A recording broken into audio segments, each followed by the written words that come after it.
Hello and welcome back to another live, people. Welcome back to the YouTube channel. Make sure you are smashing the like button when you're watching this live or on a playback, people.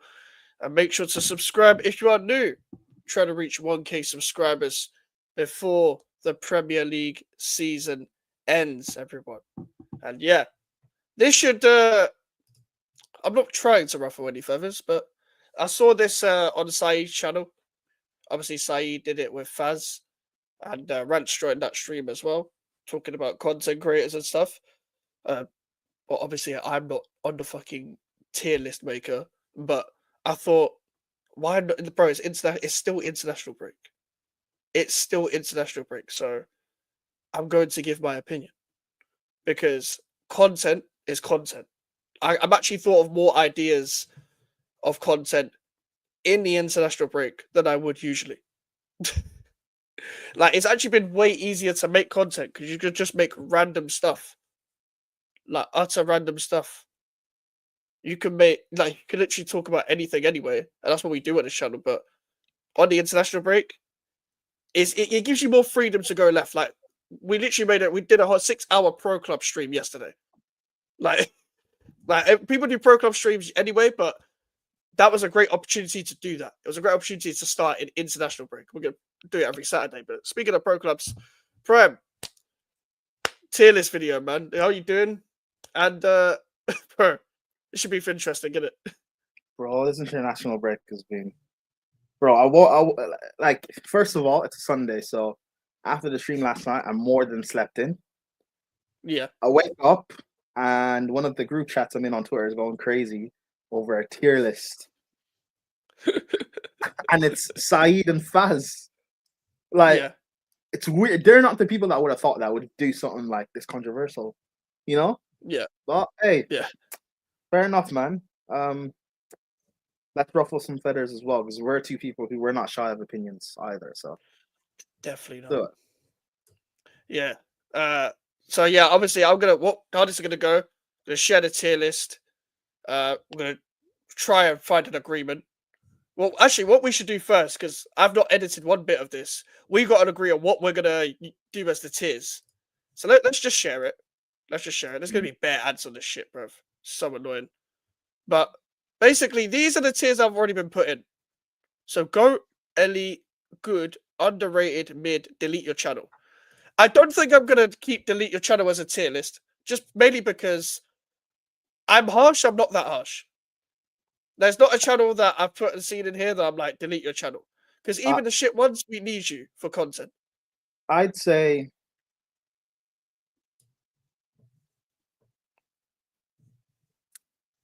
there's one that there should be a rebrand tier, but I don't know if it should be below. I think rebrand should it be below mid or above it? That's difficult, you know, because mid is kind of similar. It's low key kind of similar. I think it should be below, you know, because mid is like yeah. Nah, because you can be mid is like shit, but rebrand is like there's potential, but you're just not in the right lane. So I'd say mid be bottom and then rebrand above it. At least what I think. Okay. Fair. But so go elite, good, underrated. Is there any other tiers that we should keep or get rid of? I think there should be a heritage tier.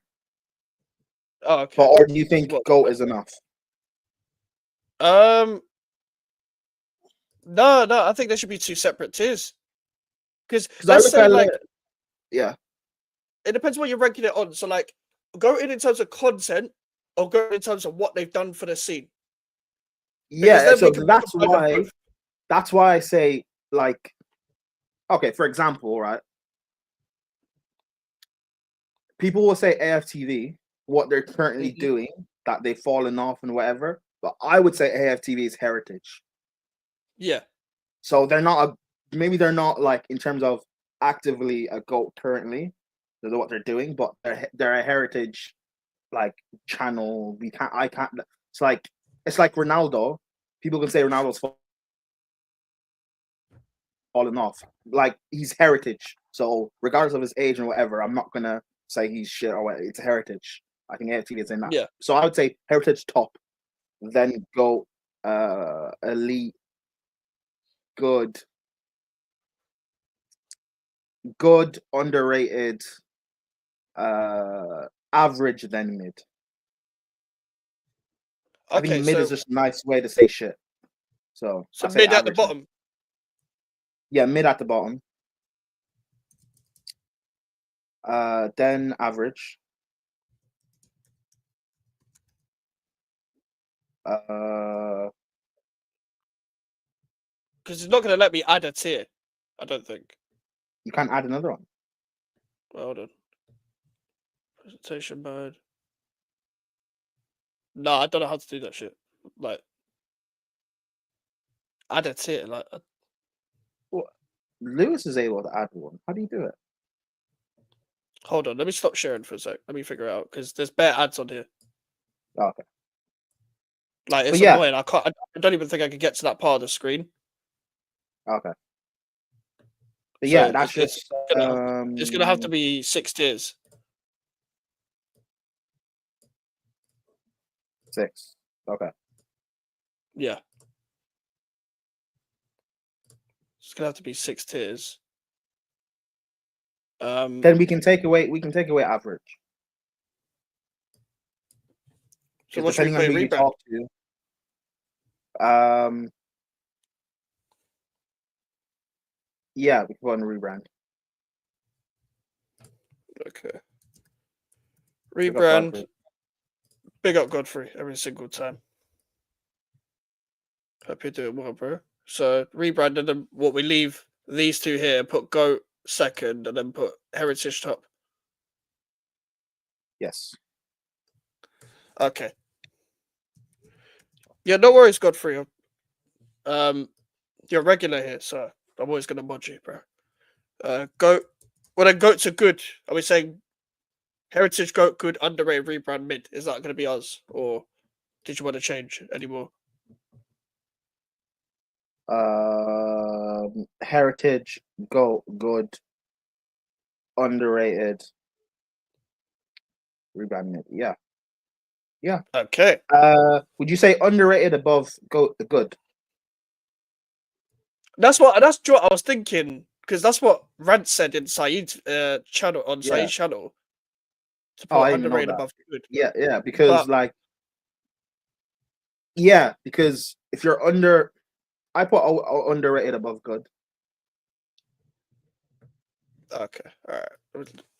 I know you can swap them out. I think Joy is with this thing because it's custom made. I don't think you can edit. Like it might be an option to like edit the thing, but I'm gonna have to do it like this. So underrated and good. Okay. How is a West Ham fan TB on this? It's basically people that are in the scene. It's just made by one of Side's mods. So because West Ham fans aren't in the scene as much, I'm never gonna make a list like this. But there's bare people on here. There's bare people that haven't made it onto this kind of list. So yeah, it's kind of hard to just put everyone on this list. But yeah, Yeah, because ooh, I'm just looking at the thumbnail that you made for it from the finished tier list from. Ooh, there are some. Okay, yeah, because that's the final list that Saeed made from the thumbnail. Yeah. Should we start ranking? Yeah. Unless yeah, you can start ranking. Should you just go by random or just in order of what's there? I'll say order what's there. Okay. SDS. Now, how much do you watch SDS? Like, what's your opinion as well? Not regularly, but I am subscribed to them. I have their notifications on. I love like their tier list that they did, like they were doing last season, where they were ranking things like best Premier League players of the 2000 or like since 2000, so this century. best French hmm footballer since this century, and stuff like the way they rank players, their depth and knowledge on football. That like they're football first, and then a banter afterwards. hmm I think they're class. Um, I don't think I don't even necessarily think they're underrated per se though, No, because I don't think they're underrated. what they've got like Lies, Fuzi, Liban, Yeah, Liban, Basil. Fuad, Faisal. They've Uh, got some elite people on there who are on like big platforms. So, yeah, but they're not. I don't think they're goated yet. They need a bit more time. I would take they do. good. Yeah, yeah. I'd say good as well. The reason why I say good, I think that the content they make it like they have good ideas. I think the pods that they have are really good. The chemistry they have is amazing. That's what you want to have when you got like a big group. When you want a big group, like they've all got to work well together. Shah, he's a good director of football. He's recruited all the talents very well. But my whole thing is like I don't.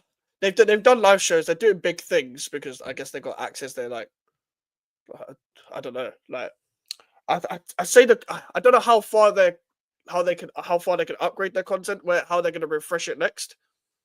It was going to be interesting because since we've known SDS, they've already been in some form of studio in a sense. Like I know the original studio was in Sharky's house in Beta Squad, in the Beta Squad house. That's where you used to record it the first time. I'm pretty sure. Now it's in an official studio sort of thing where they've got their own setup. So it's a very like because obviously Sharky was already big and he made a footballing podcast or whatever. It's a quick rise. It's a quick rise to the top. Yeah, that's the thing. They've kind of um and it's not even a disrespect to them, but like No, they've it's not. kind of been fast tracked through the grind of it hmm because of they've already had they started off having like big personalities anyway, big platform. Yeah, So they didn't have to go through the mud, go through the trial and error and whatever. So yeah, I would say like good already. So yeah. yeah. Good, good would be fair. Hey, Um, that's the standard now. So hey, sorry listen, guys. yeah, listen, get your rankings in the comments as well, and obviously put your ranking on one of the tiers next to the content creator you're talking about, because sometimes it all moves fast and stuff, and we might not know which one you're talking about as we move through these. Um, AFTV. This could be interesting because this is the thing, yeah. I know we just did STS and good, but what are we basing it on? Are we basing it on content purely alone, personal preference? What are we basing this on? Because I don't watch AOTV week in week out, regardless, anyway, in any era, because I'm not an Arsenal fan. But I'm obviously going to watch them when they lose to get the best reactions because it brings out the best in some of the characters that are there. Mm. Um, obviously, it's evolved over the years. Like, despite the fact that it hasn't got the same characters, like obviously you got Doing Time, Troopz, Doing Ty, time. Claude, like Turkish is still there. Bully was Doing there. time crazy. What's his name? What's that guy who's like fucking shape up or get X? You know, all the fans did. Forgot his name, but he's still there. Um, Bro, like they've that's why I evolved over said the years. they're not the same like they once were, but they're still heritage. Yeah. Uh, Faz said something on the video. He said that can AFTV make stars? And I think they still can. Fine, the same Mm. people are not the same personalities as they once were, like what 10 years ago, or Yeah. even 5 years ago. But you have our favorite Yardman. He is a star. Yeah. He is a It's star in the true. making. And within It's the true. next maybe 2 years, maybe even three max, he should be able to like be doing his channel independent and being on his own, not needing a He TV. probably That is he, a he star in the probably could making. very soon anyway. He probably could very Yeah, soon. you have And Stricto, who came out like I think 2 years ago when he threw the No, that was season years ago. ticket. To be fair, that was years ago. That was like 2019, 2018. Yeah, that was years ago, bro. Damn, it was. I paid £4.20 for a pie, bruv. Oh, okay. Wait, so and Stricker only started his channel, I think, maybe a year ago or two. So, something like that. So I think he started a couple years ago. I forgot. Did I? He had a channel. yeah, no, I know he has a channel, so it's interesting. But yeah, I think AFTV can still make stars. You can still be a star being from AFTV, but You can, yeah. it's not. It's based on the person, not just like not just being on AFTV isn't enough to just be a star on its own if you're not, actually good. As we've seen from a few people who are on AFTV, but I wouldn't necessarily say they're stars. I'm not going to name Yeah. names because I'm not doing that. Yeah, But no. yeah, I would say because of the heritage, I'd say go. I'd put them there as well because the amount of moments they've had. I think it'd be a disservice to not put them there. And despite the fact that we may not watch their content as much because of the characters aren't there anymore, they put themselves in a situation where they can evolve themselves into doing studio content, where they can evolve themselves into doing. Half of them go to studio, half of them go to the stadium, Games, where yeah. they can make money off both because they can And do cover fan both cams markets. inside and out. Yeah. Yeah. They found so many different ways to do shows and content, and yeah, they've gone in a direction maybe people didn't want it to go. But at the end of the day, Robbie's a businessman. He's gonna look at what's best for the brand and stuff like that as well. That's the way it goes in everything. So even with their content now, it's like I want to watch it. Obviously, I'm not an Arsenal fan, but at the same time, they've evolved their channel from an objective point of view. It's fair to put them up there. So yeah, Facts. I agree Like, with Ghosted anyway, just for the moments alone. and Or as much as we Heritage, can sorry. say about, but yeah, so as much as we can say about AFTV and stuff and how you can say maybe they've fallen off a bit, or people can say this and that and whatever, and how like the stuff that happened with Faz and Julian and whatever, that was Mm. well, but regardless, they're still the biggest fan channel. Yeah, If they've truly fallen off, they shouldn't still be as big as they are, But heritage, I respect the heritage. yeah. Godfrey said I don't agree with what they say majority of the time, and it's still in the goat category. Like that's Yeah. fair. Like I don't, but bro, they're Arsenal fans. I don't agree with them most of the time, but we don't care. Mm. I don't. It's because put it this way, I'm not right. If I was ranking on footballing opinions, most of them would be in bottom tier. Bro, AFTV and chill. That Yeah. you can't say that about like if United. Look at the United's banter period. We're not saying United stand and chill or Saeed TV and chill or Yeah. Planet Faz, and we're not saying that, bro. We're not Yeah, we're not. like Yeah, we're not. AFTV and AFTV chill is for a literally the reason. pinnacle of that. Yeah, it's the Yeah, pinnacle of it. bro. They're the reason why when one of the big club loses, we're all going to the fan channel of that club. It's because of Yep, AFTV and chill. So definitely. heritage, bro. Like, Pioneers. yeah, yeah, they have to be. And listen, I know Robbie. I don't know whether Robbie's in this list as a solo person, but at the same time, He was a co-founder of this. He's literally the Mm-hmm. one that pioneered a lot of what people are doing today. Like I know he wasn't the first. I think it might. Well, it's him and Stretford Paddock. I don't know who was first out of them two. Those were the first two channels I saw doing fan cams Mm-hmm. and stuff like that as well, and like getting people on. And after hearing about the story of how he was trying to get people on, Phil trying to get people's opinions at the side Yeah, stadium and him getting ignored and stuff, to go from that to be who he is now, that's sensational bro. growth. He did a podcast. I can't remember what podcast it's called, but I remember watching it maybe like a year ago or so, and he was talking about like how, um, obviously after like every month and stuff, when money would come in after like paying the necessities of like bills and stuff like that, and putting money Mhm. back. Mom's playing her in it. She mad. Yeah, bro, go it. And So after many. like paying for things for the channel, he would end up like having to make like £20 stretch for like a week and stuff like that, and having to like make packed lunches for go to games and stuff. Bro, he's been through it properly as trenches. Yep. So Facts. go, bro. Heritage. Yeah, they have to And be there. some of your biggest, like your favorite YouTubers. So whether Mm. it's like Troopz, expression, for example, well, maybe more so Troopz because he's an Arsenal fan. It's because of AFTV, because of Robbie. The way Troopz speaks so highly of, even though Troopz is not on AFTV anymore, the way he speaks so highly of Robbie, bro, nothing but respect, bro. Nothing but respect. Oh yeah, like think about bro. There's so many people. There's so many like their ability to make stars is unbelievable, and there's a few in this list. So we'll get to them as well. All right, we're sticking with Arsenal. Lee Gunner, bro. Where do we even start? Bro, his Faz said something. His ability to stream for like 8 hours on cigarettes is crazy. I'm sorry. It's crazy. He's a freak. No, he is. The fact that like he is, I'd probably say he's the first like Arteta hour. Like he's Arteta out before he even got the job. The fact that he's basically on his own, well, for the most part, was on his own in the trenches having a fight against the people who were giving him abuse. The way he's able to cook someone as well, like that, like OnlyFans girl, Bella or whatever.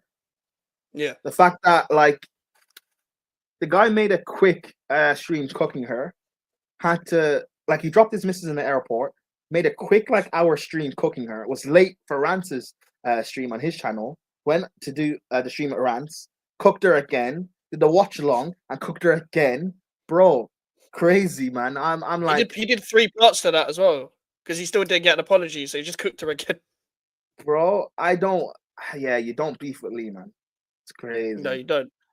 It is as well. I was late to his content. I've said this story before. I only started watching him on Matisse's channel. When he did a show at Matisse, and I was thinking, what is this guy going to be like? Because I'm always afraid of what an Arsenal fan's going to say when they have an opinion. And he was very different to how I expected any Arsenal fan to be. And from then, you can just tell by his character why he has the growth that he does. Like, well, he hit 100K not that long ago. It's like a few months ago. I think Saeed and Rants hit around the same time. Yeah. Like, and that kind of says it all, really, about them three. But like, with Lee, I like the whole not being afraid to say what you want, being unfiltered, the ability to grow your own platform, whether you agree with him or not. He says what he wants and he's very authentic with it. And he knows how to put on a show, he knows how to make content, but by being himself doing it. And he doesn't like compromise himself for anyone. And he's shown that you can do this being independent. Despite the fact that even himself, even though he doesn't really like Robbie the way he runs the channel, even he speaks how highly of how Robbie gave him that platform. Even like, and obviously he's friends with, I forgot the guy's name, but there's another guy that he's friends with that was co-founder of AFTV that he's still friends with now. That he still talks to. He mentions him a bit. I forgot his name, but he's again another person that will give credit to Robbie, where it's true, even though he doesn't even like him like that. But one of the most goated streams ever is his most popular stream where he's cooking DT for Going Joe. Bro, there's like 2 of them. Yeah, there's 2 of them. Where he comes back in it as well. Bro, when he comes back from the Pratt and the Hat to the prick in the nick. Yeah, bro. You know how many times I'll just like, army, bro. Do you know how many times I'll just go back to that stream randomly and just I've gone back to it. Yeah, bro, I've gone back to it. What's it? Rag and Bone Man about to get ragged and boned. That's the craziest. That's the best super chat I've ever seen in my life, bro. And the thing is with Lee, right? He knows things that like he will say something that people won't give him credit for. He knew about DT, about what was going on, but Lee wasn't a prick. Yeah. He could have easily, some other people would have just outed it and exposed it and got clout from it. He didn't. Yeah. He just true. Kept it in check, didn't say anything. And as soon as it dropped out, then he started to cook. And he's been saying he know things about AFTV, he's gonna expose them, but he hasn't done it. He's been saying this for 2 years. Maybe there's some sort of like NDA or something. But he's been saying for 2 years, Oh, when the truth comes out, But nah, yeah, Lee is just crazy, man. He's waiting to strike when the iron's hot with that as well. Yeah, He's waiting facts. until a certain situation comes up. I think for me, because like he's not new gen because he's been doing this for time, yeah. Mm. But he's like the king because he's also like the king of clips. Like he's up there anyway. He's like you, bro. I remember that like it wasn't that long ago where on that Twitter thread of like best League Gunner moments, and it was just quote Oh, tweets of some of his greatest moments. Yeah, think of some of the moments he's given us. Think about how long he's been doing it for, but how the run he's gone on.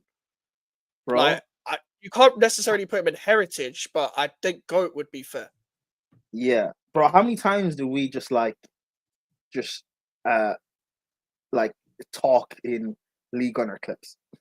Yeah, we What literally phases he in, you love that clip, yeah, bro. bro? That bro, when he was cooking Ornstein because everyone was saying Ornstein bomber, he was like, "Oh, but Ornstein, we need the Ornstein bomber, we need it to slap." Bro, he was taking a piss. Like I love because he doesn't give a fuck. I don't agree with him all the time, but again, I don't agree with any of these guys on the list all the time. So it doesn't, but that doesn't matter. It's not about footballing opinion. Like as much as I've debated with him before on Northside's channel. Like I don't like. The brief time I spoke to him off camera as well, he's exactly what he says he is. Like he's a chill guy when he's not talking about football. Like we're just literally having a laugh for a few hours about random shit afterwards after that stream. Like he's just that kind of person. It's just when the Arsenal come on, it's like everyone here, everyone in the chat. When we talk about our football clubs, we're more amped up because it's our foot. We're passionate about football. It's literally as simple as that. And people will think it's over exaggeration just because you're off camera.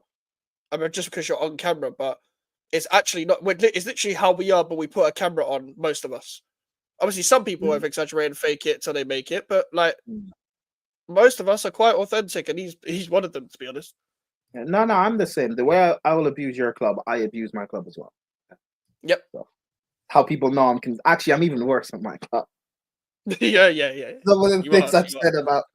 said about Sanchez. Sanchez and Colwell, bro. Bro, I've said that we should treat Sanchez like his middle name. If you know his Yeah, middle yeah, name, yeah, yeah. Bro, man, like Lynch, bro. hey. Fucking no. Like, uh, bro, everyone knows what I've said about fucking my owners, bro. So, yeah, there you go. No, wait, hey, we're pick up all Aaron authentic. Brady's We could be, daughter, bro. man. Pick up her daughter, man. Yeah, slag. Um, She, so where we bro, put hey, in League Gunner? respect her, man. Respect her. I would say, I was gonna say underrated, but for what we were just saying the last 2 minutes and how like there's like an infinite archive of League Gunner clips, I'm Yeah, gonna say goated. yeah. I'm gonna say I was goated. gonna say Coat because like I don't think you can say he's underrated because I think he's just overhated. Yeah, I think he's overhated. I think the people that like him give him the credit he deserves. I So I think low key think it is under because he's so overhated. I think that does make him underrated. However, he is also goated. So I'd say goated because heritage is yeah. only reserved for like I can only think of maybe two or three that should be in heritage, from my opinion. What I'm thinking, but yeah, I don't know everyone that's in this list, but it's got to be for people like AFTV who've been at the yeah. top for every year, in my Actually, scroll opinion. all the way down. I want to see everyone else that's on the list. Uh, Yeah, people that I know. Yeah, they might be the only one. Well, no, there's a couple. I know of. Oh, Mhm. that's Aaron. Okay, yeah. No, Yeah. I know of more or less everyone. I don't know who FC is, but Where's that? FC FC. next to Hooks. That's FZ, hooked at the yeah. bottom. It's Fab Zone. Oh, I the don't know one whether that they're takes new. fans on clips. Yeah, okay. Yeah, the Fab Zone is they've got a Liverpool fan, an Arsenal fan, I forgot their names, but it's a decent Oh, channel to be fair. I know that. They got Yeah, because they they reacted got Hooks to the George. stream. Yeah, Yeah, they they got reacted to the Hooks and stream. George on there. Yeah, yeah. Okay. Yeah, yeah. Fam's on a good channel. But yeah, yeah. Lee has to be in goat. Lee has to be in goat. But this next one, oh my days, oh my days, filthy fellas. You know why this is fucked? Yeah, me and Prime have been talking about filthy fellas for a couple weeks now, and we're both like filthy fella diehard fans. Like, what are Filthy we to our rank? dime. Like, let's make it clear. What are we ranking filthy on? Yeah, all time or what they are now? Because it's got to I, be all time, surely. Because we've done I, all time for everyone. that's what I said with AFTV. If you've been around for that long, like AFTV, it has to be. Yeah, okay, yes, you're right. Yes, it does need a rebrand. However, Hmm. if if this was AFT, if this was like if Filthy had only been around for say 3 years, 4 years, I'd Yeah, agree. But people don't know like Filthy is heritage. They've rebranded like yeah, 2, 3 times to be yep. consistent, to set trends, bro. Like Mhm. it's I know they've fallen off and stuff, but like we just said with AFTV, it's heritage. I'm Yeah, sorry, it is heritage. I have to agree. The reason is that people don't understand the evolution. The first people on there, some of you might may not even know if you haven't been watching from the start. The original panel was Vuj, Poet, Craig, Mitch, Ross, Boat, and Scripps, and they used to get guests on occasionally. Mhm. Like, what's his name? Melchior was on there as one of the first former No, footballer guests. yeah, no, bro. You Yeah, remember when they used to do pause the 2 man thing? yeah, yeah. That's what I was referring to. Yeah, the Yeah, first ever. Like, they've been doing bro, it since 2014. they are heritage. It's like Like, some of the biggest people in. I'm not even gonna say like football content, but some of the biggest like influencers in England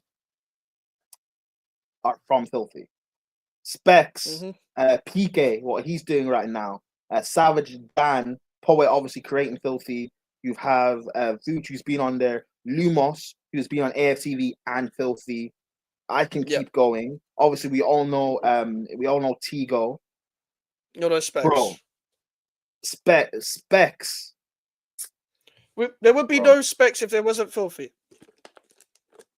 There would be no. There would be no. Well, not no PK because PK was still like doing waves and like Snapchat and stuff. But we wouldn't know PK in the mainstream like that if it wasn't for Mhm. filthy. That filthy was a big boost. We wouldn't know like for the people that like Geordie and his music, which I do like. There would be no Geordie. There would be no loons really. Like it'll be on no behavior, but to loons in a wider scale. Everyone, Margs was already Margs because Margs was a musician. Margs was already respected. Yeah, He's one of the few that was already there. Like Lippy, you could say maybe, but there's a lot of people that blew up through Filthy. There'll be no Craig Mitch. Craig Mitch was working with the Premier League after blowing up through Filthy on and working Filthy. with Yeah, what's that? What's the shoe thing he does now? The trainer, like where he interviews people. You know what on JD. the shoe, the shoe collection thing. You know when people go to collect shoes and they get interviewed by Craig Mitch. I don't know what's called, but I know that he does it. I know he does it. Yeah, so like he's doing that kind of things now. He went mainstream because of like Filthy gave him the platform. And again, when we talk about AFTV or moments, Filthy is one of the few platforms within this tier list that can rival it in terms of singular moments. So not just viral moments, but singular funny moments. And it's not even just of recent times when they were doing the Filthy at five stuff. It was even before that. So it has to be heritage. And yes, they should rebrand, but they've already rebranded about 3, 4 times. Kick Game, thank Bro, you. Thank you, Arthur. yeah, kick Yeah, game, kick yeah, game. That's that's bro. that's what he done. Heritage. Like you're right. I think they're the only one that truly goes like machine for machine with AFTV in terms of in terms of like personalities that you can come out of it. Like who's the Yeah, biggest personality to come out of AFTV? It's probably like specs. Troopz, I'd say. Oh, No, AFTV. AFTV. Sorry. It's probably Troopz. Troops. Yeah, yeah, troops, troops, Yeah, troops. it's Yeah, probably Troopz. And I'd say Don Robbie has his own personality, but yeah, Troopz. yeah. And then with Filthy, who's the biggest one? Specs. Specs. It's specs PK for is the on sky. there now Yeah. for what he's doing. Like Bro, it's crazy. It's crazy. Yeah, so yeah, like not even biased. Filthy has to be there It does. regardless. Like I don't watch as much as I don't watch now, but that's for different reasons. Like, come on, man, they've already established. Uh, ER Sports, another rugby owned company. What's your thoughts on ER Sports? I like DR Sports. I don't like watch it all the time, but I am subscribed. And when they're like their clips, their short form thing stuff pop up on my timeline, I'll always Yeah. watch. I like what Robbie did was you saw how big AFTV was, but it was just for Arsenal fans, to Yep. be fair. What he was like, okay, if we can do this with Arsenal fans, imagine what we could do with having fans of the top six. Mm-hmm. And Yep. it's just brilliant. I would say it's good. I don't think it's underrated. I think it's Yeah, good. I'd say it's good. Yeah, do you know what? The only thing I will say about them, they used to do a thing on 3 o'clock kickoffs where they just get bare people on, and then they like obviously when 3 o'clock they do like a 3 o'clock kickoff watch along thing. They stopped doing that like this season, which I think they shouldn't have stopped. But other than that, I think that the best of enemies thing with expressions, that adding the addition of KG, the ability to create cookings of Tottenham, Arsenal, and Man United and still get creative with it every single week is some a form of entertainment. Just putting the idea, it's probably Robbie's idea, but whoever's idea was to put Robbie and Expressions on the same show and just a beef every week. Like, well done, because legitimately, like, you cannot go wrong. You cannot go wrong with them two arguing. Bro, you know what's Like, crazy? That show, like, if Troopz was still part of AFTV and he would have been part of DR Sports, that show could have yeah, been Don Robbie Troopz and Expressions. How great! Like, yeah, honestly, that barring would have been like mad. collabs for like when Arsenal and Spurs play each other, Troopz and Expressions are not ever in the same video. They're not. If They're they not. had a show, do you know how clear that would be? It'll be them shouting over each other. But it was so funny, bruv. It'd be worth it though. It'll be so worth it. Do you know what it is? It'll be Robbie just rubbing his hands, just him watching them two, bruv. Like Robbie's that's just like looking all the money rolling. legitimately. I could get another Lambo, boss man. Yeah, Robbie's like, you know what? You guys say what you want. It doesn't matter if the video's not monetized. You guys are bringing enough views.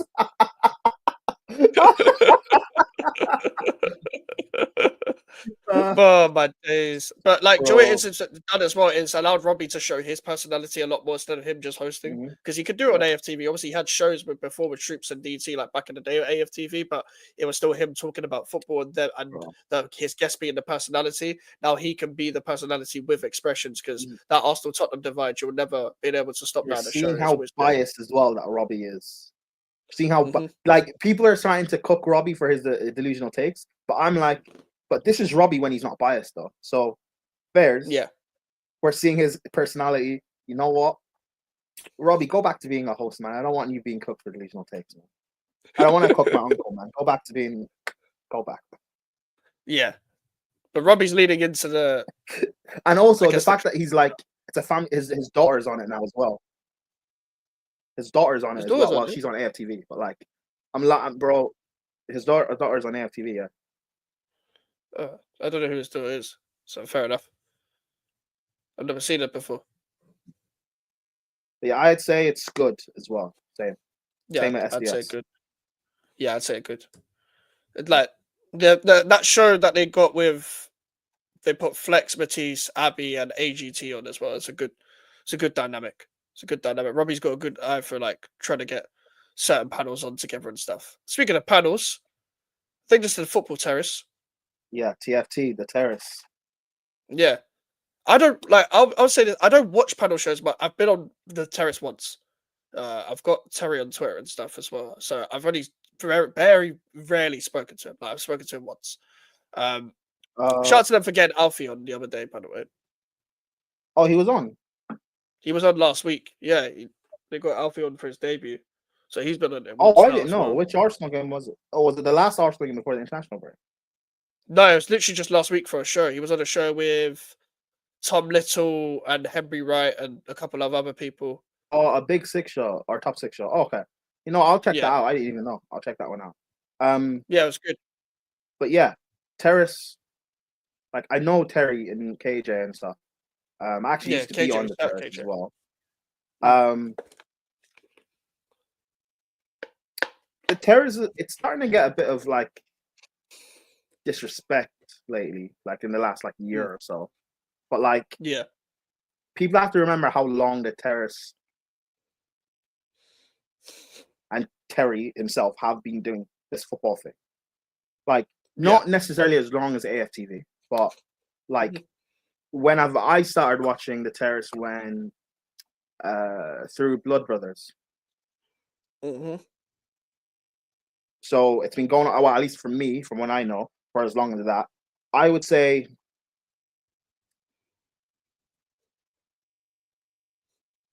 is it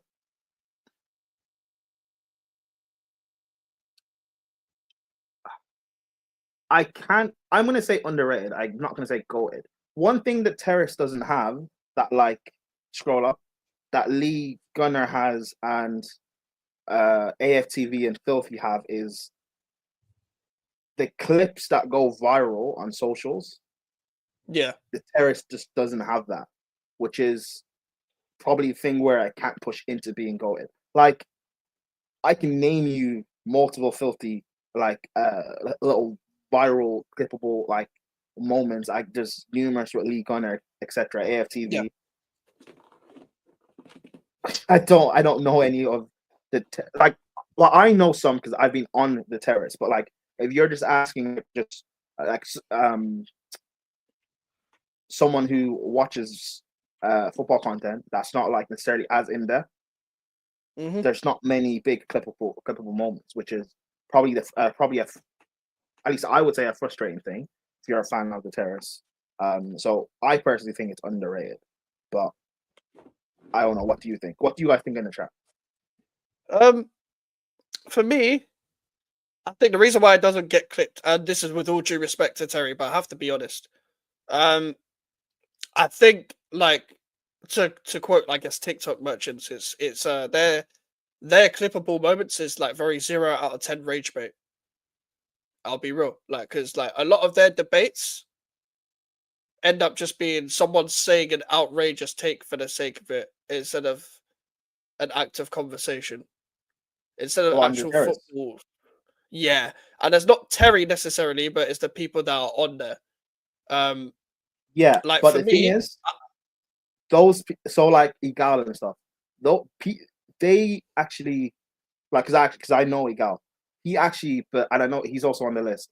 Igal actually believes what he's saying. yeah, I wasn't talking about him though. No, I know you're not talking about him, but I'm just giving him as an example. Uh, the people on the Terrace who may give an opinion that's like wild or whatever, it's because they actually believe what they're saying. That's the thing, though. It's not like a wild opinion just for the sake of a wild opinion, wild opinion. But I get it for the for the audience and stuff watching. Like, I get why people can think that people giving an opinion that's so wild and that there's no way you believe it. I get that as well. I get that Yeah, perspective as well. do you know what it is? I think what Terry needs to get credit for is he's also someone that's put a lot of people on. Mm-hmm. So at the same time, whether people like how he goes about things, I remember listening to Flawless's specials of Monts was on there, and one of Yeah, Monts' biggest like catapults thing was getting out there was meeting troops. being Yeah, invited on the terrace on yeah, yeah. like being with troops on the terrace. Mm-hmm. So that was good. It's good to Terry to like pick out people as well. Obviously, KJ does that now, where he like Yeah, Terry's puts given on like like um a lot of people like platforms and careers in catapult like Igal um Aaron used to be on the Terrace and host the United show. yeah. Henry Obviously is there's now a Henry, big part of his channel. there's Henry, there's KJ. So like yeah, like massive Hussam and Mo. Yeah, his yeah, but Judge Mo, yeah. Yeah, Yeah, there's so like I a lot of would like say I'd say I'd say good. underrated. The reason why I say good, uh, maybe it's a bit disrespected, Maybe the channel was overly disrespected. I guess that's why you could call it underrated. Yeah. For me, I'd say it's good for what it is. I think they play their part well. I think they do what they do very well. I think in terms of content, yeah, no, I don't personally watch it. I don't watch. I barely get a chance to watch football content in general. But at the same time, I don't watch panel shows. Um, but at the same time, when I used to, I think they get the right people on for the right moments, for the right talking points. Um, whether they want to, I don't know whether they want to take it any further than just doing stuff online. But that's up to them. Innit? I feel like if they've got a working formula, Uh, if it ain't broke, don't fix it. they do. I mean, they've gone out to the World Cup and the Euros and stuff. What Oh, like again, I don't think it can be goated per se because again, they don't have the big like clippable um moments and stuff. But mm, and even like like when you go and take like gifs and stuff like on Twitter or whatever, like just having it, yeah, you have you have like Ty and rest in peace Claude like gifs, mm, bro. yeah. Yeah, but like they don't have that, and You don't. No. but I will say why it's underrated is that they were the first in this space to be doing um to have a channel dedicated to top six. Yeah, yeah. They were one of the first. Um, they Joy is as well. As much as people don't agree with the way maybe Terry goes about things, I don't know his opinions on Arsenal. They call him a grifter, him and Henry and stuff. I don't know, man. Joy is it's as much as I don't agree. You got to do what's best for your channel. If I'm looking at it from a content creator perspective, you kind of just do. This is their livelihood. So as much as I like, some people will trade a bit of integrity for their opinion.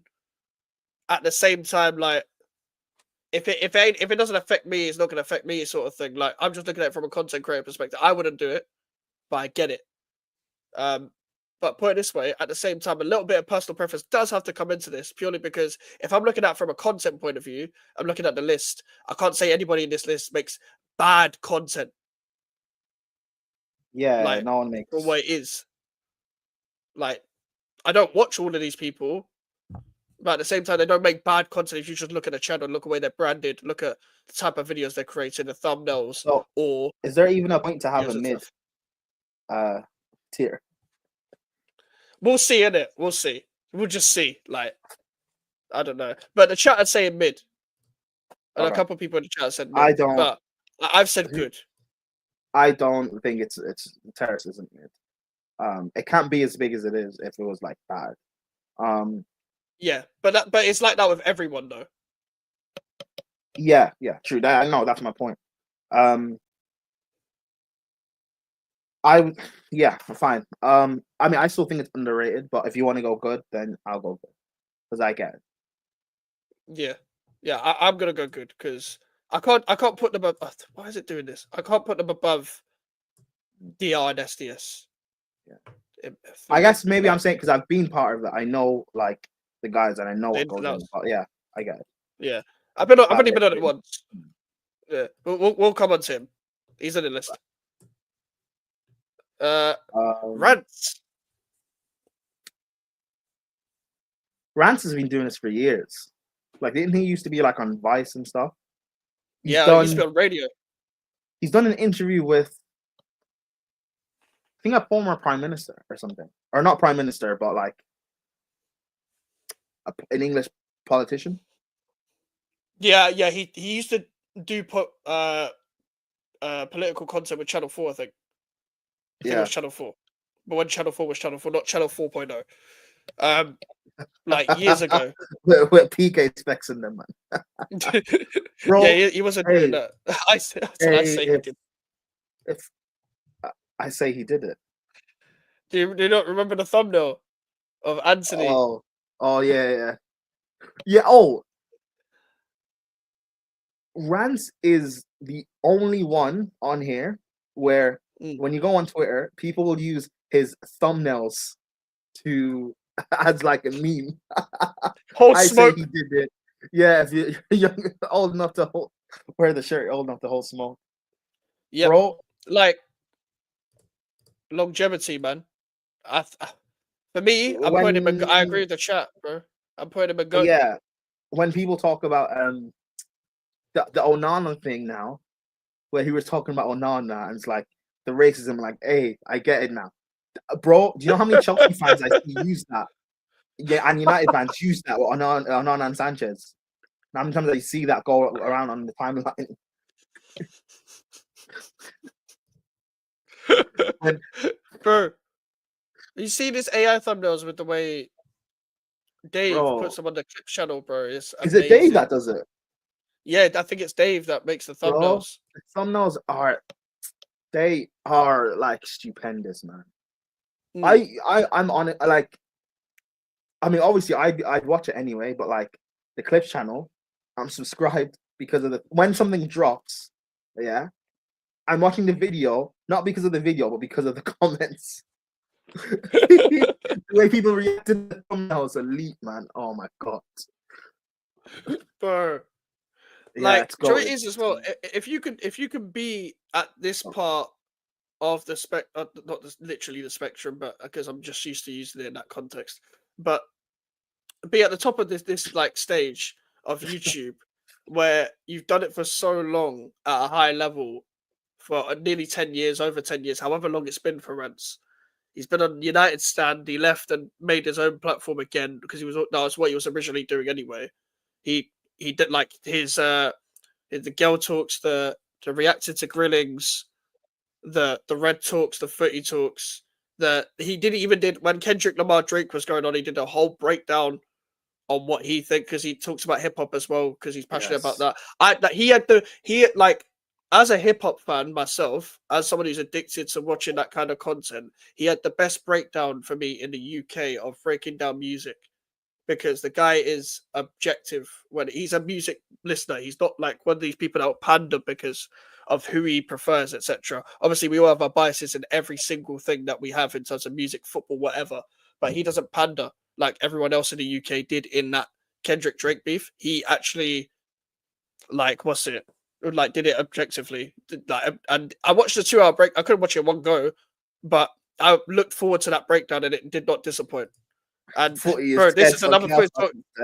Yeah, legitimate. Bro, that stream with deluded, amazing. Like his ability as well. When we're talking about putting people on, this is someone who will put. Everyone talks about negatives with Rants, but his ability to put people on, but also say, or also notice when someone is gonna blow up, because he'll pick up the right personality for a certain show. He'll know what show fits. He's the one that made that Matisse and Deluded show. He's the one that made the OG Rants, Aaron, and Flawless Red Talk show where they all 3 of them used to be on week in, week out. The Rants Elite Gunner show, he's got Monts on, he's got Kaz on now. Like he like every show he does bangs for a reason because he has common ground with the person, but he has the ability to have banter with the people at the same time. But he'll notice as well when another person is on the rise, he'll give them the same credit that he's getting himself from others. And the grilling reactions as well, amazing, sensational. Honestly, that I love this type of content. I love this type of content. It's just that any content I could just laugh my head off for an hour straight. Like the entertainment value you're getting, I'm putting him going to. I don't think anybody can dispute. Going to. You agree, Prem? Yeah, I'd say go with it. Yeah. So I think he is for league, underrated. I think he is yeah, he is. underrated, to be fair. But Yeah. like when I was talking about why um when I was giving the reasons why I think that Terrace is underrated and not goated because of what like League Gunner and AFTV and Filthy have in terms of like Yeah. clips and viral moments. Rants has that with just the thumbnails alone, bro. Like it's Yeah. crazy.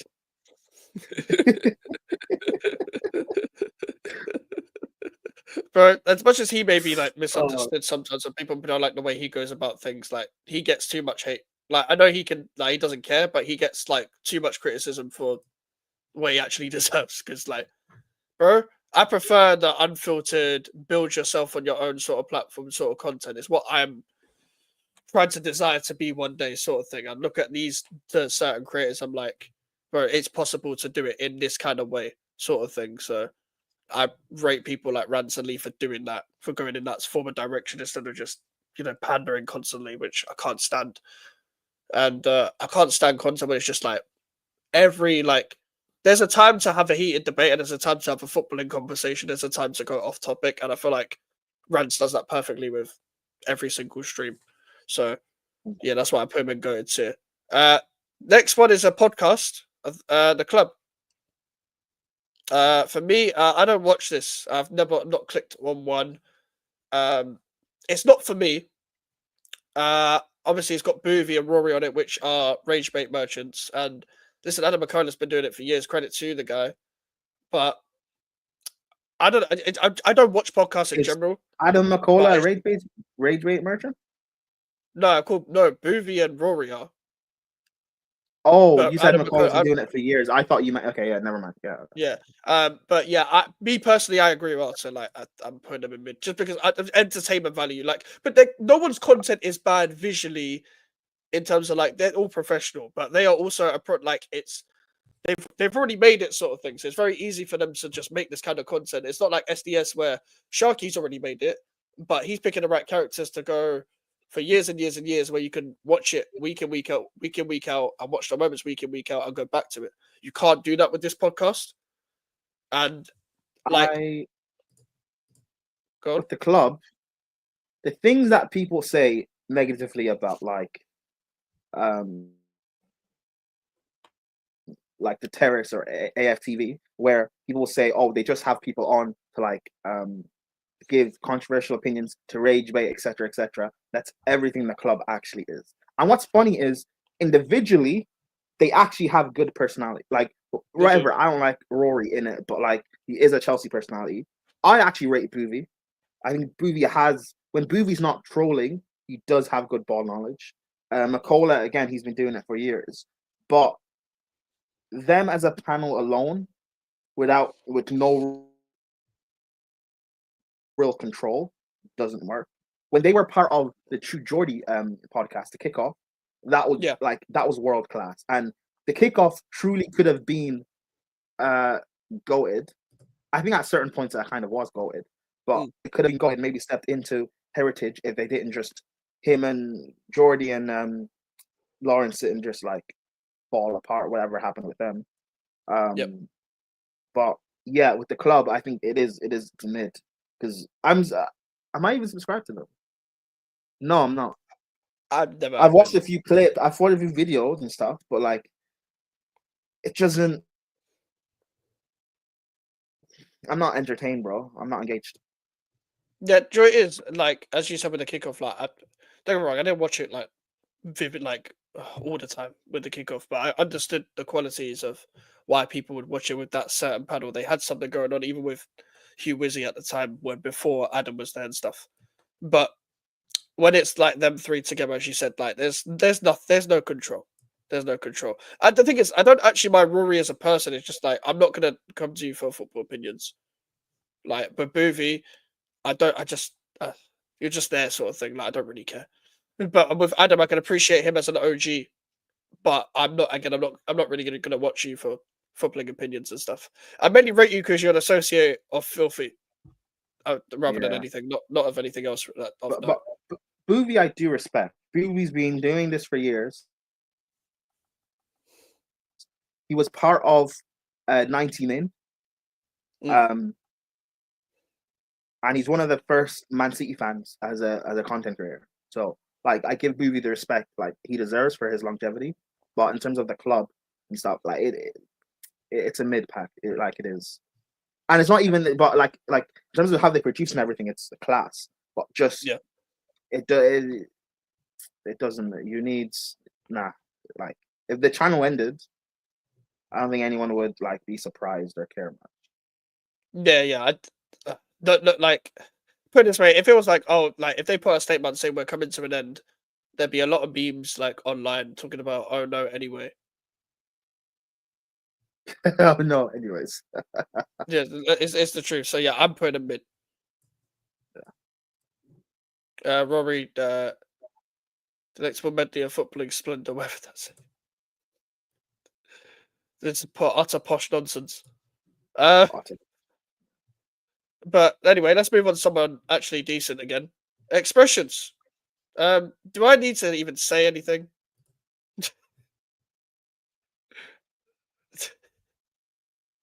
Um, I'm gonna say, you're gonna say he's goated, right?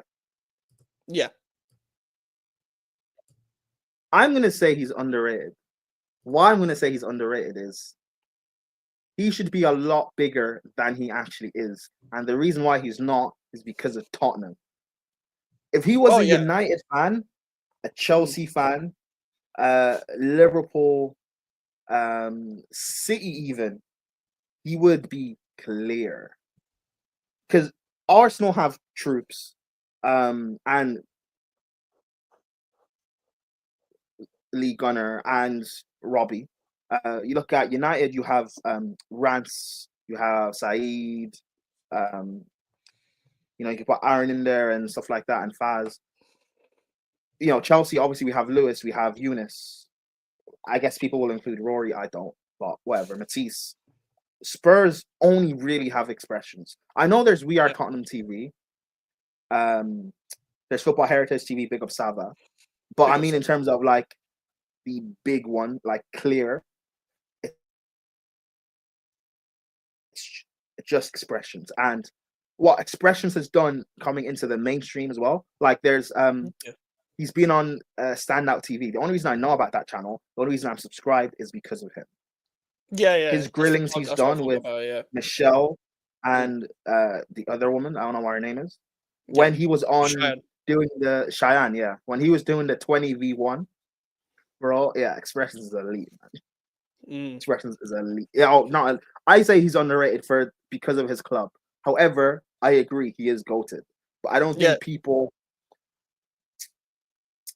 I don't think people give expressions the respect he deserves. But do people speak about him in the same way they speak about Troops? No, they do still. That I'll be real. People speak about expressions way more than they do about troops nowadays. Like even the past few years, they speak about him in a more high regard than they do of troops. Like think Do about they? every Okay, every okay. time every time you see a no context fan TV clip of expressions, they Mm. always talk about how this guy is generational, and rightly so. Because for me, I would go far to say, if I was to do my personal top five in terms of who is the best out of all of this scene, it's him He's by in a the lot, five. and it's not like for me, it's him at first. It's not close because there's no one that can do what he does. There's no one that can do what he does to the level that he does it, and I understand the underrated shouts, yeah, but by the time we get to the end of the list, it's going to come to a point where he's going to be sat next to a lot of people, and they're not of the same level that expressions is. Like it's very hard to pin it down to one or two, not even like a top five. I couldn't even name you a top five expressions and put it into 5 moments because I could have 20 that would be a contender for five. So I think by a long shot, he is top. And as much as like Heritage is for like filthy AFTV that have been doing it, like Expression been doing it for years, but obviously as we said, AFTV filthy have been doing it for years and years and years. Like, but Expressions is a go. I would say he's the best, especially best solo channel, but best content creator that we have on here. Because what I look at as well is you've already conquered this footballing scene, but you could do so much more. And he has done so much Oh, more. expressions could. You know what PK's doing right now? Yeah. What Specs does, bro. Mhm. If you had, bro, if you had, because I watched Channel 4.0 when Yeah. Expressions was on. You know that show where the kids are the judges and they're basically just grilling, bro. The way Expressions had to bite his tongue is crazy. Yeah, it's so funny. It's so funny, bro. Yeah, no, yeah, okay, fine. You know what? Because- Yeah, fairs. He's goated. He is goated. He's goated. Yeah, the only reason, like, don't get me wrong, I think everyone in the goated tier is actually underrated to an extent, but we can't put them in underrated because the people that are actually underrated are not on their level. Actually, yeah, because there's one guy I've just seen who's underrated, and I'm like, you're not on the same. You're not Expressions or Rants. Yeah, So yeah, yeah, fairs. yeah. You're not. Fairs. Yeah, like this is the only person that associated with Tottenham that you could give so much praise. Honestly, Let me just say, credit to Rants and Expressions' mom. She's like the football content version of Bellingham's mom. You produced what two top footballers. Crazy, man. And they have more brothers as well.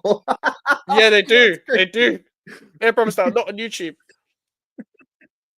It's crazy, man. Yeah. all right. Next is Faisal from SDS. Faisal is underrated. I watch his channel. Like the guy's, he lives in London. He's a Real Madrid fan, and he's Arab. Yeah. He doesn't. The fact that he's accepted in the Real Madrid community, the fact that people actually listen, like, people don't actually listen enough to his takes. It goes so much under the radar until it then becomes popular. Bro, I think he's underrated. But again, if people say good, I'll also accept that as well. He's quality. Yeah, do you know what? I'd say underrated. He's underrated as a solo YouTuber. Don't get me wrong, I don't like his take. Like, I think his takes are horrid in terms of just in general. Like, not even just football. I follow him on Twitter. His takes are horrible, but at the same time, he's prime time entertainment. And like, are his takes actually that bad? His takes are bottom tier, like bottom of the barrel. But it kind of doesn't matter because he's that funny. He's that entertaining. And he's that, like, there's never been someone that like has so many horrible takes, but it's so like likable in terms of like you'd watch them every week, or you go back to their moments because they know what they're doing is stupid sometimes as well. And he's like proudly wrong and strong, where it gets to a point where they're smiling about it because they know what they're doing. But like I can put all the bad takes aside because of how entertaining he actually is. And to be honest, his content is actually really good. Like his crash out's entertaining as well. Do you know a big Faisal moment?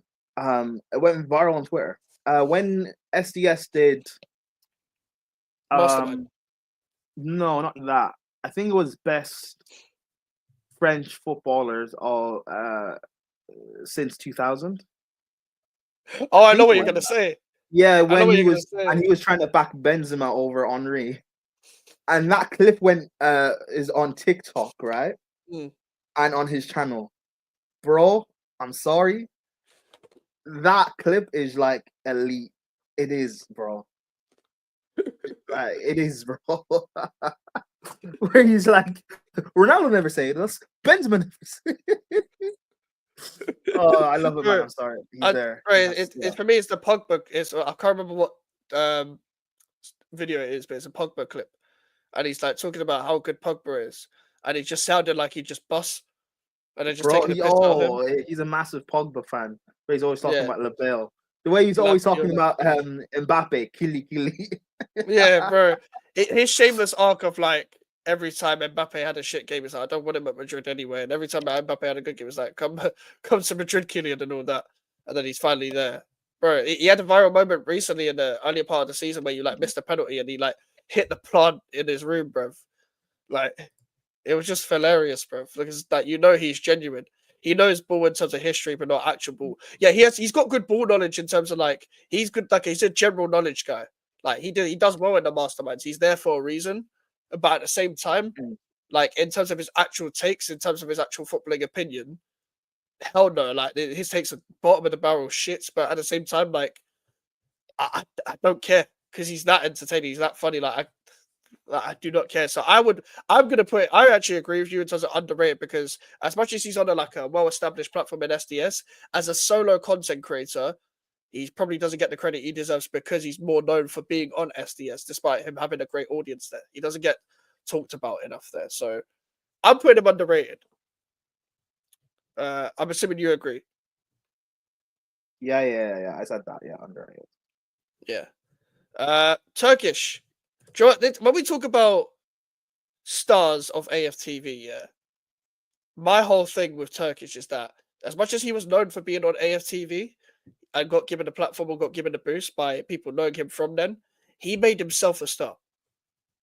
He made himself a star because of him in the Big Six, because people know from more about the Big Six, would talk about him in Big Six moments more than they would talk about him on AFTV. I agree because on AFTV, I don't think he was ever truly a star on there. Then again, like when you um when you have like Troopz and even the guy who should be in prison, like he was also a star when he was on there. When you have Ty and RIP Claude, like when you Yeah. have, it's kind of like the football equivalent. Like when you Mhm. look at like Henry, as good as he was at Barca, you had to play on the wing. Like sometimes you just Yeah. have to play your role, and Turkish did Yeah. that. But what he's done now with the Big Six,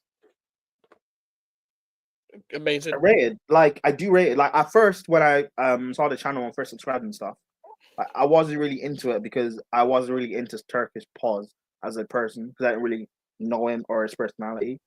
But Yeah. I'm subscribed. He's elite. He's quality. Yeah. I put him in. I put him in good. He's because he's rated. People rate him, so I'm putting him in good. Yeah. Do you know what it is? Well, now that I think about that though, if I'm putting him in good, I feel like we have to move underrated and good because he's not below Faisal. Like for me, like I feel like he's more closer to getting, like he's not close to getting GOAT Actually, right now, but he's closer to GOAT than he is like rebrand. no, you're right because Faisal shouldn't be above DR Sports, SDS, or the Terrace. I hear that. Yeah. So I'll switch. Yeah, switch them. I'm gonna switch the tiers. I'm gonna have to do it manually, but I'm gonna switch the tiers and put him in good because the reason why, like for example, Turkish, also one of the most genuine guys you'll meet in the scene. I've met Turkish because I went to the Big Six events in Shoreditch. Mm. Follows me on Twitter and stuff. Like he remembered me from the previous times and the comment section as well. I've watched Big Six for years. Like I watched Big Six not when it first ever started because I wasn't watching football content, but I was watching. I first started properly watching football content in like summertime 2021 when I actually started my own channel. So I was watching football content around when I started, and that's when I first watched Expressions and Rants properly as well.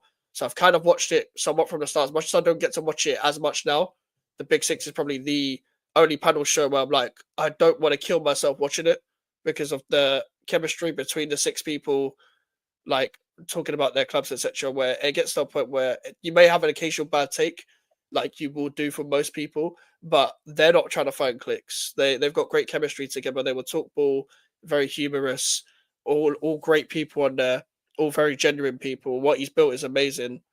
He's found it like when we talk about finding a great show, yeah. This is what I want to say for a lot of people, yeah. Like I'm not an expert on YouTube. I'm not even got 1K. But what I will say, a lot of people in the scene will get guests on to get guests on. They will not. They're getting guests on for the sake of just having a guest on their channel, so they can say featuring this person, whatever. Or they need a panel show, so they'll just invite anyone or make it open panel or invite the nearest person to them instead of trying to reach out to someone that'll actually make a good show for them. What I like is people trying to find, well, or just having people on their show to benefit the quality and the entertainment value of the show, and actually having a conversation with the people on the show rather than I'm going to get this person on for the sake of it being a panel show. And this isn't about big content creators. It's more about like when you're trying to get to the top or when you're trying Yeah, to grow your content, don't just get people on. I remember Flawless saying it on one of his specials. Don't get stars on if for the sake of it, be the star sort of thing. But it's not just that. It's also people will just get anyone on because they need a Premier League show. So they'll get a random person on, but they don't make, like, with all due respect, some people just don't make a good show.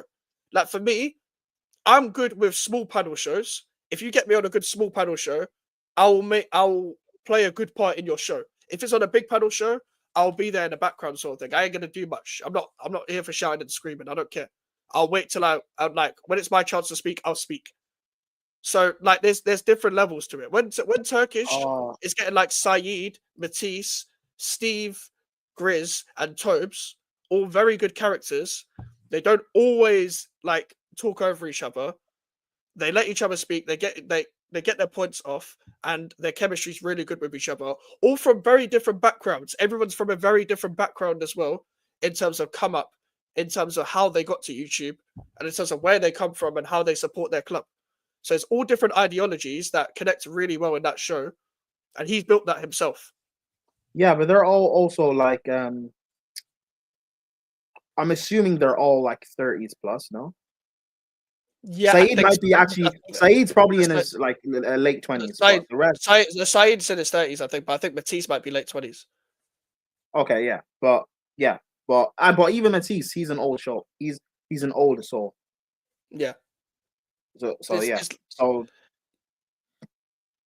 yeah, but I like, hear that. I hear what you're saying, and actually that also makes sense then with mhm, like how you then do your channel because like yeah.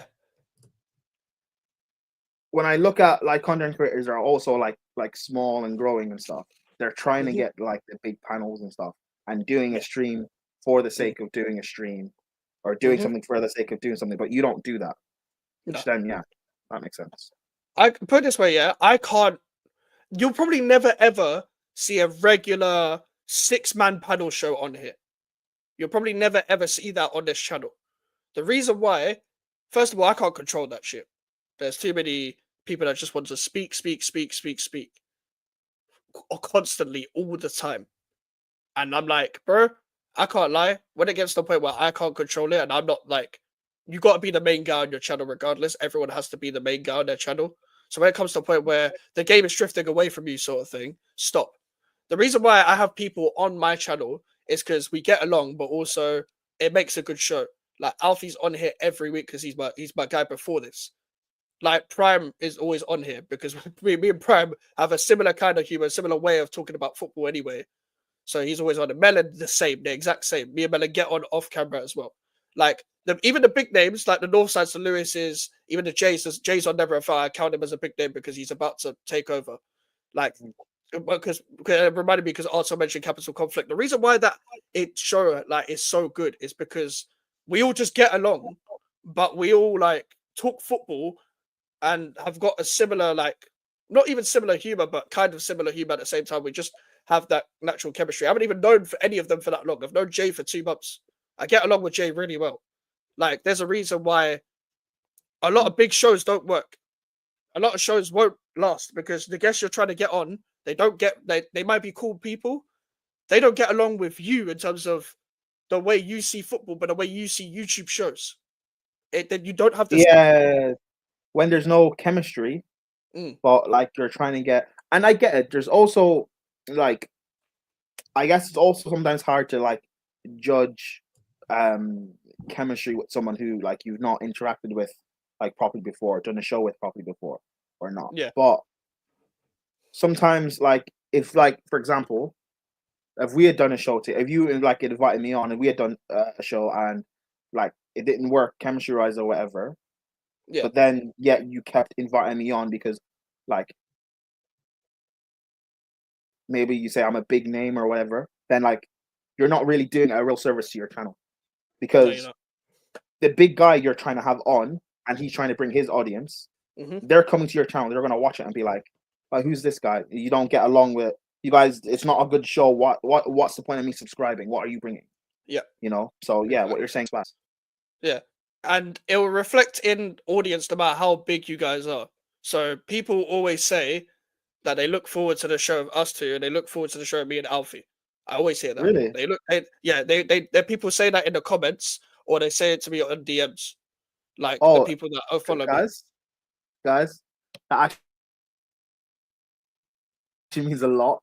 Genuinely, it means a lot. He's not gonna lie. Hey, I feel like it's just Mike's carrying it. I didn't know people actually.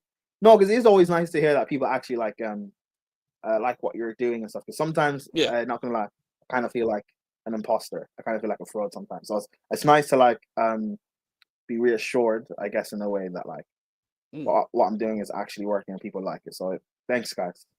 Yeah, that's how I feel Prem half the time. I don't know what the fuck I'm here half the time, to be honest. Like, but like I remember, was it?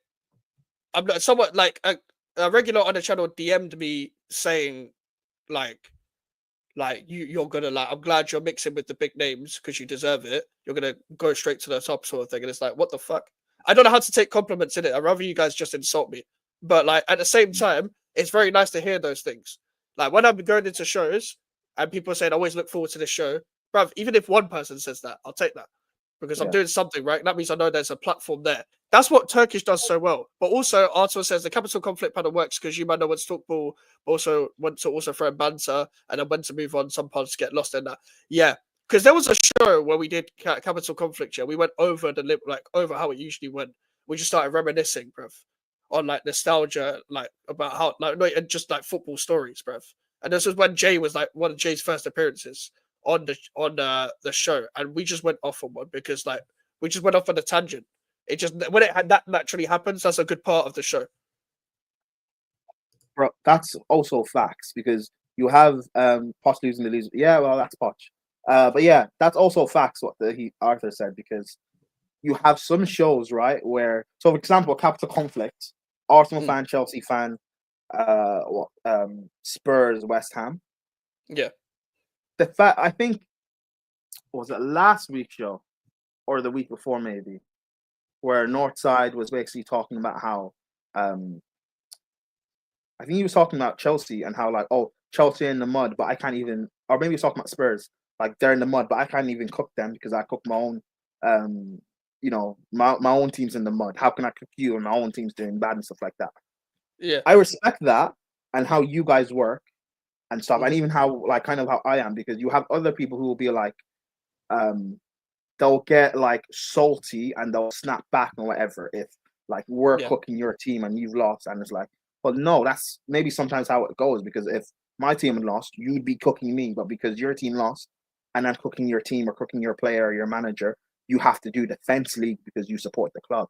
Like that doesn't make a good show like that when you're taking it too personal. I see people take things like take banter towards their club or towards a player like way too seriously on here when you're just trying to have a good ebb and flow show. And also in the same breath of what Arthur said, I've seen people go like keep doing banter when you're trying to have a serious conversation.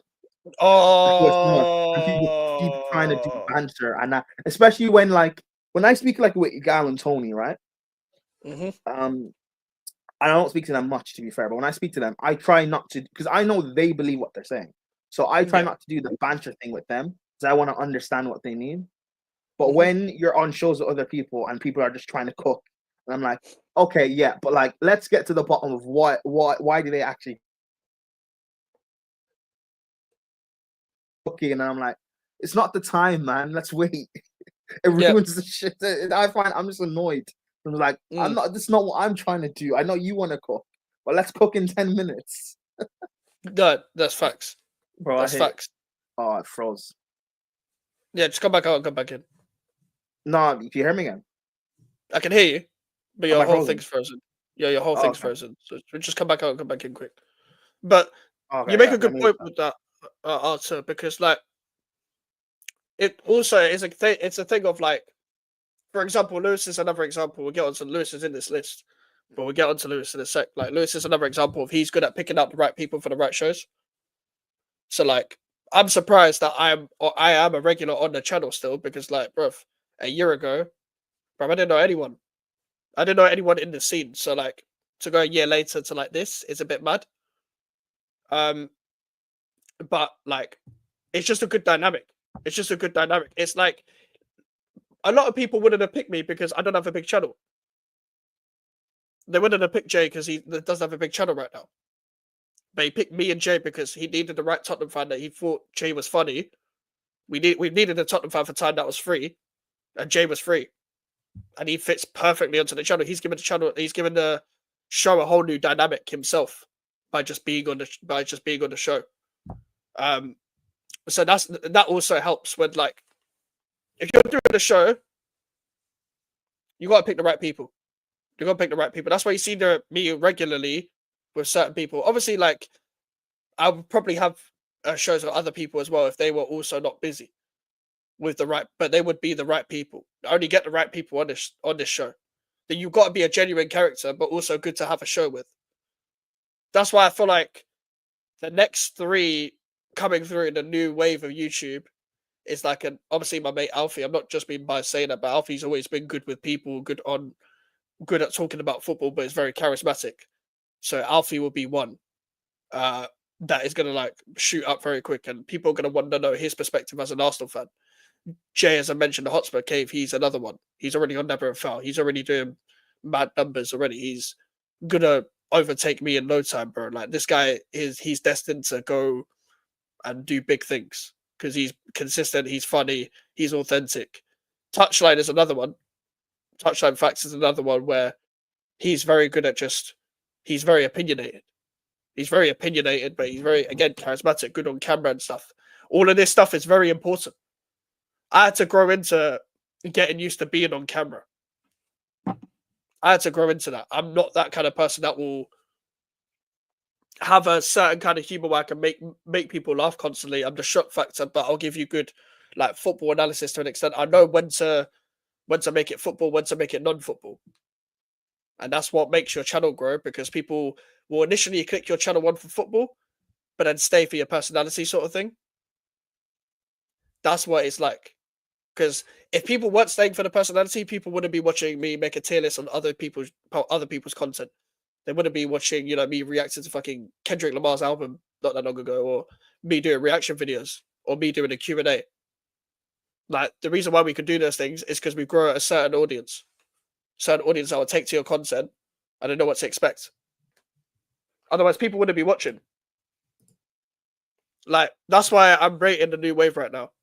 And I rate you guys as well for always being here. Because, listen, like, even if you can't be here for every stream, I know all the faces, and even when the new faces stay, I always recognize. I love seeing the same faces join every show, because I know that means I'm doing something right personally. But this is kind of like only the start, really, of what we can build and the potential we have to grow the channel even more by doing this stuff as well. But I went off on a bit of a tangent, but circling back to the point, that's why Turkish is going a good tier. Yes. And speaking of Turkish, someone who collaborates with Turkish a lot, on the Big Six, Matisse.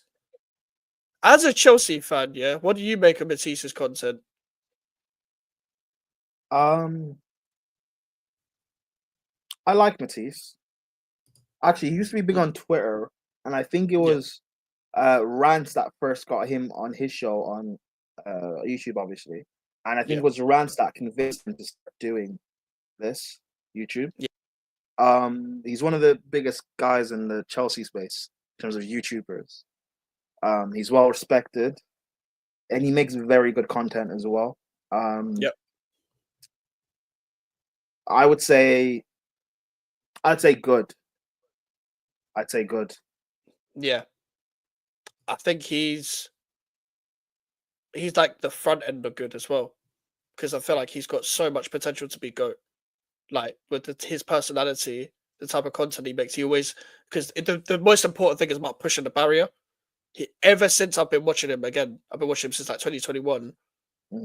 So, like, he's always had the ability to push the barrier year upon year upon year, where he can evolve. Yeah, and the thing is, he wants it's to top only 4 himself. years. In again by 2030, he's at 20. He's at 21.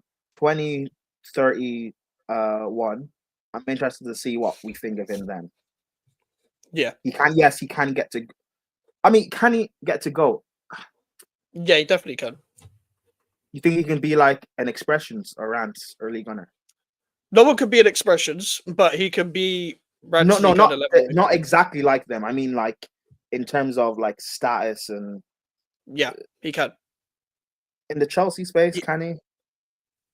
Because think about it, he's got the balance of, he can branch out to the mainstream without dumbing it down too much, but he can also excel himself so Oh, much in the YouTube space where people you stay for his mean that personality when people mainstream? watch out for every He's single already con. been in. No, but If you no, mean no, but mainstream, no, but then I'm just yes. saying that as an element. I'm just saying that as Oh, an okay. element of it Yeah. because like Rants is not Rants and Gunnar are not mainstream, but they've branched out so much in the sense that they'll stay for them.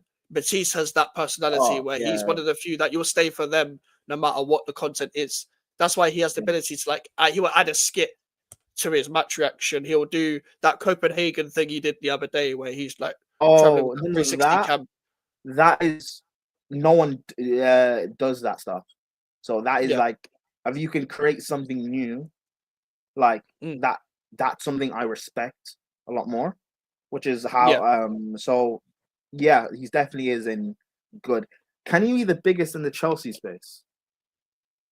I'm Who is looking the at his biggest in the Chelsea contenders. space? Depends who you ask. If you ask me, because I've been watching this since like 2015. So if you ask me, or well, yeah, late 2015, early 2016. If you ask me, I'm looking at Carefree Lewis. Yeah. I'm looking at Eunice. Hmm. Um, Mainly those two as the biggest. I guess. I mean, Lewis Beneventi is like a dickhead, and if you know personal stuff about him, you know. But in terms of he was doing 100% Chelsea with Lewis, like back in like Conte days, 2017. Um, I think that's really about it. Nini, he's big, but he hasn't been necessarily. I don't know. He's kind of been doing it as long, maybe since like Yeah. 17, 18, but or yeah, 16, 17. But um, in terms of people, I would think are like the Chelsea versions of like I'm thinking of the Chelsea version of like Don Robbie or the Chelsea version of AFTV, like the Yeah. heritage of Chelsea. I'm saying it's Lewis. Um, and Matisse will get into that. In terms of Chelsea, he will get into that. But I'm just looking really at Lewis and Eunice. Maybe even Yeah. Eunice is doing actually longer than Lewis. So I look at that's why Eunice now is like he's now gone kind of down the route of like he lives in Dubai, he's Yeah. married, and like YouTube wise, he's doing the like whole fear mongering and delusional stuff. But I'm like, I still won't disrespect Eunice because like AFTV, you're a heritage. So no matter No, I what you're hear it. kind of Yeah. doing now, I can't disrespect you because you are the goat of Chelsea. So our Chelsea content creators. Can he get to that level? 10 years.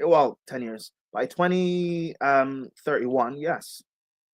So that's 10 years him doing this. Definitely you can. I think he could. And I think he also, could get to go in no time. Honestly, like I think because even like not just Chelsea, yeah, but he's already respected highly in the scene. Just as a general creator, if you other times. look at it from the face of it, him and Turkish are the next two.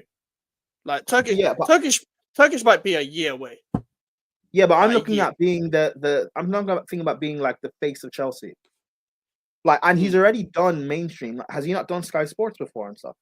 He has. Yeah, he's been on Saturday Yeah. Social. So like, when it comes to like Chelsea, oh, who's a Chelsea content creator to get? I want them to stop calling up Rory. You don't represent us. Mm. Stop. You don't represent us. He's been on overlap Lewis once.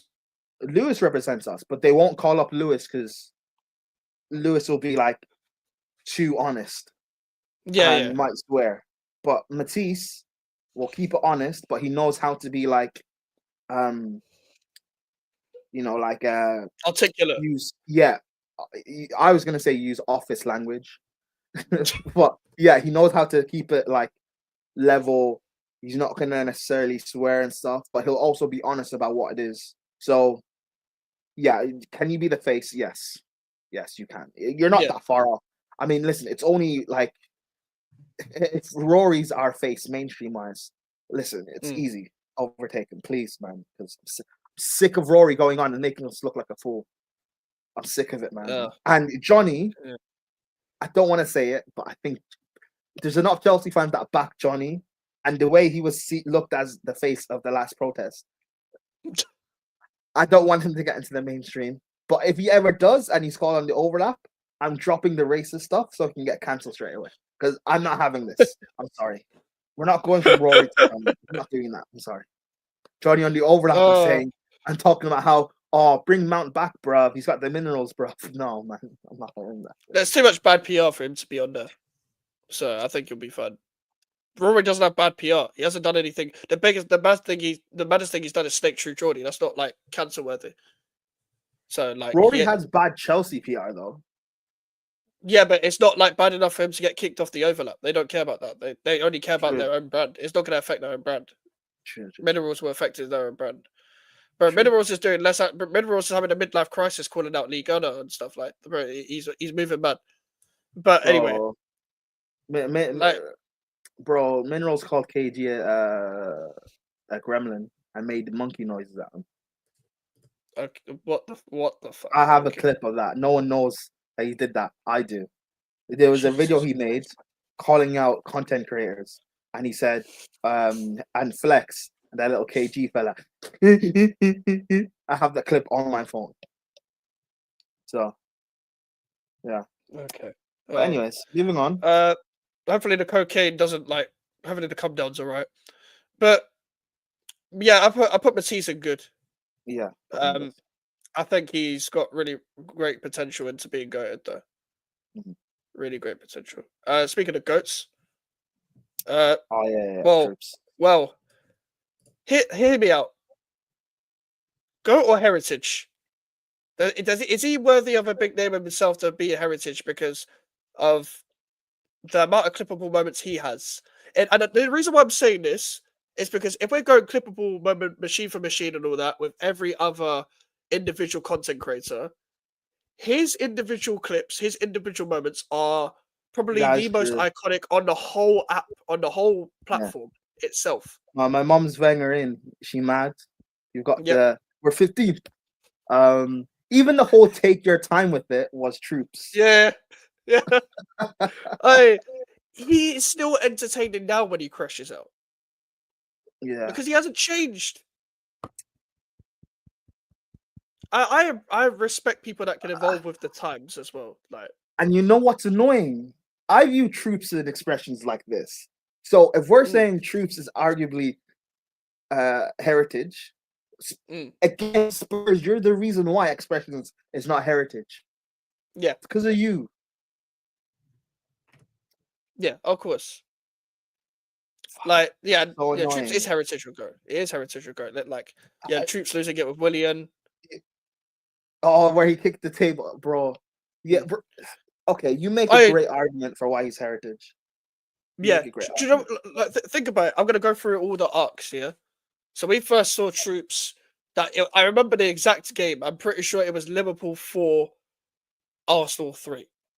I'm pretty sure it was that game where Mane scored with his left foot. He cut in and slapped it. I think it was that game where he first burst onto the scene, Michael Richards style, and did his first fan cam, like properly, and then he took over. And it was like the whole ready for the game. Where are you then in the game? When he's taking a piss out of footballers on Snapchat. That was his first one. I want to say that was one of his first, bro. I remember that, bro.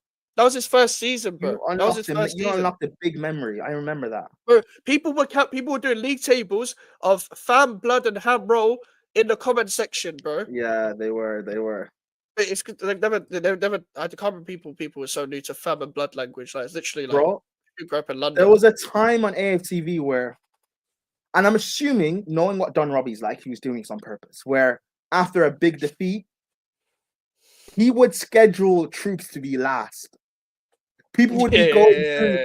I'd go through the comments, right, and he'd be like, "Bro, we don't care. We don't care. Drop the Troopz fan cam.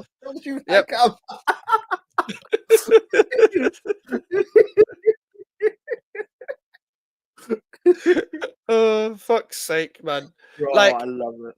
Like, I'm gonna go through as I was saying, the fan cam, the early fan cam eras, where the Liverpool would like Westwood, you think of Man City away, obviously my mum's winger in that one. I think it was Everton away, West Brom away, Bayern both games. We can't even beat Leicester. No, fucking Bayern Munich blood. That one.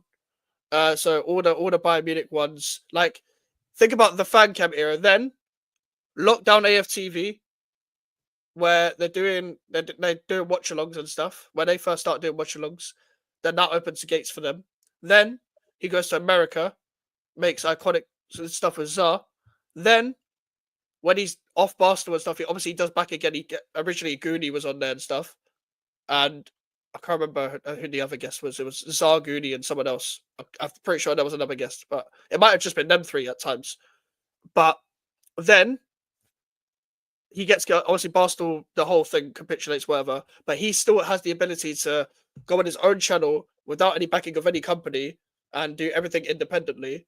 Redoes back again with Hassam, Lewis, and Flawless.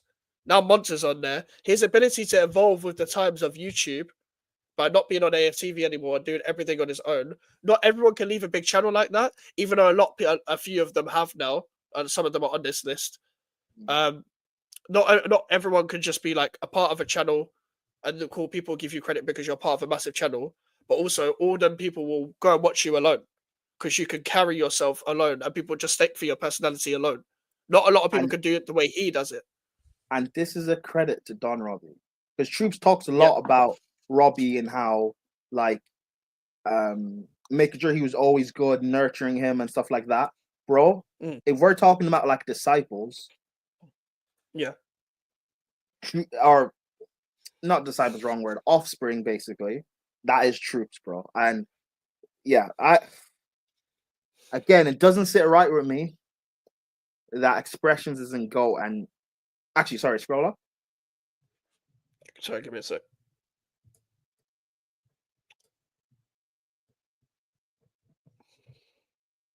Actually, no. It makes sense, bro. Because Troopz have been doing it for longer. Like, I'm not saying Troopz is... He has, yeah. Put it this way, yeah? In terms of individual content creator, Expressions is the best for me. But in terms of Troopz has been at the same level, like, so is Rants. Don't get me wrong. So is Rants. Rants and Troopz are like, for 10 plus years, like 10 to 10 plus years, whatever, have been at the top level all their YouTube career, all their internet career. They're the only two really to do that apart from Robbie. Like, there's other people as well, but those are the three that come to my head. But like, Troopz has to be heritage alone for his moments. The reason why he's not is because without AFTV, there is no Troopz. No, but that doesn't stop you from being heritage, because you can carry on your own heritage by going solo. He has done that. I know, yeah, I know, but the only reason why he's heritage is because AFTV. But then, okay, no, he has gone to America. No one else has done that. That is sick. Went to America.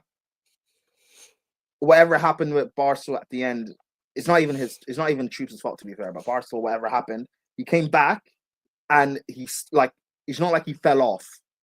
You know how we're talking about exactly. And AFTV falling off. He hasn't fallen off. Yeah, it's what I was saying. But also, Prime, do you know when you said AFTV to Troopz? What would AFTV be without Troopz? I know they had a lot of great characters, but he was the main guy. Big up Elijah, by the way, every single time. That's true. Big up Elijah, by the way. But yeah, Troopz for me, heritage. And AFTV started to fall off. I noticed the fall off once Troopz left. Yeah, so Troopz has to be there. Yeah, okay. It has to be there. And he was starting somewhere. He chats to Birmingham, I'm pretty sure about it. He still chats to Birmingham. Amount of footballers. The way Troopz is and how, like, I think footballers rate that, the honesty of, if you're playing badly, I will get cussed. How he was Aubameyang went at Chelsea, he was cussing Aubameyang at Chelsea, but yet him and Aubameyang are cool. His friends with Lacazette. Him and Declan Rice are boys as well. Yeah, I respect it. He's heritage. Bro, I respect someone that's friends with footballers. Bro, just stayed himself. Bro was like, I'm gonna just be myself. I fucking respect that so much. But yeah. Next is Leah's. How much do you watch your Leah's? I watch his channel because he's a United fan. Yeah. He drops I think he streams on Twitch, I'm pretty sure. But like every Premier League game that drops, he will drop a video on his channel reacting to it. He has very good ball. Like he's like Faz called it Twitter nerd, but like he's kind of like that Twitter nerd, tactical type of thing. Mm. And the way he, for him to come from America Mm-hmm. to London to the UK, Yeah. being independent and to be successful at it, he's in good for me. He has to be in good. I'm glad you said that because I agree. The reason why I agree, it's a respect thing as well. The same thing you said about Faisal, with his background of being Arab, being a Real Madrid fan. Obviously, I think he went to school in Denmark as well. Then Mm. obviously he went to school in Northwest London as well. That's how he met Sharky. But with Liaz as well, like to do what he's done, to achieve what he's done, he achieved what he did quick as well. Like the first time I found out about it was the FTBL days of Stoppage Time TV, or FCM as it's known now, with Culture Cams. Like I don't know how they became friends, but that's how I first found out about Him and Liaz. Cams are roommates. Yeah, they're roommates now. Yeah, they've been roommates a couple of years, I think. But he was on. He got put as a feature on Stoppage Time TV on the when they were on the FTBL in the 22-23 season. That was my introduction to him. I didn't know, and then I saw him a lot through Twitter and TikTok, and him doing short form content. His ability, again, I like the people that go mainstream, but obviously, like they're not outrageous anyway. They don't like push the barrier to the outrageous humor, or whatever. But like your personality might, like your knowledge of your knowledgeable personality overstates how like your humorous personality. So you can kind of adapt to both. So you can adapt to any form of piece of content that you're on. Like Mm. SDS isn't like PG constantly. They do push the barrier, but they don't push the barrier so much where, oh my god, look at what they just said, sort of thing.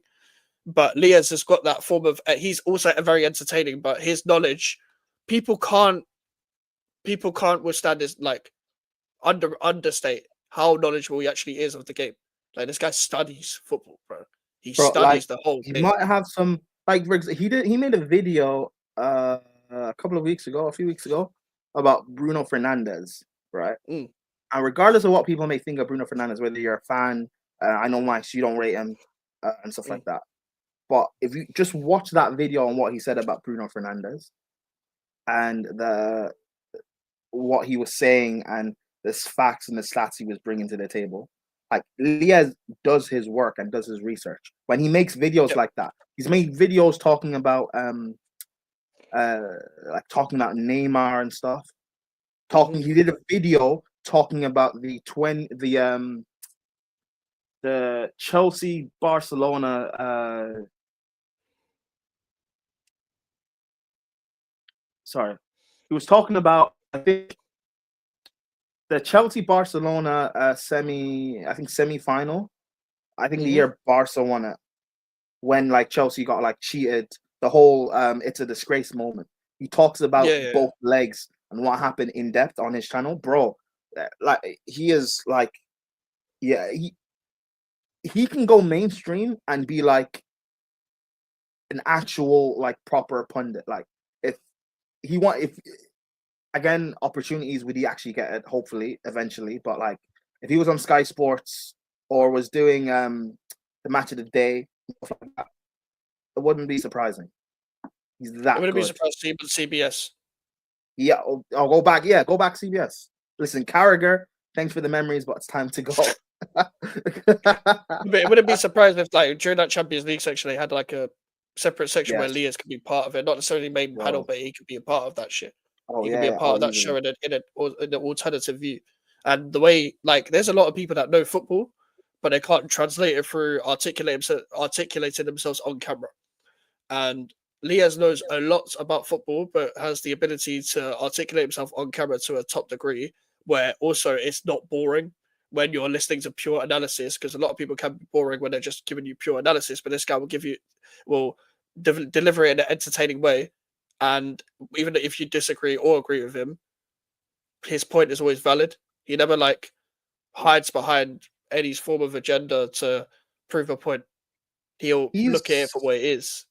he's like, there's some people who, they've got like some good knowledge, but they're great banter.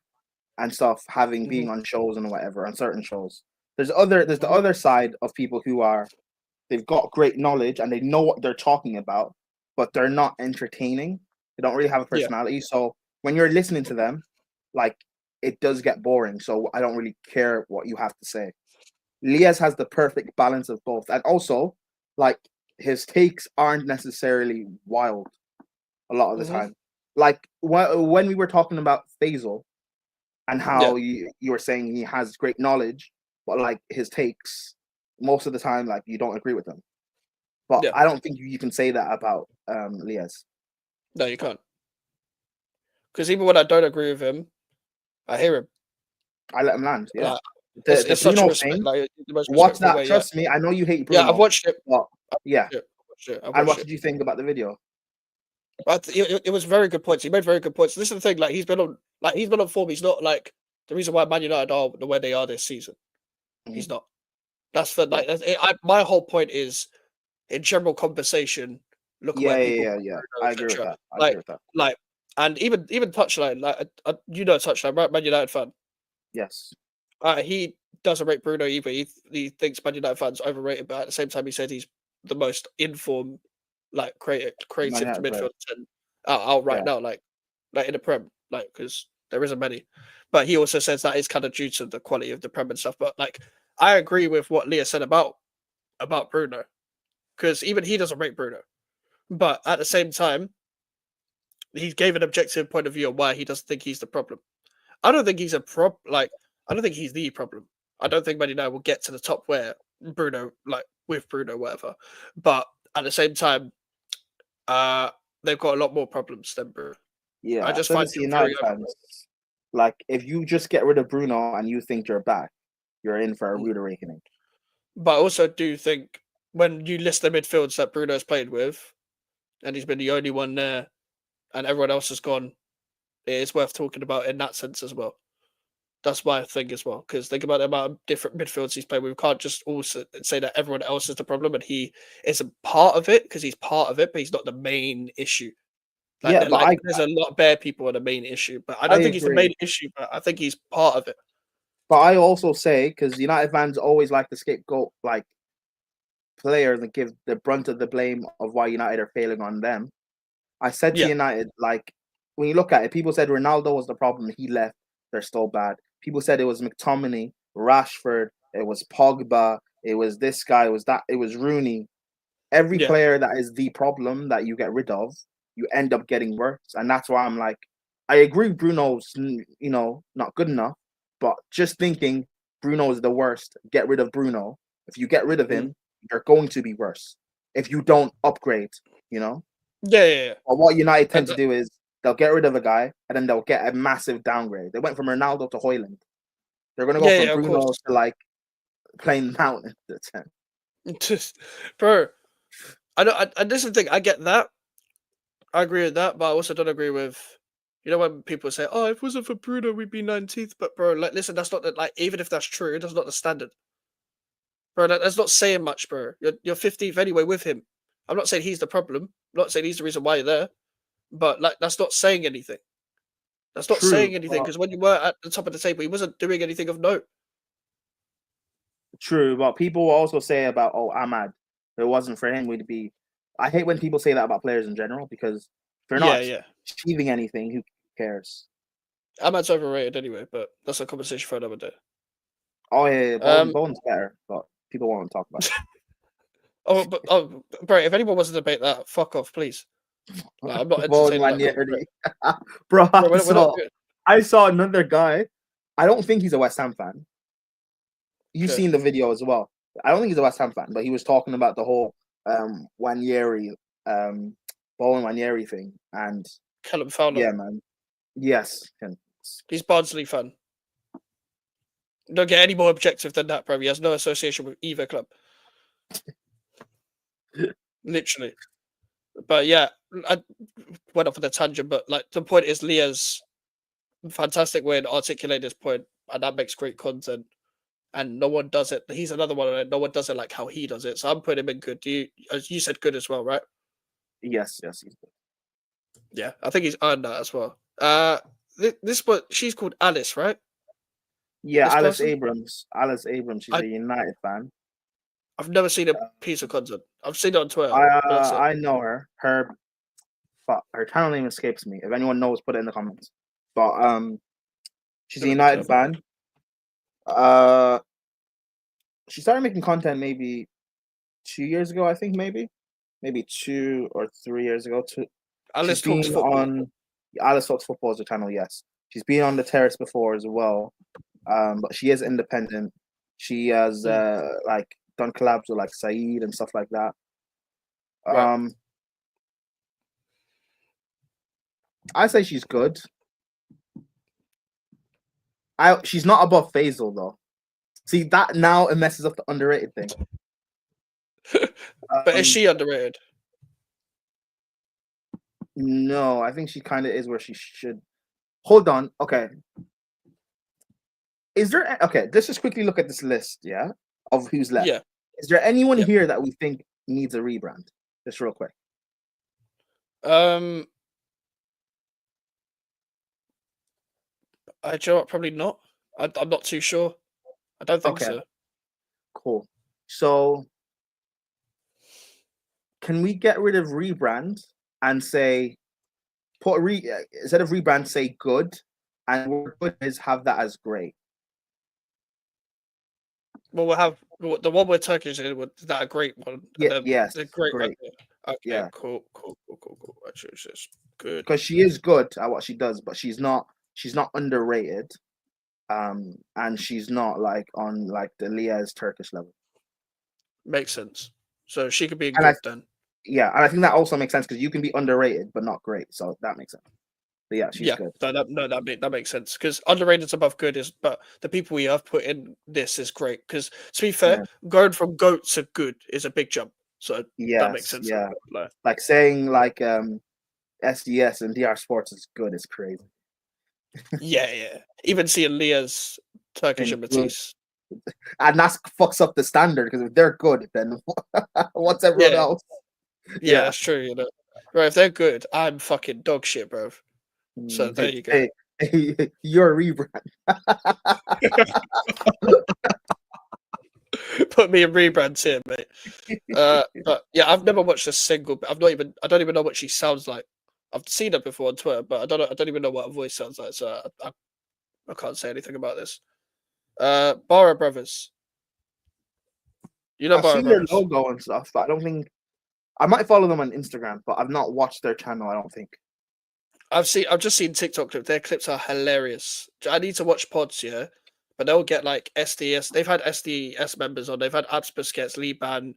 They've had Saeed on. They've had Abs Geordie and Caleb on. Busquets. That is an elite name.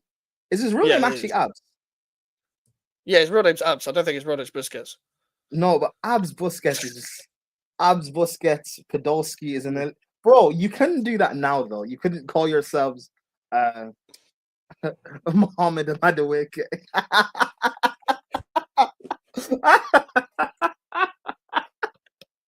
No, but that's such a big jump from like Busquets to fucking Madrid. uh, me and my Mrs. Mudrik.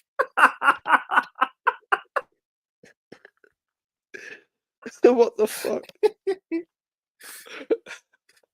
No, calling your missus a footballer is crazy. Only Specs can do that. Oh, oh, I know him. I do know him. I follow him on Instagram. I watch his Instagram videos. Oh, okay. He is They're underrated. I'm underrated, sorry. He bro. is. Yeah, He is. yeah. He The is. He Barra is. Brothers are I don't even underrated as watch a his pod. channel, but just based off of the stuff I see on his Instagram, that's quality. I've just subscribed to him now. Notifications on, bro. Yeah, he's yeah. Okay, underrated. I'm sorry. But Or their pod, their TikTok clips are hilarious. Like, yeah. there was something about like, what if like Osama bin Laden invaded like the Euros or some shit, bro? It was fucking Oh hilarious about yeah. David Beckham and Underrated. stuff, bro. That clip was hilarious. Like, so yeah, Joy, is there going to be that next one where like in a year or two they're going to be doing a madness like with what they're doing right because they're already growing as it is through, and they've got the TikTok game on lock. So fair Bro, play to them. there's a big mark with Filthy gone.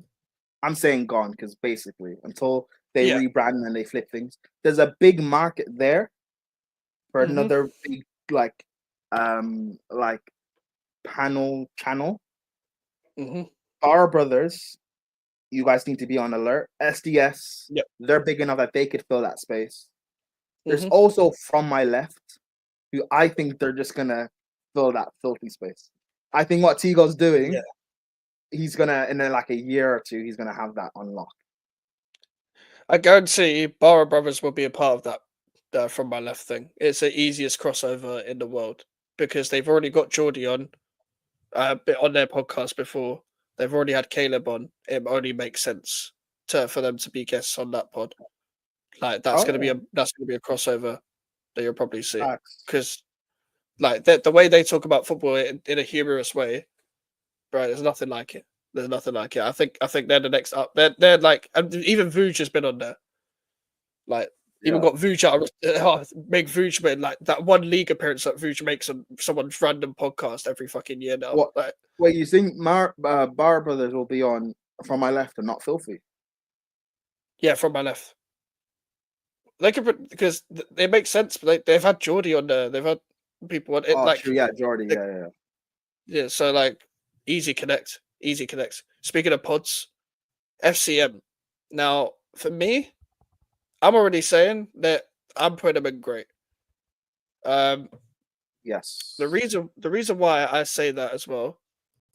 Um, I've been watching them for years as well. I've watched them around the same time as I watched Big Six. So when they were Stoppage Time TV, they had old production. There was a guy behind the camera that would be production as well before Lias became production on FTBL. Um, the dynamic between Mayowa, Fuad, and Cams, again, they've got that so well. And to be fair, they've been doing it since 18-19 season. I didn't even know Oh that. man. Yeah, like I've met them as well. I went to their event in Shoreditch last year. Um, met a couple content creators there. That's how I got networking and stuff. But it's very inspiring because it was like them three and Lias. It was just before the Champions League final, before Real Madrid Dortmund.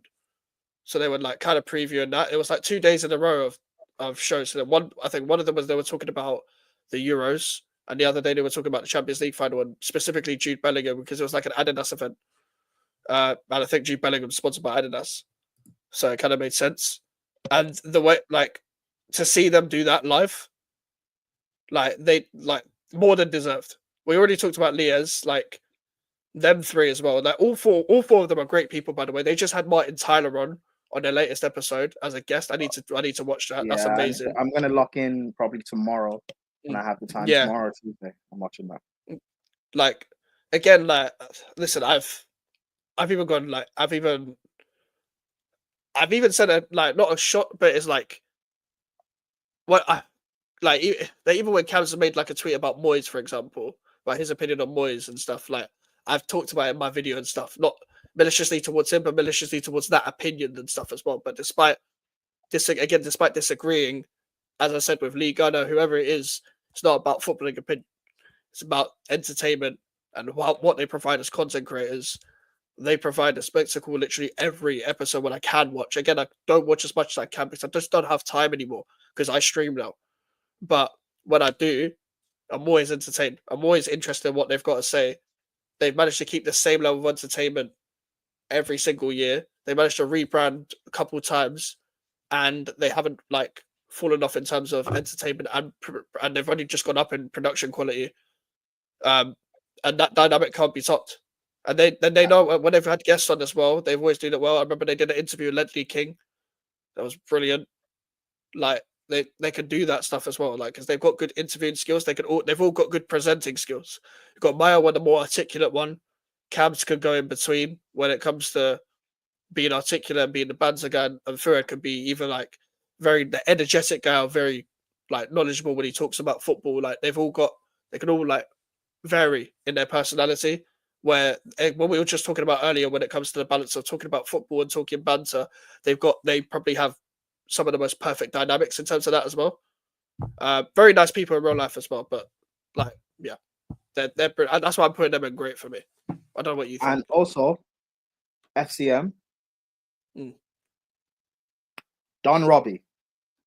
Yeah. Don Robbie saw an opportunity there to make that part of his brand. That was brilliant. Talent ID is unbelievable. Because he's had culture cams on DR Sports before, many times before he was on there.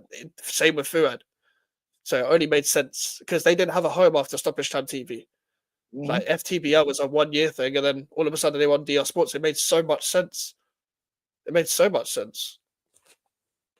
But I don't know what you think. What would you put them in? I put them in great. I agree. Yeah. All right. This is probably my top three in terms of go-to football pods. That this big six, and well, to be fair, I don't watch. I watch SDS now and then. Like in terms of like now, like because Filthy's Yeah. all time. Filthy's my all-time favorite. Yeah. But like I don't watch Filthy now. So, listen. Speaking of, just apologize to Tigo, man, please. Apologize to Tigo. I miss Filthy. we're never getting that back. Speaking of not watching, Rio Ferdinand. Unless clips go on do the rounds on socials, I don't watch. He has Joe Vega, I think, on as well. Yeah. And Stephen other Howson. United fan. Yeah, Howson. Yeah, I don't watch. But okay. I was gonna say good because just for the sake of I don't know if it's good or not, but if people say it's mid. Do you know what it is? Yeah, I like when ex-footballers go on, do their pods and interview ex-footballers and reminisce about times and give us a bit of an insight to what certain things were like, etc. But that's not their pod every week. When Rio Ferdinand just spouting nonsense, I know it's not about footballing opinion, but it's like it doesn't make the content great because I'm just watching. Like with all due respect, because what's his name? Joe is like an OG. He's basically heritage in himself because he's cheeky sport, Copper 90. Like bro, he can be heritage if he was here on an individual list. I probably would make an argument for it because of his longevity. But Rio Ferdinand, him and then Howson, I'm not really watching. Like it's good quality content in terms of production. And to be fair to him, he's given Culture Camps an opportunity. I think him and Harry Pinero used the studio for their pod. I could be wrong, but I think it's a similar studio. And he's delved into the content creator scene. He's been on Filthy Fellas as well. He was good on that Filthy Fellas episodes. But yeah, I don't really. He's good as like a guest or when he's part of a panel, but when he's I mean, I guess he's basically the presenter on that show, I think. Or it might be Joel. I'm not really sure. But like I think Joel does like the intros and stuff. He like leads it, sort of thing. Yeah, but I don't think he can do that. Like Filthy worked because of the people that were on on that particular episode, and because Tigo was like in control of things. But like he's not like when I look at ex-footballers that are now like pundits or making content, like he's not in Micah Richards. No, he's not. He's not that level. He's not even a Sturridge level. No, he's not. And in terms of ball knowledge, he's not like a Gary Neville or a Jamie Carragher. Yeah, he's not. So, but because he's a United fan, or he ex-United player or whatever, a lot of United fans will watch the channel, so he'll get views that way. But if people want to say mid, then fine. No one attacked me because I didn't say it, but I'm putting it mid just because like the same argument for the club. Yeah, like I'm not watching that for the panel alone. I'm not watching it. Yeah, respect. Like that's the most. I'm not even trying to be rude, but in the most respectful way possible. Like I'm not watching it. Listen, I'm not even being biased as well because of Rio Ferdinand's past opinions about West Ham. I could be much worse. I could have said much worse things about Rio. What has he said about West Ham? Bro, I'm not getting into it. It's just like it's because basically he's just one of the ex pundits that like uses the whole that he's used as the former West Ham thing as like when TNT need a former West Ham player on, yeah. They'll go and get someone half-hearted. Like Joe Cole is fine because he actually represents West Ham. Colton Cole represents West Ham as well. Joe Cole represents West Ham. Yeah, Joe Cole could reps West Ham and Chelsea because Cole was a West Ham academy player. He came back to the club. Like he Oh, still I represents know West he reps Ham. Chelsea. I just didn't know he reps West Ham as well. Yeah, he's always on there for West Ham and Chelsea games. Oh, okay. With Rio, he's kind of used as like the last minute option. He played for West Ham. He was in our academy, bro. I thought he came through. Was he not at Leeds? Leeds bought him from us Oh, okay, I did not know that. because when Leeds were way better than us. Oh, I didn't know because remember- when people talk about West Ham's academy, I don't hear Rio being mentioned. Yeah, Rio was same. I think it was same time as Lampard. Oh, damn! Wow. He played with Lampard. And he doesn't like West Ham because of what reason? No, do you know what it is? He just doesn't respect it. He doesn't respect us as much as he should after coming through Oh, our okay. academy. Okay. So he kind of like puts us down. Even I know he won what he did with Man United, but at the same time, like, bro, the way he talks about us is like, oh, bro, we brought you through. We're the reason why you are who you are, sort of thing. Like, don't like put us down so much, sort of thing. And the way he likes to think he knows what West Ham fans are talking about, understands West Ham fans because you was once a West Ham fan 20, 30 years ago. Like, you're not your brother. Anton Ferdinand represents West Ham. I like Anton. He understands West Ham fans. Rio doesn't. I could be much worse. I could say much worse things about Rio if I wanted to, but I'm not going to. But I'm not going to get into one of his opinions when it comes to what he said about West Ham because I could be here all day. Yasin, the only reason why I'm not inviting any more people on is because this stream will be 4 hours long because we've got so many content creators to get through. Pause. Keep it how it is, but we'll do a show this week, Yasser.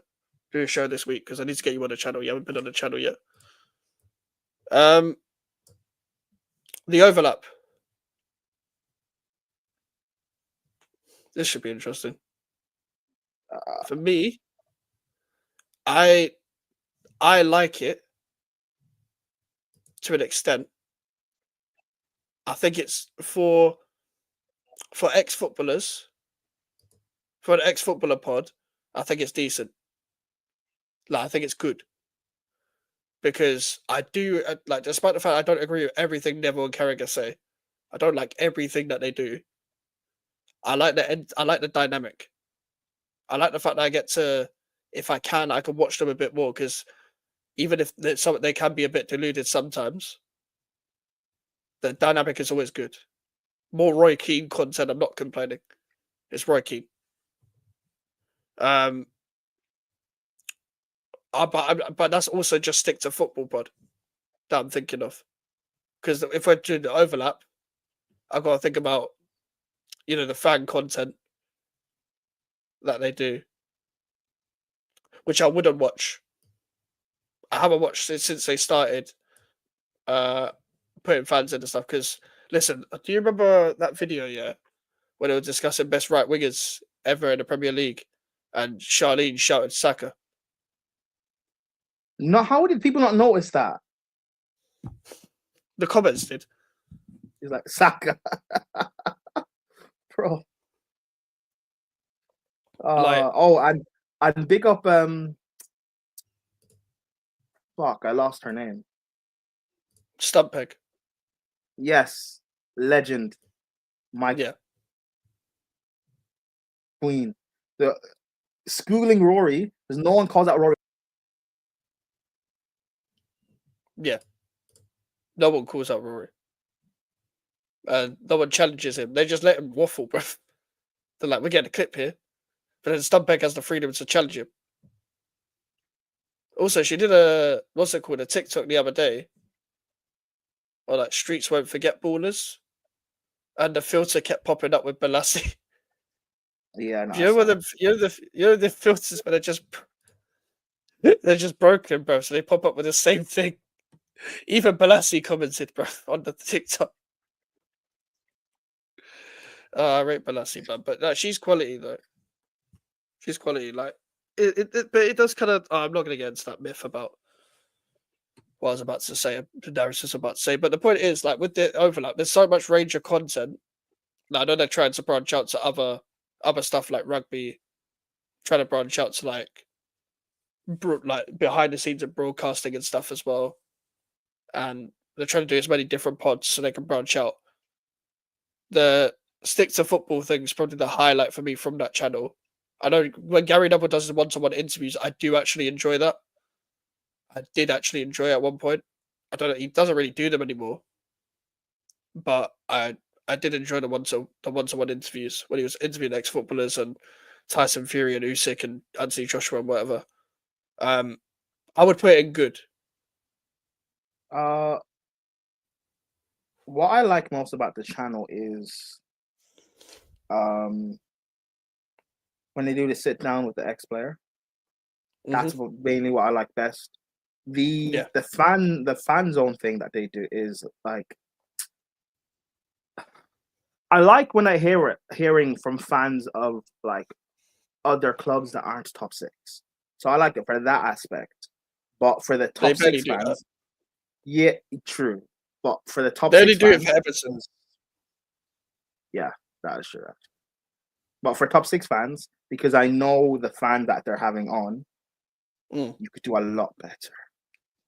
Yeah, You're having Ty on just to have a shouting match clip. Like you could do a lot. You're having Rory. Like if you could have like, I mean, you'd never get an expressions wouldn't work. But if you could have maybe Jay for a West Ham fan, for a Spurs fan, you for West Ham, you have like a normal Arsenal fan that's not necessarily AFTV affiliated or Thai, like a normal like it's Arsenal enough to fan. go. Yeah, you have enough to go around, like maybe an Alfie or something. Yeah, What I that's mean the is only just one. like people Yeah, with but people with like normal-ish opinions that actually yeah. rep their club properly, hmm not just having just and yeah, her Lobotka take was actually that people weren't listening about, and how she said Bastoni is the best center back in Europe, and people were like laughing, bro. Yeah, do people not? I mean, they don't watch other leagues. This as much as I haven't watched other leagues. I've watched enough of fucking Bastoni to know, like, bruv, it's Bastoni, bruv. Simple as that. Um, but yeah, the fan zone thing, yeah. Like, I So don't respect. I'd say I it's don't respect. yeah. Sorry, I don't respect shows like I don't. I just don't respect shows like that. But mainly because I'm not a big Six fan, so I'm more looking out for who's representing West Ham. They got on West Ham fan TV, like Nicky from West Ham fan TV the first time once, who's a good representative, but didn't bring him back. They got another West Ham fan. I forgot the guy's name and I forgot what channel he was from, but he was on there like a year ago, I think in a Moyes season last season. We don't get any representatives on there, and obviously we only talked about 5 seconds anyway because everyone else is there for show. They get Everton fans on there that have already got big channels and media connections anyway. That's the only non-Big Six club they actually talk about. They don't talk about anyone else. Um, but yeah, sorry, where would you rank it? I'd say it's good. Yeah, I agree. Pitch side. I don't know what that is. You know Theo Baker?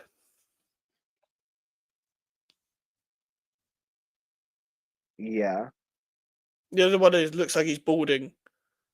I know who Theo Arsenal Baker fan. is. I didn't know he had. Yeah. I know who he is. I just didn't know he had a podcast. I don't know whether you know Tom Garrett.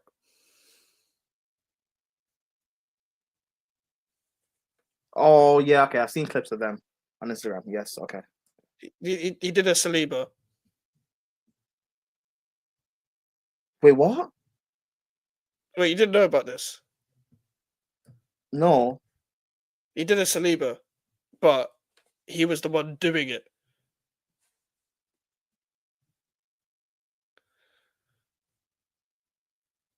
he filmed himself. He was getting filmed. By who? I'm assuming one of his mates. Uh, yeah, that's the only way I can introduce. Basically, some guy from the Midlands that is just there to wind people up. I think he's going out with a Sky reporter. No, he's going out with that Chelsea woman that's always on Sky. The white woman. I don't know her name. The Chelsea white woman that's always on Sky. I don't know her name. Thanks, move fun. Pick up to Omar as Oh, well. Chelsea white woman that's always on Sky. Yeah. Olivia. Bro, they're all called Olivia, innit? Olivia Bugsalo. Yeah, Yeah, bro. She's fucking. She's bro. Yeah, that's who he's going out with, I think. Let me not. But Let it's me not. also Let me not. Let me not say. Let me not say what I want to say, man. there's also Reeve on there, and there's a guy called Lewis Bowden who's just a Newcastle rage baiter. Just chats a bag of shit. Basically, this is a horrible podcast in terms of like football content. In terms of like production, it's brilliant. In terms of entertainment, there's brilliant personality, but like it's not enough to like as our Arthur said, pitch side is pure agenda and vibes. So I am putting it mid. Am I on the tier list? I didn't make the tier list.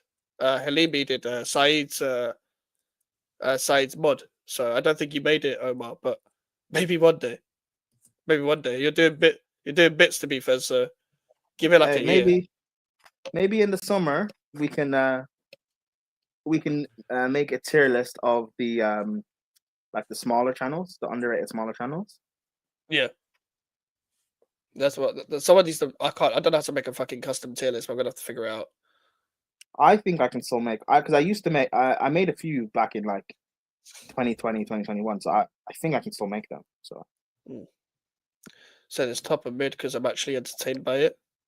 Okay, I'll give you that. Yeah, because it is better than Rio's and the club because at least there's like funny moments because of how like stupid Theo Baker is. So there's that. The big six. I'm putting this in great. I'm putting this in yeah, a great section. Like they've even taken it to in real life events. I've been to two of them, both in Shoreditch.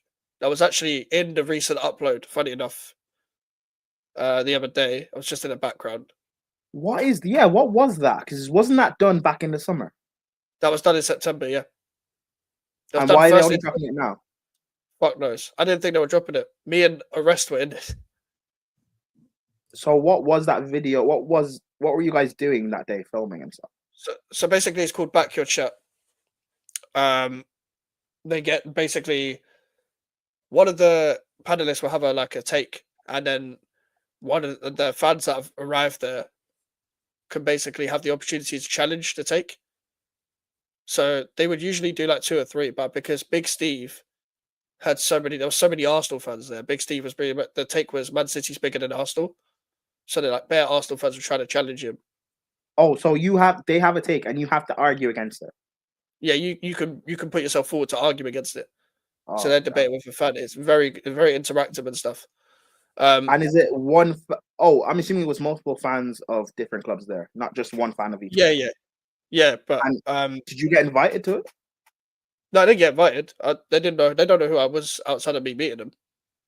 Oh, like how? Yeah, Uh, how did you get to go though? they said it's in Shoreditch. Come if you want to come, sort of thing. They put it out Oh, I didn't publicly. know. It's in Shoreditch. It's in this place because I'm from East. I went there.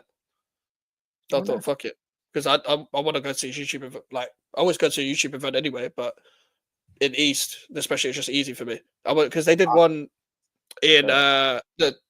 funny enough this time last year. Funny enough, like on this day, a couple of days ago last year, sort of thing. With the first ever event in real life, and it was in Shoreditch. It was in the exact same place.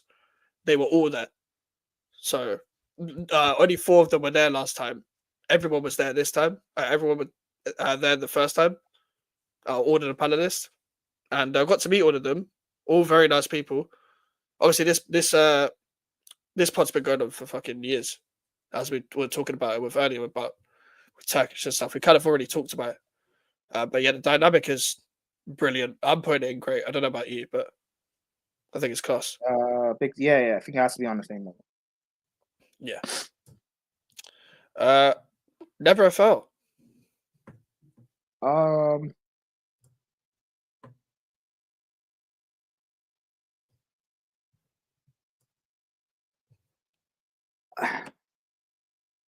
now just going off the list though on what's there, Yeah.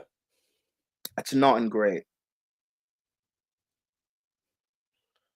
I'd say good. I Yeah. don't think it's underrated yet. I don't think it's underrated yet, but it is good. Do you know what it is? I was gonna say underrated just because of the work they put in. They're always live, like always. Like every time I go, like if I'm going on my phone occasionally, go on YouTube, see who's live subscriptions or just unrecommended, they're always live. And yeah, I don't watch panel shows in it, like, but Mm. I think for the work they put in, they're always trying to find new people, and it does usually work. They're trying to find new ways of entertaining people. I would say it's underrated because of the work they put in. I don't like panel shows. I don't watch them, so I don't really know what type of content they like. I've only been on there once in it, so like, fuck knows what it's actually like week in week out. I just see it on Yeah, like because it goes viral all the time because it just becomes like just tribal at times. So you're always going to find a take that will go viral. Um, but I think for the work they put in, is underrated. I'm just going to work rate alone. They've been doing it for a few years now. I think. I don't know how long yeah. they've They've been doing been doing it for as long as Big Six Bands, so it. months. Okay, so So that's about 3-4 years. yeah, I would say those two are on the same level.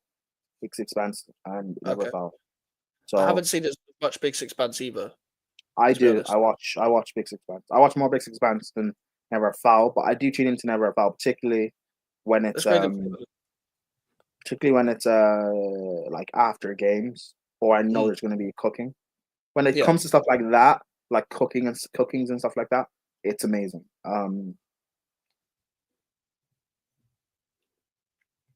Yeah, okay, underrated. I agree then for both. Okay, yeah, because I'll take your word for it on Big Six Bands because like I've seen clips. Obviously, I'm subscribed, but I don't. I can't again. I Mhm, don't have time to watch everyone. So like, mhm. yeah, I know Monsters put in the work and stuff, but I'll take your word for it. Curtis Shaw. Just is Husam on here as well? No, Yeah, he is. do you watch Husam's channel? I've seen Hassam's clips like mainly. Oh, okay, cool. Is there anyone on here that Mm. you don't watch or you That I've haven't never watched? watched. Yeah, We Are the South Stand. That's basically it. And that's it. Coppish. And Coppish. I've Okay, never watched okay, Coppish. okay. I've seen at least one clip or watched something of someone here. Um, Curtis Shaw. I think it says entertainment. He's great. I've only watched clips. I think he was. I watched his. I actually watched a stream he did with Troopz on Troopz' channel. I find him really like if he's one. He should be one of the go-to Arsenal fans that Arsenal fans should go to in terms of like big content creators. In terms of his balance, in terms of balanced view and opinion and way of articulating himself. Again, another one from AFTV who can carry a platform of his own without having to be on a big channel. Maybe underrated. Um, he's entertaining. I don't like watch his content. I'm not subscribed to him. Mm, But you're right. When I do see him on like Troop's channel or I see him on other channels and the way he speaks about Arsenal, he is yeah, educated and well informed. So the chat is saying great. To be fair, Godfrey and Arthur are saying great. great, you think? So I might just go what the chat say All right, cool. because I think he's underrated anyway. But in terms of everything that I have seen, he's not disappointing sort of thing in terms of either entertainment or his points. So Mm. Yeah, this one should be interesting. Now, Carefree Lewis G. Let me tell you guys why he's a fraud. No, I'm joking. Lewis, Both on his channel and stuff. Fucking hell. yeah, no, Lewis, like I was saying earlier with Matisse, like Lewis is um I'd say one of the like if Eunice I view Eunice as like heritage when it comes to Chelsea content, football content, like the first to do it. I'd say Lewis is like second. Yeah. Um he's amazing. He does great work. Hmm. His panel shows where like um I know you said you don't like that sort of stuff when it's hectic, but that's kind of what makes Lewis channel great is that he will give Chelsea fans a voice. So whether Yeah. you like agree and disagree or you have vastly different opinions, we're all allowed to come on after a game or previewing a game and talk out our opinions and yeah, argue with each other, fight each other, cook each other, abuse each other, Mm. whatever. But Yeah. we're all allowed to do it and it's all in fun and most people don't take it to heart unless you're like your minerals or whatever. Um, but he's also a different thing. Um, yeah, Lewis is a great guy. But what he will also do is we'll also have a show where it's um like a 1v1 with like a CB or he has capital conflict. He has Yeah. Shameless FC he's been doing for like maybe 4 years now. Hmm. Like it's ball knowledge with some controlled chaos is what it is. Because Lewis will Yeah, it's never let it like one at a time. yeah, but I mean he'll try and say it, but like Lewis also knows what he's doing. Like he'll let Yeah. the chaos, he'll let there be chaos. He'll even let it get personal, but he knows when it's like too far. That's something Yeah. I rate about Lewis. He knows it's controlled chaos, man. It's Hmm. controlled chaos. I rate that about Lewis. I rate the fact of he has oh yeah, he's awesome. He has like again, like I said, Capital Conflict, Shameless FC, which are great shows. Um uh, he's also willing to like I think he should also be a lot bigger than he actually is. Definitely. But because no one necessarily does what he does.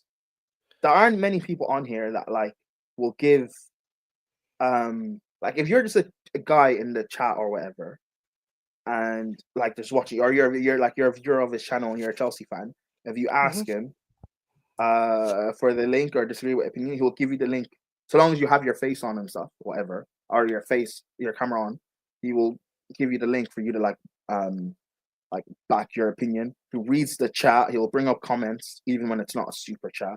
My first interaction with Lewis was like in 2020 when Chelsea were playing Spurs early in the season, and Yeah. I did a collab with him on Monsters channel previewing the game, and he basically said, "Oh, Prime, are you sure you're not a Spurs fan?"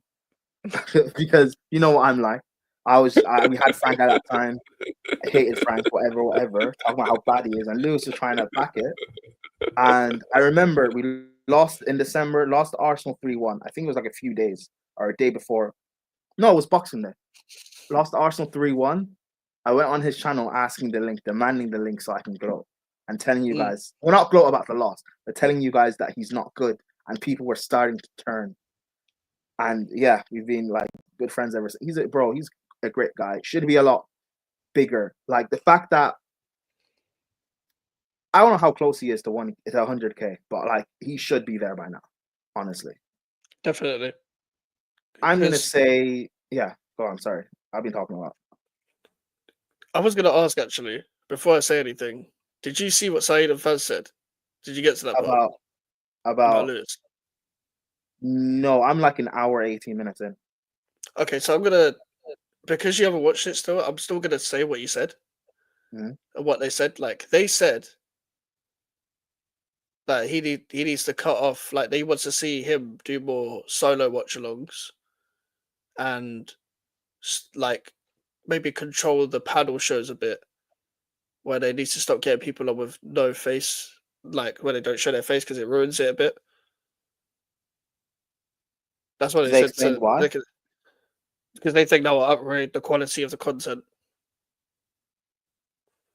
I understand the thing of having people with no face. Hmm. Um, but not a lot of people are on with no face. It's only people that like we know in terms of Lewis and the panel. Like Scott Mm, doesn't have his face on, but he used mm, to when he was first on the channel.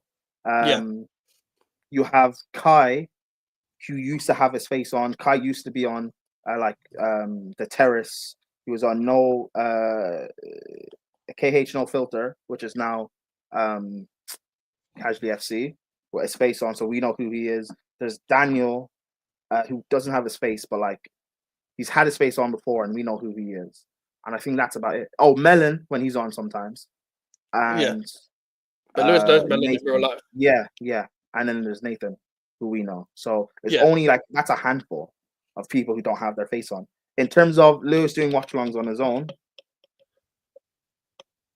I don't know. That's this is something that Lewis is like when we talk about the other guys who are on like Go and stuff like that, and what they've done for the scene, yeah, what Lewis has done for Chelsea fans, there's not another Chelsea channel where we're allowed to just speak and give our thoughts and opinions on games. And we've had, we'll have disagreements on how like we view a game and stuff like that, or how we view like a certain player or view a manager or whatever. And like yeah, we know Lewis, hates Poch, doesn't like Havertz, whatever. If you feel differently, Lewis is willing to actually have the conversation, even if he yeah. disagrees with you. Well, actually, he's not just gonna like abuse unless you're abusing him. Hmm. He's not just gonna abuse you randomly. So I hear what he's saying, but like he doesn't view it from a Chelsea fan perspective. Faz and Saeed, because they have their platforms where they can give their opinions. But if you're someone like who's just a viewer watching this and like yeah, exactly, man. Like if you're just a viewer that's watching this and you are like, well, no, I disagree. I don't think we were bad today. I think that we actually played well considering this or Yeah, whatever. Or I don't know. I don't think Maresca is the guy. He's not actually that good. Like Alex. Alex is if you watch the channel, Alex Redneck Blue, yeah, which is his tag on Twitter, which is hilarious.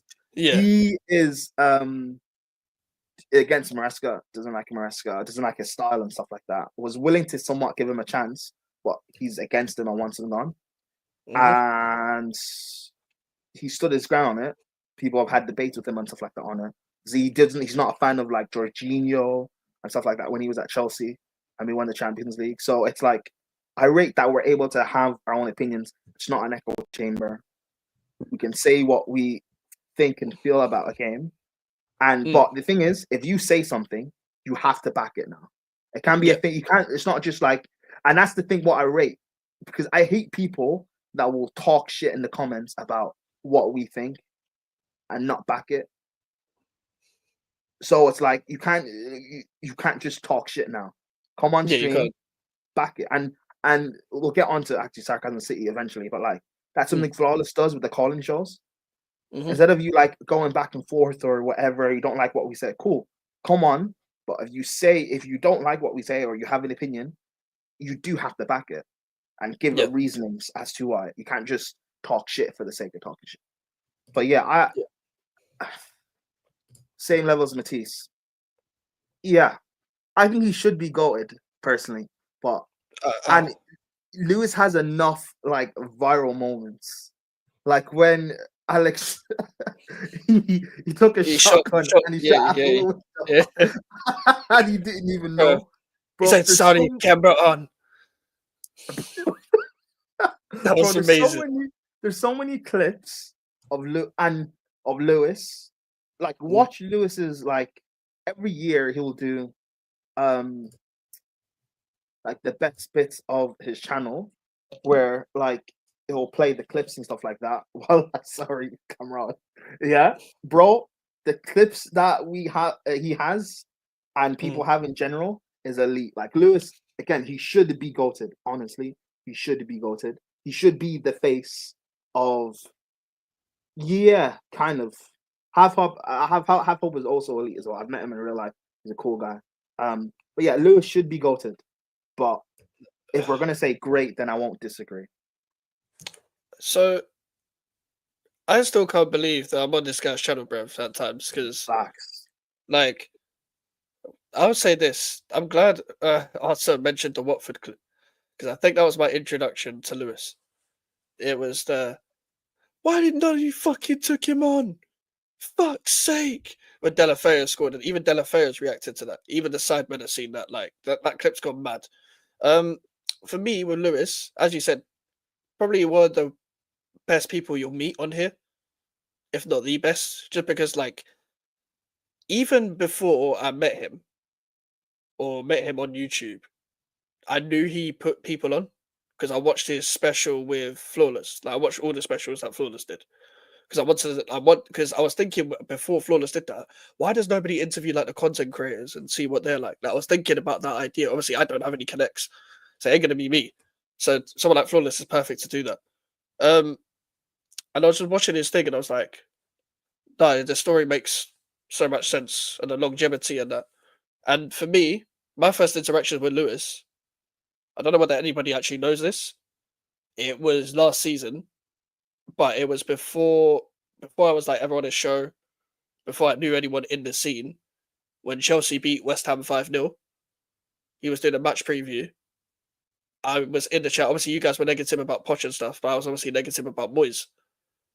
So I'm putting in the chat because he thinks we're going to lose. He thinks that you're going to lose to us. But I'm putting in the chat, bro, if you're going to beat us like 4-5-0. I literally put that in the chat. You're going to be, and he was debating with me in the thing. He was like, no, but you man are good at set pieces. I'm like, we're not good at set pieces. We're not been good at set pieces for years. So you're beating us. And then you guys beat us. And then I go in the chat when on the watch along, I put, told you, Lewis.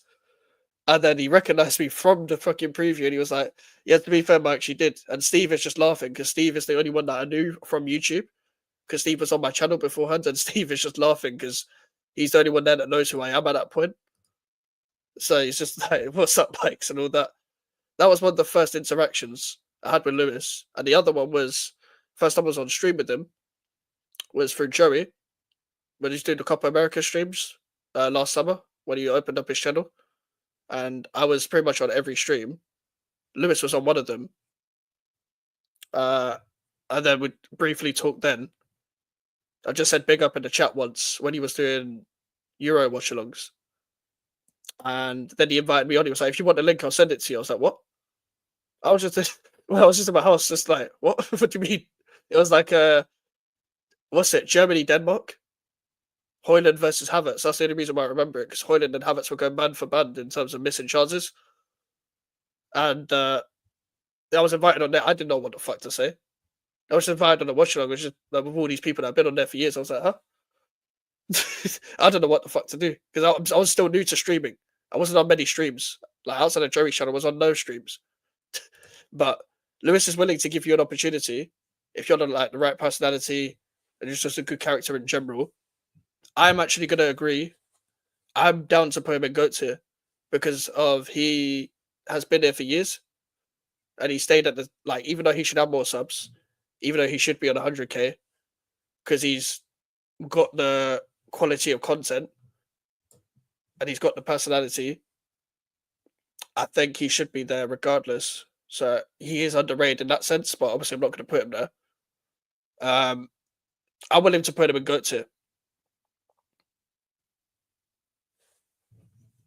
So yeah, I'm going to put him GOAT tier. But it's generally not even being biased because I know there's one of the few people on here I'm actually friends with. But yeah, that's even weird to say in itself. He helped build 100% Chelsea too. Yeah, kind of peak how that turned out, but it's instantly bounced back into help building Chelsea fan TV on his own channel. So credit to him for that. It's longevity as well. It's the ability to evolve with the times. As I said with Troopz earlier, he evolved. Bro. So yeah, but like what you said about Lewis, I agree. Like the fact that this is a guy back in, like I said, he's heritage of Chelsea content creation. The fact, like, I was watching this guy on like 100% Chelsea doing collabs Mm, with like Troopz and expressions and stuff for watch-alongs or for yeah. before and after games that they'd play against Chelsea. Mm. And now, like, bro, I'm friends with this guy. Yeah, Like, yeah.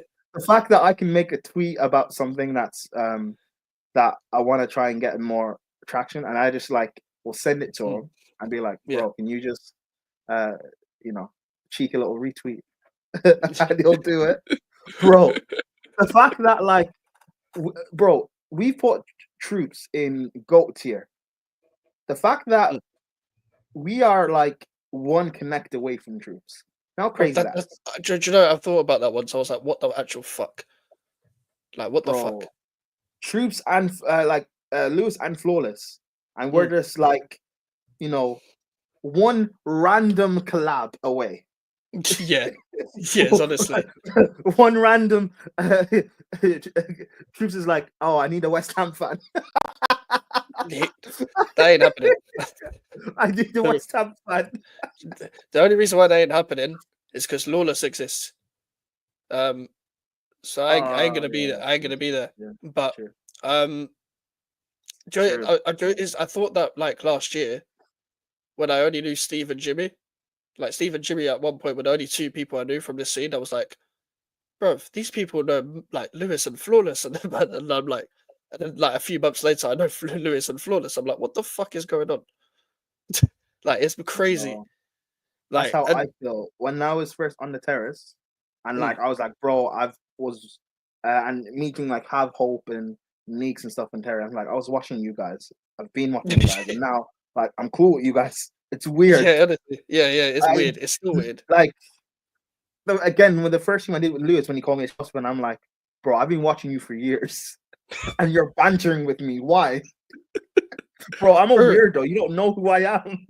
bro, on the first stream I was ever on with Lewis, he was instantly bantering with me because I don't know. Obviously, I was like, we're just talking about setups. I was like, I don't have a setup. I've just got West Ham shirts in the back, and he was like, no, the setup's fine. It's just it would be better if it was Chelsea shirts.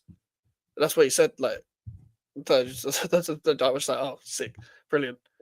Like, and even Bro, Arteta said that's how I found about you, Max, from that 5-0. Yeah, I was just in the comments as well. Nobody knew that that was a channel. I had like 200 subs, bro. And I spoke to him once on Joey's panel and it was mad for me.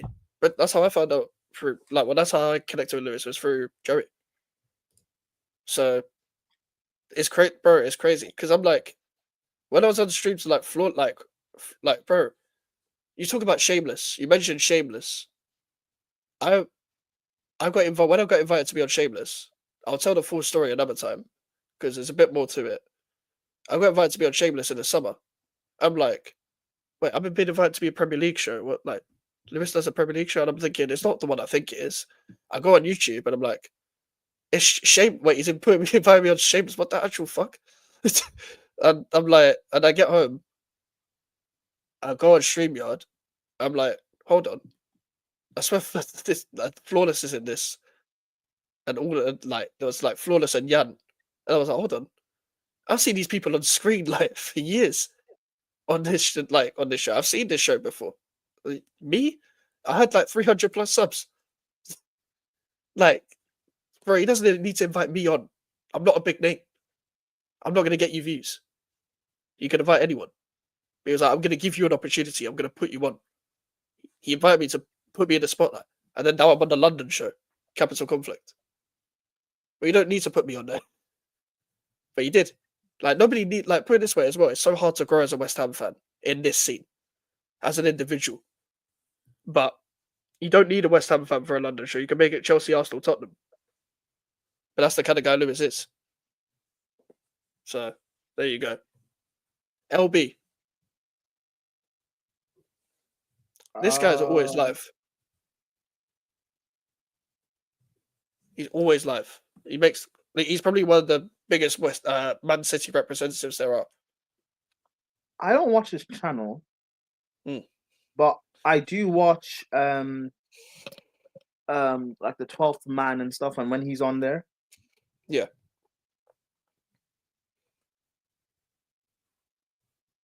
I do watch the 12th man, and he is quality. He is one of the faces of Man City. You've got Yeah. Boovy, Big Steve, and him. Hmm. I I don't think he's on the same level of like in terms of longevity and notoriety of like a Boovy and a Big Steve. I think he's above a movie. No. I mean, Boovy has the longevity, is what I mean, Oh, and fair, fair. Big Steve has the notoriety and longevity. But Yeah. I put him in great. I think he's the for equivalent of me, what Curtis. He's the equivalent of what Curtis is now, but just would not been doing it for that much longer. But the content he's providing, he's evolved quick. do you think he's underrated? Okay, there's an argument for that. Because that's what I was thinking.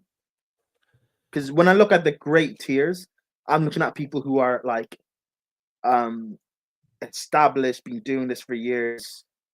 The only people in the great tier that like haven't been doing it for that long is like when I say that long, Elias. within the like 3 years, 4 years is Liaz and FCM.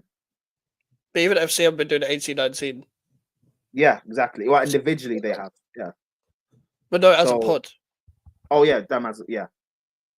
No, I mean, I'm thinking of the actual like title pod FCM, but yeah, they've Yeah, been but doing it yeah, before. yeah. So I'm like, you don't have that longevity, but you do have the quality. That's why you're underrated.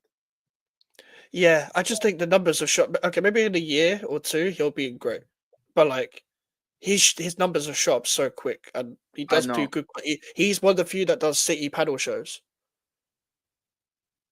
Like I don't think there's many I City know. solo channels that put like get a panel They on there and they stuff. don't. Just him and True City fan, my friend Patrick.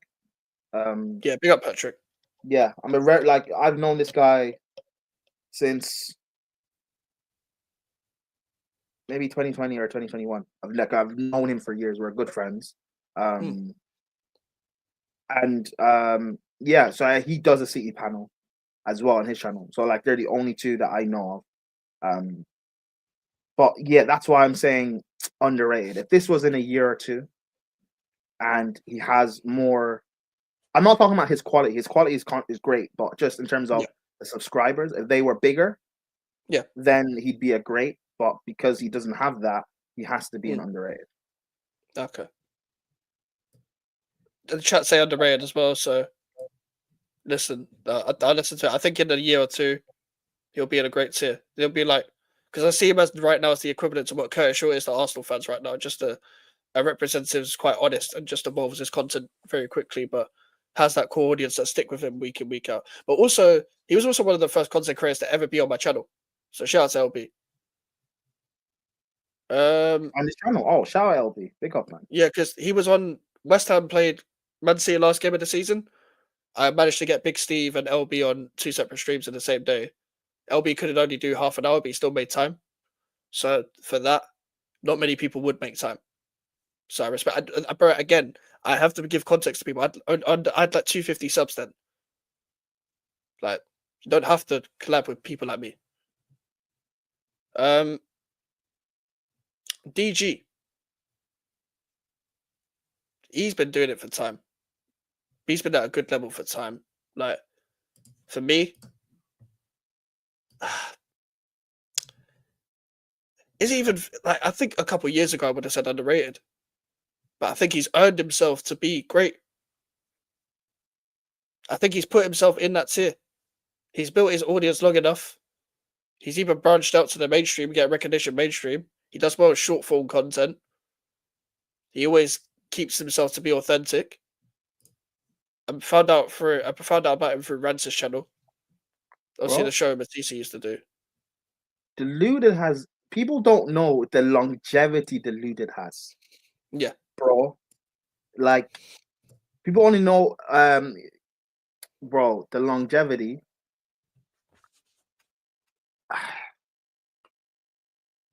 He's one of the greats, and people just don't know it. He's truly amazing. He's been in the yeah. scene for time. I remember he Mhm. used to be part of the kickoff. He used to do like the behind the scenes work for the kickoff, I didn't know that. bro. I do because I used to watch the kickoff, and I remember he was in shot a few times. Like people don't know the work this guy's been putting in. Mm. Yeah, he's under again. One of the his name is it's funny. His name is deluded Gunner, but like, He's like the least eluded ever. Like, bro, yeah, bro, the work he's put in, he's elite. He's elite. And speaking of not being elite, little side tangent, Pochettino, fuck you, bro. what's happened? Fuck you. Lost the semi final to Panama, and you just lost the third place playoff to Canada. They lost the Drake, bro. You lost to Drake. And a girl. Kendrick did all of that just for you to lose to Drake. Crazy. Hey, say Poch. Hey, told you all, man. But hey, and if you want to just, you know what, we're gonna do this because why not? Fuck's sake. Sorry for the tangent, but I listen. Feel the Chelsea fans in the chat also happy. Fucking hell. Can you share screen, please? I'm just saying the American Chelsea fans are gonna be pissed. Hold that. Listen, Joey, Jimmy, them man, you need to be sacrificed. I'm sorry.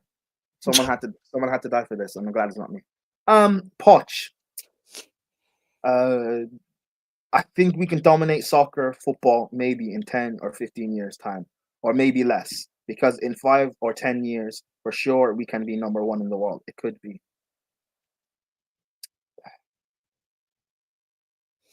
It's the game guy that also said before the semi-final that we can, basically with the help of Trump, we can win the World Cup. This guy's expecting Trump to rig the World Cup. He's gonna bomb every other country, bro, and USA gonna win it. Bro, you're manager of the US. You know they have people who are crazy enough to shoot him. They tried to assassinate Trump. Don't think they won't go for you. They're gonna JFK Poch. Bro, do you think, bro, Alex is crazy, man? You don't think he's crazy enough to do it? Big up Alex, man. I'll help pay for the bill. But you don't think he's crazy enough to do it? Man said you're gonna load Dirk Poch, bro. Oh my days. Hey man, when Poch dies, man, I'm gonna cook the whole day. Some people just deserve to die. He was terrifying the community, man. I shed a tear, man. All right. So, as we said, DG great, yeah. Yes, great. He deserves he's getting all the credit he deserves now. But when I first started watching him on Rants' channel, initially with him a bit, he's insanely entertaining as well as his great way to articulate himself. So credit to the guy. Dan Potts Football's 12-Man podcast. I think this is a great channel, you know. And the reason why I love this channel is because, and listen, by the way, when I talk about panel shows earlier, I forgot to say this about Lewis. Lewis is one of the few channels I actually do get, when I have time to watch, I'll just watch Lewis. Because I like the panel that on there. I like all the people on there. Oh, you're talking about Shameless and Capital Conflict. Or you're on Capital Conflict. You're talking about Shameless. No. I've been on Shameless. So Shameless hasn't happened for years. I mean, the Chelsea show, when he just puts the link out. Oh yeah. I like that. I like all of that because the reason why it's because the channel is just entertaining, but it's not because it's that you all support the same club as well. It flows better. It flows better rather than it just be there's 8 to 10 of us on. But it works. It works. I like, because I like Nathan. I've been on streams with Nathan with Jerry's channel. Nathan, I rate. Obviously, I do streams with you. I've always rated Scott for as long as I watch Lewis' channel. I do like Scott. Obviously, Joey's my guy. Obviously, Jimmy's my guy. That goes without saying. I just like that panel. Even the people I haven't spoken to, like the Daniels on there, they all offer a different dynamic. But it's all it flows well because you all support the same club. But also with the 12-Man podcast, it's another good example of how to create a panel show, how to create a debate without forcing it. So when Dan Potts does an Arsenal show, He'll get a Gal Lee Gunner on Northside on. He'll get he even had that Jess person on who Northside and Lee cooked in the end because she went AWOL, bruv. He went AWOL. You know that Jess. What's her name? That Jess. Jessica. Yeah, she's. She got cooked, man. She got What do you cooked. think of? I know she's not on here, but what do you think of her? Her content. Get the fuck down in the bottom. Get the fuck in the bottom, bruv. Get to fuck, bruv. Stop taking everything personally, bruv. It's only football. I not only respect women, I respect my black queens. So I didn't say it in it, but I agree with the guy who said it. Someone said it in it, not me. Fuck's sake, man. But yeah, I think Dan Potts is another person that does panel shows very well. I also rate him for European show. That and all the he even did a relegation show last year where you got Luton fans on. He's had Bournemouth fans on the channel. What I like about him, he gives chances to people outside of the big six. Not everyone does this. Guys, this is so important because some of you guys in the chat even support big six clubs, but there's barely any representation for any of us on YouTube. Only people like Sava, Lewis, Potts, like really put people there that don't support big six clubs. I'm not talking like big clubs in Europe either. I'm talking Premier League, non-big six clubs. There's not any representation for us outside of a few channels. So like I've been on Sabbath's channel, Sabbath's allowed me on his channel, Lewis has allowed me on his channel, Flawless has allowed me on his channel. Like there's a bit different. But there's like when you're doing panel shows, because the big six like even Never Fell, like give chance to like people like Forest fans like Wolfie's on there. Like a few people do it, but not everyone does it. And what I rate about Potts, he tries to include everyone. He tries to think of different ideas. Another one that I actually think he's better outside of AFTV because he gets to. I want to hear him because he has a certain opinion that we'll just get constantly interrupted about on AFTV because they have to push a certain narrative themselves. Because listen, they work with the club. I get it. But when you're watching a fan cam, a bit like Yardman, when he gets interrupted, Dan Potts gets interrupted, and 6 minutes isn't enough. You want to go watch more of Dan Potts when you hear a fan cam of him because you think this guy's an Arsenal fan that talks some sense. And his value doesn't drop when he's collaborating with other people as well as his solo work. So for me, I'm putting Dan Potts in great. I don't know about you though. I agree. I didn't know all of this about Dan Potts. In terms of like I'm subscribed to his channel, but I mainly watch it for the Arsenal the Arsenal show because I know it's like Gal versus Lee Gunner and stuff like that. I don't really have the time to watch there's a lot of stuff that I want to watch on YouTube that I'm subscribed to I don't have time for. So I just make priorities for the entertainment. So for the most part. But no, everything you said though, I didn't know. And if he's doing that again, like the other guys that we have in Great and Go, you're setting a niche that you're entering a niche, you're creating a niche that no one else has created. So you have to be in Great. The fact that you're doing like panel shows with like relegation teams, that's not a thing that no one's doing. Yeah, because as much as he did do it this season, he did it last season because I don't think there's enough fans. Like you can get probably not enough Southampton, Ipswich. Like you could get a Leicester fan on, but that's it. Probably get nil one from Beyond the 90, but there's not many Southampton, Ipswich fans in the scene, so he probably couldn't do it this season. But he managed to find like a Luton fan, Sheffield United fan, etc. Like Leeds. Like you could do that with the previous years, but yeah, he deserves all the success as well. Like again, another one. Like I always refer back to Flawless because know the information through their specials and stuff. Because Flawless and Hooks have done similar shows where they give the floor to the fucking guests to tell their story, and Dan is one of them. And I got to know his story through Flawless's show, and listen, I like it. I like the fact that he succeeded. Genuine guy. Never talked to him, but seems like a genuine guy. So I'm putting him in great. James Lawrence Alcott.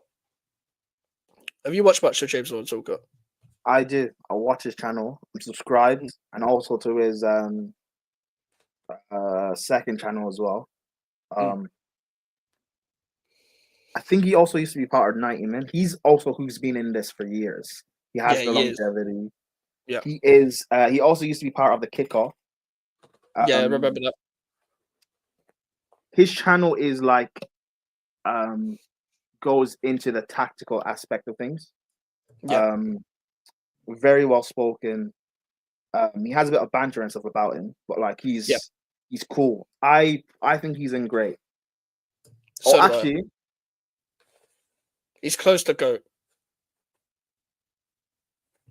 But I I was think thinking great. to say underrated, but like he's been on like Sky Sports and stuff before. He does that.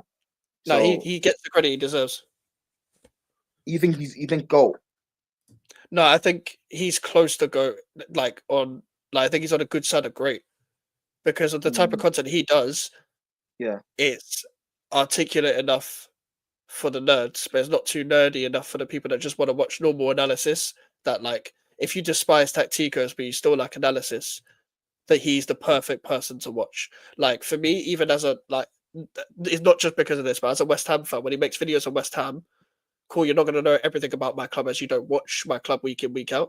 But he doesn't have like his head's not on Mars when he's talking about West Ham sort of thing, where it's like you're on a different planet. Like I don't know what you're talking about sort of thing. He manages to analyze every club well, whilst being a QPR fan who isn't a fan of these clubs. You can have a good base analysis on these clubs without watching them week in week out by doing your own research before you're making a video, rather than you just doing an under research video 8 minutes long because of the enough time for the ad revenue to get the clicks to get the rage rate.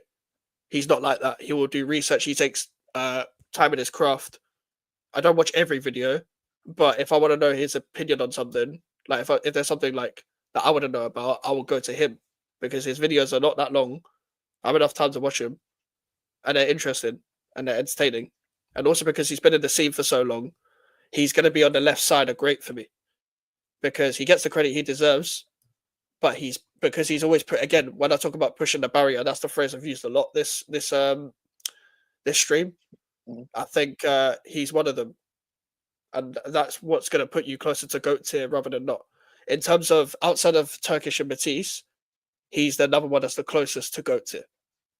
When I look at, I've talked a lot about these guys in GOAT and Heritage and stuff doing Mm. something, and even in the great tier, you've done Mm-hmm. something that sets you apart. You've created or entered a niche to set you apart, Mm-hmm. like what Dan Potts has done. We know with the Terrace, they're like the first to integrate like the top six, not just one team. We know what DR Sports, what Robbie's done, like doesn't need to Yeah. be spoken about. What has James done to set him apart? Because I know he has the longevity. I've been watching him for years. But what has he Yeah. done to set him apart? No one makes content like he makes content, like the content he makes. True. There's no one on YouTube that makes the content he makes. And even if they do, they don't make it to the level that he makes it to. This guy was in the Wembley Cup, like not that long ago, bro. He's been everywhere. Oh, true. Bro, Like, bro, I was watching him he documenting his track to get fit to play in midfield mm, and yeah, captain the team. So yeah. it was great. And I remember also, watching this video afterwards with Lawrence about Jeremy Lynch. That was the first time I actually watched him. Like, just his content. Like, he's real quite decent guy from that. for me, the fact that like what you were saying about how he was talking about West Ham, the Yeah. fact that he will speak and he's so unbiased about these clubs because he has no reason to be biased. You know how like I'm a Chelsea fan. If I say something about Arsenal, people will think, well, you're being biased. There'll be a hint, Yep. even if what I'm saying is factual, there's a hint of me Mhm. being biased because I'm a Chelsea fan. Because Yeah. yes, he supports QPR, but I think are they in the championship, right? Yeah. So he has no reason to be maybe geographically doesn't like Chelsea or whatever because of the rivalry, but like you're in the championship. He has no reason to hate a Chelsea or hate a Arsenal or a West Ham or Man United or Mm. City. So anything he says, whether I agree with the opinion, I know he's being objective. And I rate Yeah. that. Not many people in this space can actually has that going for them Yeah, they because they don't. support one of the big clubs, so there will be a hint of biasness. But with Mhm. him, he has none. So Yeah, yeah, I agree. I agree. Great.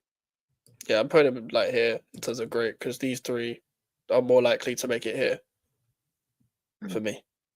Um, Bavs, this one could cause a bit of a debate, mainly because of how out there he is with his footballing opinions. But this isn't about opinions. Um, I don't watch his content for obvious reasons, but he has the ability to articulate himself very well in the points he is making. As much as I don't agree with his opinions, um, I think some of the abuses are needed because some of it goes a bit too far. But at the same time, I can completely understand why people wouldn't watch it because of the clickbait. Listen, everyone clickbaits to an extent, but sometimes it's when it goes to a point where it's completely misleading. Um, it comes to a point where it's just jarring in terms of the purpose of the content itself. So that's why I more understand why people don't watch him. I don't know him as a person. I've technically not met him. I was at the first Big Six event where I think he debated Matisse about who's the biggest club in London. So he was there. I never talked to him, but yeah, his content is purely for a side of Arsenal, not even just Arsenal fans, a side of Arsenal fans that a side that we wouldn't like to particularly talk to because it's quite half glass full, but it's quite cookie cutter in terms of even if he does criticize the club, he has the ability to articulate it in a way where it's like he's not going to go. It doesn't even sound like he's even criticizing the club when he even is. So that's the kind of content he makes. I don't know in terms of numbers wise. I know he's on like 300K or something. So the credit's got to be given where it's due to get to those numbers. It's not easy. And to be fair, even he has got some longevity in the game. He was there from. Remember the Troopz fan cam I was referring to earlier about the Liverpool one. He was in the front Yeah. as a fanboy. Then he was an editor. I'm pretty sure in the back room because he could edit like quite well, I think, for AFTV. And then he dipped and did his own thing. Um, I don't know about the way he goes about things and stuff, but regardless, like, because I thought like the whole North Side thing was quite dodgy in itself at the time. I don't think a lot of people blame Northside for that. Um, went at Northside a bit for that argument, but I don't know. I didn't really rate how he came across in that, but that's him as a person, not him as a content creator. Um, because if you put your face out there to get criticized, I get there's a lot of like harsh criticism that's like quite unfair, which he does get. But when someone's actually trying to criticize you, like quite fairly, your name is out there for a reason. Like your name is out there, you got to be able to take criticism. But again, this isn't about that. But I wouldn't know where to put him because at the same time, it's the content's not for me. But Um, like, I I don't know whether think it's great. Like,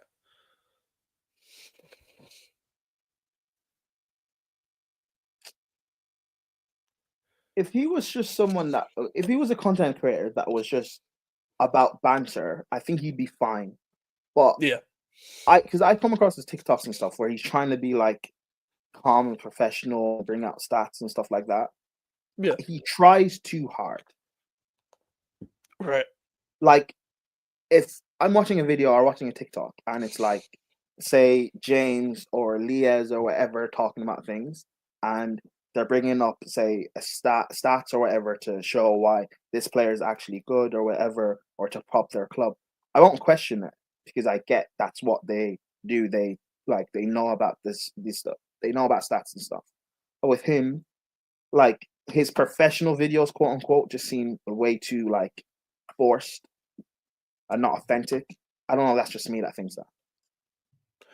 Joe, it is. I think he tries to subtle gimmick too much. I think he Yes, tries the, the ball playing centre backs overplay with the ball, Mavropanos. Like Cole. he's a bit like that, where he'll like listen. I do it as well when I'm like cooking someone out because some of them don't shout. I'm too tired, so I'll just cook you in a monotone way. but he'll do it in a sense where he's trying to show a throw. Okay, he'll be talking about biggest club in London. He'll casually throw a jab at Chelsea or Tottenham because, like, cool, whatever. You're doing it in a delivery where it's like quite sneaky. You're still trying to talk in a professional manner, and you're still doing that. Like, bro, like, cool. That's not going to get you anywhere, though. That's not going to get you anywhere in terms of the actual footballing convo that you're trying to have. So for me, the thing is, to an extent, you have to go personal preference. But I would say mid in terms of personal preference. But can you say mid in terms of numbers, in terms of what he's done in the game, and how long he's been doing it for? Can we I'd just go say good? good. I'd say good. Yeah, that's fair. Yeah, just because like I don't watch him, I don't. It's not for me, but like I think it'll be too harsh for like for someone who's been doing it as long as him to be just put in mid like that. Because you do have people that um like I know we can say it's opinion based, but like for example, the people I don't know anyone that, and that's whether like even randomly on Twitter or whatever, that said Mm. that they actually like pitch side. I didn't even know that it were a thing until you explained it. That likes the club or that likes Rio's. Well, maybe you will see people that like Rio's pod, but that's United fans. Aside from United fans, I don't know anyone that actually likes the pod. No, But with Bavs, you will see people that do like. Now, granted, it is a certain sect of Arsenal fans, fair enough. So maybe he should be in it, but because he has the longevity in this, I'll put him in yeah, good. yeah, fair enough. United view Flex. KG, I'm gonna say great. great, really. I You think good, disagree? you know. I think they're doing big things, yeah, but it's like they did United Stand Part 2. Yeah, I know, but like that's the only way you can. How else do you differentiate yourself? The Stratford Paddock is basically United stand. It's a Yeah, but big United channel. Stretford Paddock was there before them. Okay, but then you can say the United stand is Stratford Paddock. It's true. It's true. Yeah, I just think, but how else do you then like? but is it great for what though? Like, what do you Because think? Do you think they of deserve to be on the same list as these lot? well, I think Flex does for what he's done in the That's game. fair because he's got longevity as well. He's been doing it for time. Um, do you think? But because the channel isn't Flex, the channel's United View. Do you think everyone else holds the same amount of weight and pulls the same amount of weight for that channel to be great? You see how AFTV and even United Stand at its peak when it had Rants, Flex, and all of that, they've all pulled its weight to make it a great channel. Do you think everyone else, bar Flex, pulls their weight to make it a great channel, or is it just Flex? Because if it is just Flex, I don't think it is enough to go great. Even though he's technically the face of it, it's not Flex TV. You have Flex. Um, you have Flex. You have KG. You have Mina, who's on there, Yeah, and she's actually has great ball knowledge. She's great. it should be on You Sky and stuff, have isn't it? yeah. You have um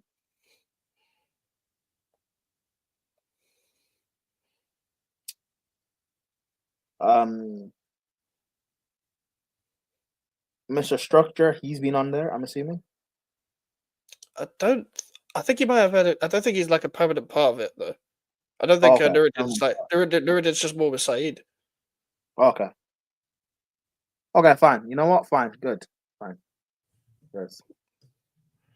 Yeah, I just thought it'd because be like easier. I said great because I thought it'd be easier to make an argument of why he's being great. They'd being great because of Flex. But now yeah, I'm thinking about it, it's the actual channel itself. So yeah. yeah. If it's a Flex solo channel, I'd understand because Flex is great. Mm. So Copish, yeah, I'll be real. Never watched Copish, so I can't speak on it. I know I'm there's a couple people on there. I've heard of them, but I've never watched them. I'm subscribed to Copish. Mm. Callum, Matt, Drifty. I don't watch the channel a lot, but Mm. yeah, I'd say underrated. They're great. In terms of big Liverpool, solely Liverpool content, YouTube channels. There's them and the other Liverpool channel. Red Men TV. Yes, there's them and Redmen. I would say underrated is fair. They're not great, not in terms of like with the rest of the guys, but Yeah, they're not a being great in tier. yeah. Yeah, because I've never because I know Callum.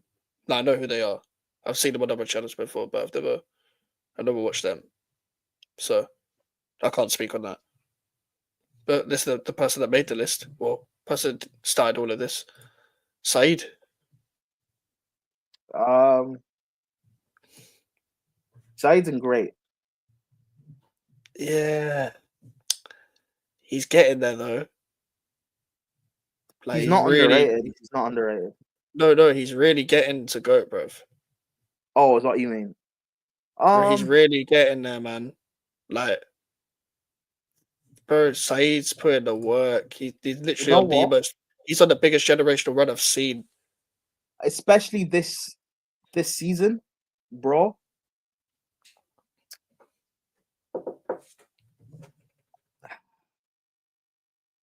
Is it too? It's oh, your camera's off. I think I hear the arguments for GOAT. I don't think he's there yet, but he is on the run to it. He's not far off.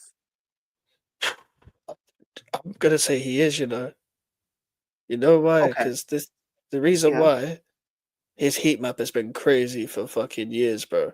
Like when I talk about work rate and involved, like this guy always has this. There was a point in like the 22-23 season where this guy had a new show every week. Every week he's had the show with Nuruddin for years, and now he's got Aaron and Mina on there. He then introduced the midday show every Monday last year. He then introduced the Mandem Talk. These are generational shows. He's got bare generational panels. Then he has the watch alongs with Faz and Nuruddin. I don't think there's anyone that has a continuous amount of different shows per week where it's all box office like this. Like, I don't think there's anyone on YouTube that's been doing it like Saeed for the past 2 years. Like, Expressions is in his own tier, but in terms of people that make strictly football content that can dive into other things now and then, Saeed is putting the work. He's evolved his content watch along wise in terms of studio, in terms of he could just put on a stream and the chat is crazy, so that he can pretty much do what he wants. He can play GTA, as Godfrey has said. He can do other stuff. He can branch out. He can do different things, and he's not just box office when other people are there. He's box office on his own. So I think he's goat. I think he's in goats here, and he's putting the work to deserve it, in my opinion. Uh, I think he's not just been on a generational run this season as well. He's been on a generational run for the past 18 months to 2 years. Like it's even been clips before that, clips from last season where they were going crazy over Ten Hag. So that's why I'm making an argument for GOAT.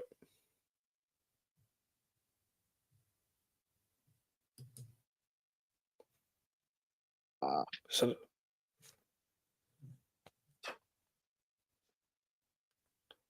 Bro, his rise to 100K was quick. Think about it. He made it on the same amount as Rants and Lee Gunner. They've been doing it for longer. Bro, how he only went independent like a few years ago? Yeah, he only went full time around 2021. And he's on 100K already. Yeah, this guy was a teacher. Chilling with nobody. Yeah, I was gonna make the same joke. That's still an iconic picture. But think about the amount, yeah, like the run of iconic moments. He has to be there for me. he has too many of them though. Yeah, no, okay, first. Go on. What I was gonna ask was, if you put him in Yeah, great, who do you think is the first of that list to get into Goat? And it would be Saeed. So yeah, first. yeah. Faz. He does cooking shows now. He branched out away from football. Faz is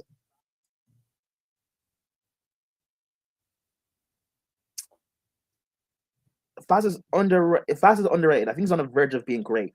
What he's doing now with the cooking shows and how they're getting clipped up, and yeah, he's on the verge of being great.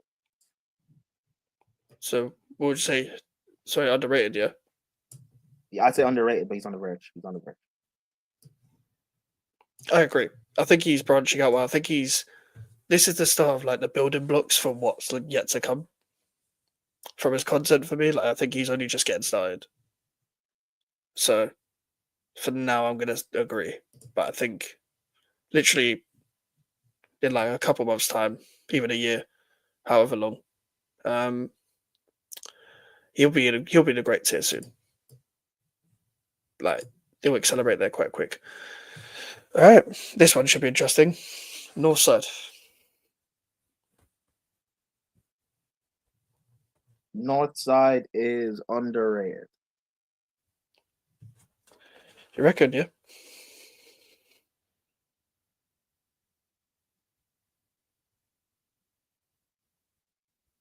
I think he's underrated considering his the size of his channel. Right. His content is It's- amazing. He has Yeah.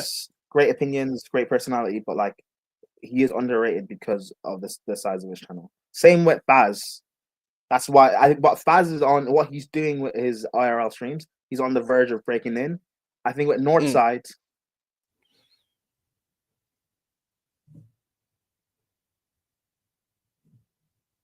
Northside, once Northside becomes full time, which I don't think he's far away from. Once he becomes full time, we'll have a lot more time now to enter that great bracket. Yeah. For me, if he's going to be on underrated, he's like on the top of underrated. Because the work rate this guy puts in when he has time, he's someone that's always live. This like he'll always make sure he'll go live for literally every single game. He'll have a match reaction to every single Premier League match. Every single time start of every single kickoff time. Great person as well. Allowed me on his channel multiple times. Very cool guy off camera and stuff. One of the more genuine people in the scene, and maybe underrated's fair, but I think he's so close to great. Like I think he's producing some of the best content out right now. Like he's one of the more go-to channels to get to. I even think he does the open panel streams very well, where he allows people to go on his channel and stuff. I think he's always trying to evolve his content, always trying to do different shows, always trying to think of new ideas. He's always trying to go live. He's always putting in the work 24/7. You know what? That's an avenue he's setting. Where Yeah. so, for example, you know how I said like for Lewis's channel, after games, for previews, maybe even on watch alongs if he's not at games, where he has a like designated panel and stuff of people who have been calling into his channel that he knows, and even people like for you, like you said, you were in the chat and stuff. You guys have been going back and forth or whatever, and he just sent you the link. What Northside has is the people that call in after games. They're not just Arsenal fans, so they're people of other clubs commenting, giving their unbiased opinion of Arsenal. That is an avenue that he's creating. Yeah, it's true. So he, again, like underrated is fair, but he's also not far off from great. He's really not. Like once he's full time, bro, he's going clear. Yeah, I always do think it's. Bro, sometimes I do think it. Part of me do think it's a bit unfair to even put him here because of the work he puts in. Like put him in underrated. Yeah, but I also think it's fair because I think him and Faz, they're on the edge, they're on the left. Like they're if I'm picking who's going to a great from that underrated list, it's the Faz and Northside. Yeah. Yeah, all right. It's so close though. So close. A gal. Because of how like delusional his opinions are, Igal is underrated. Igal actually is a good content creator. He's a very good content creator. He's great. Yeah, he seems like it. Yeah. I watch his channel sometimes. I follow him on TikTok. Like he's a great content creator, and he's big in the Arsenal space. But because of his footballing opinions, when you go out of the Arsenal space and enter the football space, people don't take him as seriously as they should. His opinions are wild. But Igal's a great content creator, and he also, by the way, as much as I say he believes in the stuff that he says, Igal Flawless says this a lot. Igal knows what he's doing. Yeah, definitely.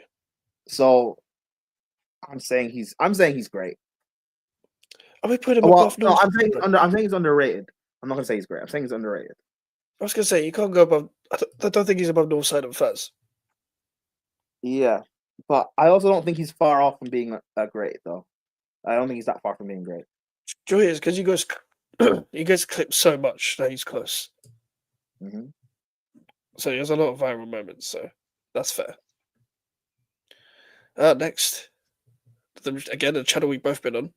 Flawless Sarcasm City TV. Yeah, mid one. Hey, no, hold that Flawless. It's mid. No, I'm joking. I'm joking. Sarcasm City. I'd say it's underrated. It has the multiple like when we look at, for example, I think it's kind of like a smaller channel version of what I'd look at, say AFTV or Filthy. But it looks like the personalities that they've like Flawless does a lot of hard work. Yeah, that's true. Personalities he's managed to bring in and who've gone and created like their own channels. Like you look at Ahmed, who's created the Bridge Nation from which is a Chelsea channel from being on Sarcasm City. Look at Jez, he streams on Twitch. I make my own videos and clips now when I can. Like when you look at the great personalities that he's had on, when you look at the big people,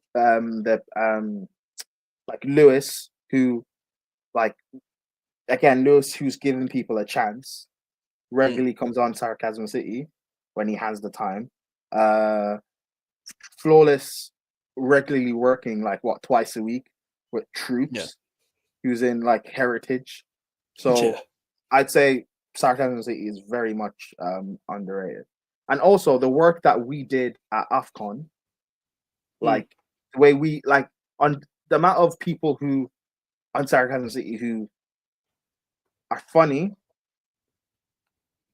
great banter, but also the amount of ball knowledge on there from people like Steve, Jez, Peter, like just those three alone from the ball knowledge they have, like it's absolutely sickening. It's amazing. And the way and also the fact that we speak about AFCON like regularly, speak on AFCON, not like I'll be real, not a lot of these big channels will actually like speak on AFCON until the tournament starts or until it's like the semi-finals and stuff. But like we've been talking about AFCON regularly. We are gonna do a stream next weekend talking about the groups. So and like I said, you're free to join that. So and we're also doing another AFCON. We're doing watch along and stuff like that this year. We did one for the last AFCON as well for it, and that was a great hit. People loved it. So I say Sarcasm City very much is in underrated. It's not even that far off from being great, but it needs the numbers to match the work rate and the consistency. Yeah, this one again. I don't want to feel like I'm being biased, but at the same time, like for me, I've even been watching before I met Flawless, so I've known about his channel for a while. Like, I started watching in the same year I met him, sort of thing, but like regularly. But I've known about it for time because through Rants. For me, it's very close to being great because again, pushing the barrier. I'm using the phrase again. The reason why, again, when Kendrick Drake was going on, Flawless made content. I was commenting. I was in. You could go and watch back on old streams. I'm in the comments. Like I'm in the live chat as a fan. Um, Afcon, he's there. Basketball, he's there. Uh, Boxing, he's there. Always live, bro. Flawless is live now. Always live, whether it's football, basketball, F1, boxing. Yep. And the thing is, there's enough of us part of the channel where, like the AFCON watch alongs, Flawless wasn't there for all of them. But like, there's enough of us, like me, Jez, Victor, who are there, and we can just go and run it. If there's enough of us, like, and that's the thing that Flawless says. If there's a show or whatever, or an idea, and there's enough of us that want to be are part of it that can do it, it's cool for us to just run it.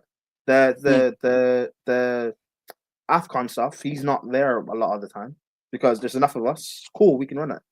So he doesn't have to be doing it. The F1 stuff, I don't think he knows anything about F1. He's not part of it. But it's Victor and the tour that do the F1 stuff.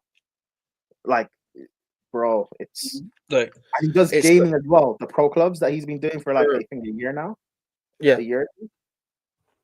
Bro, this one he's always live. The reason why I started watching his channel is because, bro, I wasn't sleeping at this time, bro. I needed something to watch, so I'm watching his channel. I put his stream on and just listen. That's what I'm doing. Like that's all I used to do before I met him. Because I wasn't streaming. I wasn't streaming like him. Now I'm streaming. I don't get a chance as much, but I always try and again him and Lewis on the two channels. Lewis Northside, Jay on the channels I try and watch when I have time because they're the most entertaining. But also I do think in terms of like if numbers aside, if I'm going by personal preference, he's one of the go-to channels that I'd watch for purely picking up personalities. The pod ideas. He has no Man United show, has the Arsenal show, has the Yardman show. Like it's brilliant, and he's even done crossover between the pods this week as well. Like he's always thinking of new ways to branch out and combine ideas and think of something new to refresh it. The way Flawless has been, like the what you're talking about, the where he interviews these content creators. That's something like when you were saying you've been thinking about that. I've been thinking about doing that since like for a while. That someone should be interviewing these people because it'll be great content and great to hear their story. And the fact that he does that is amazing. The fact that there is I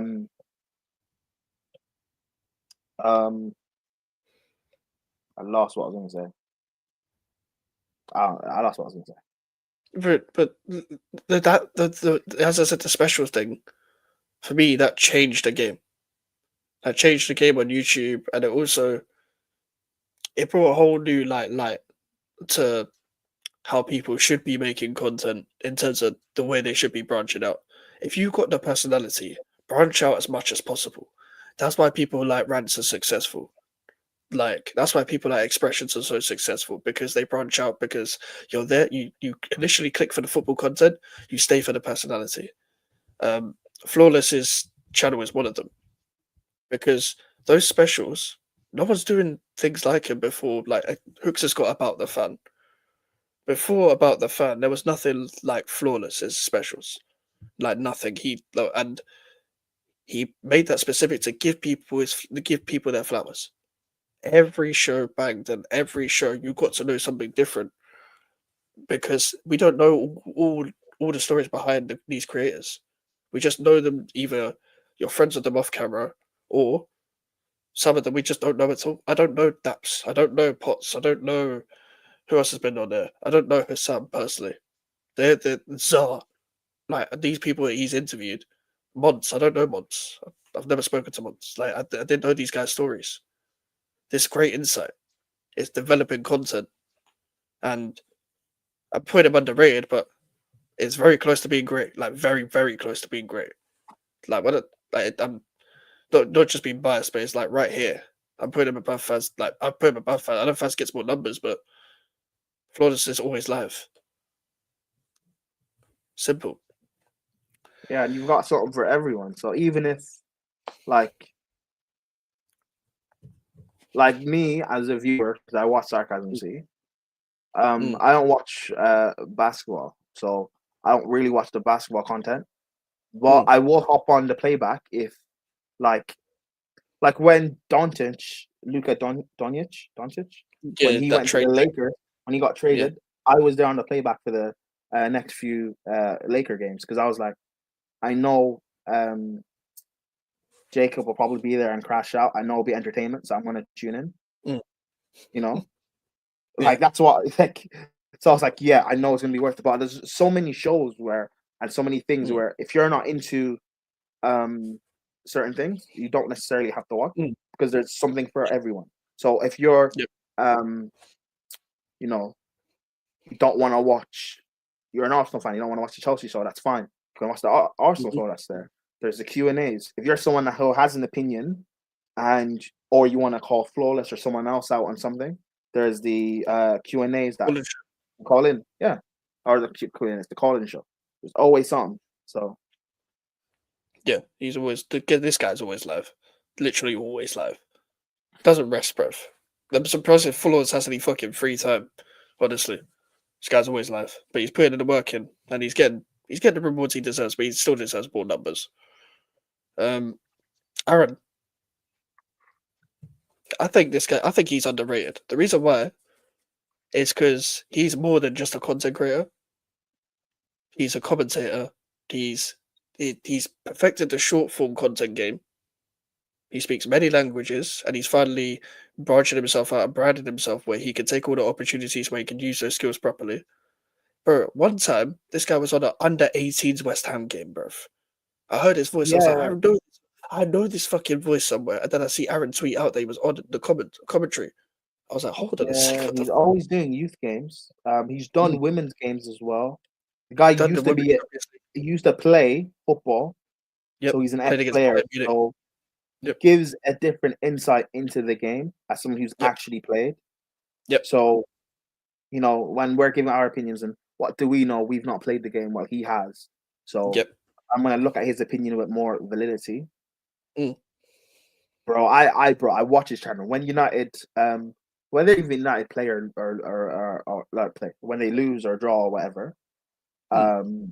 because they don't really win much, do No. they? I'm tuning into the people I'm watching are uh Saeed, Faz, Aaron, Liez, and Flawless when he does his Mm. reaction. So those five in the order will depend on maybe how bad the defeat is, I guess. But like I will watch those five, and yeah, Hmm. Aaron, you said underrated. I think he's You know, great. I honestly, I'm, I don't mind that, bro. This guy is, bro. He did an interview with Louis Saha the other day, bro. Bro, This guy's doing he big has things. he has enough. He's done enough stuff, Mm, or he's doing, I should say. Because I remember talking about like creating a niche and everything for himself.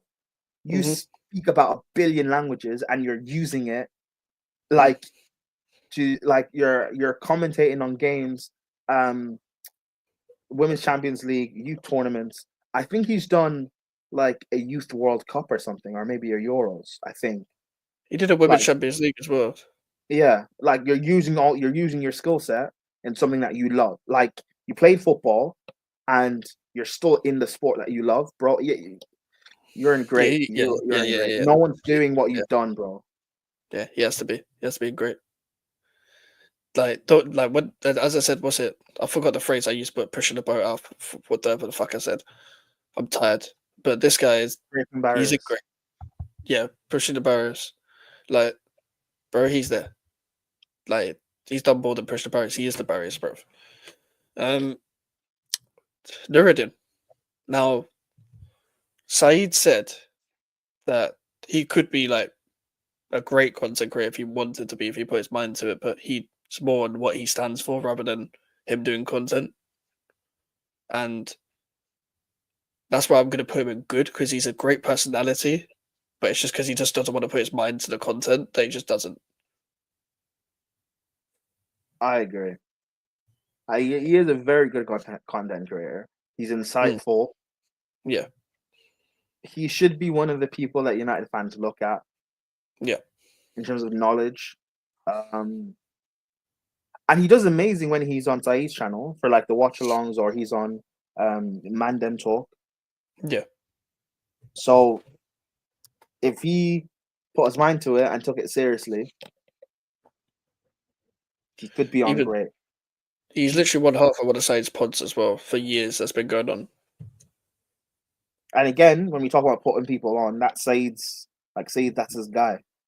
And Yeah, the fact that exactly. Lee has gone in, 100K and everything, and he's still bringing your friends along, I rate that. So, Mm. is there a reason why he's not in underrated and he's in good? I guess would you say he does more? Like, do people know him more for being on other people's channels or his? Yeah, that's sure. I think That's he that's makes the good question. That content. If mm, he put more work into his content and took YouTube seriously, I think he mm, could then be an underrated. Yeah, okay, I agree with that. So yeah, good as deserved. yeah. Uh, um, Max, have you started doing music content or nah? Um, the only reason why I haven't is because I will be branching out eventually. I've got a music TikTok, but I talk about music. So GVO Max Music, that's what I'm doing for now. But eventually, I've got something planned.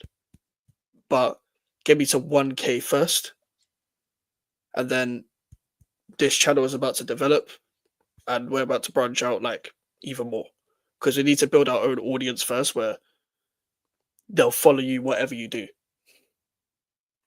So I've got GVO Max Music on TikTok, but I will be doing things are in the pipeline. Things are in the pipeline. I just need to get to 1K, and then I've got bare plans. But Inside Scoop, Culture Cams, and Harry Panera's pod. This is a pod that's only started out not that long ago. I think it's only been going on for nearly a year now. It's a good pod though. I really enjoyed the Ola Aina interview. Um, like they've got like I think Rants put it perfectly. Culture Cams is a great conversationalist, and I think Harry Panera, as much as he's not completely in the football scene, like he's like 1 foot in, 1 foot out sort of thing, where his come up wasn't football, but he's still very known in the football scene because he's been on Filthy before and he's done content with Manchester United. I think it's a very good pod for what it is, but I'm gonna put it. I would put it underrated for now because I still feel like it needs to marinate a bit before it gets to great. Because listen, it will get to great because whatever Culture Camps usually does when he branches out, usually hits like fire. But I would put it underrated for now because I just don't think it's been at the top for long enough. I don't know what you think.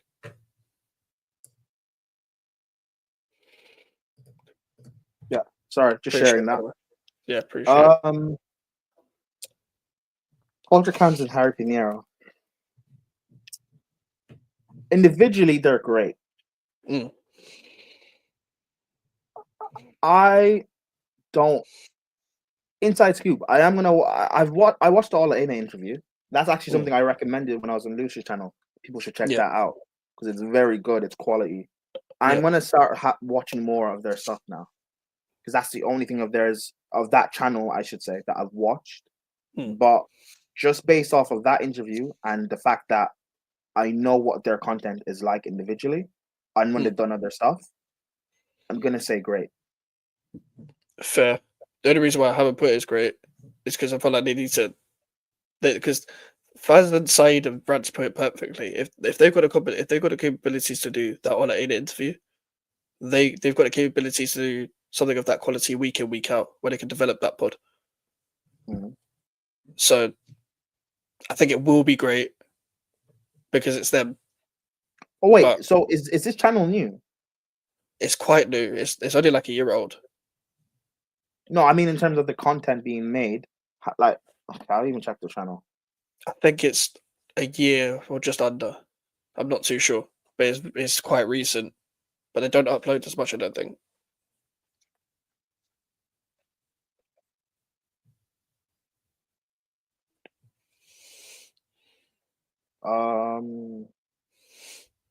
Well, so just under 31K.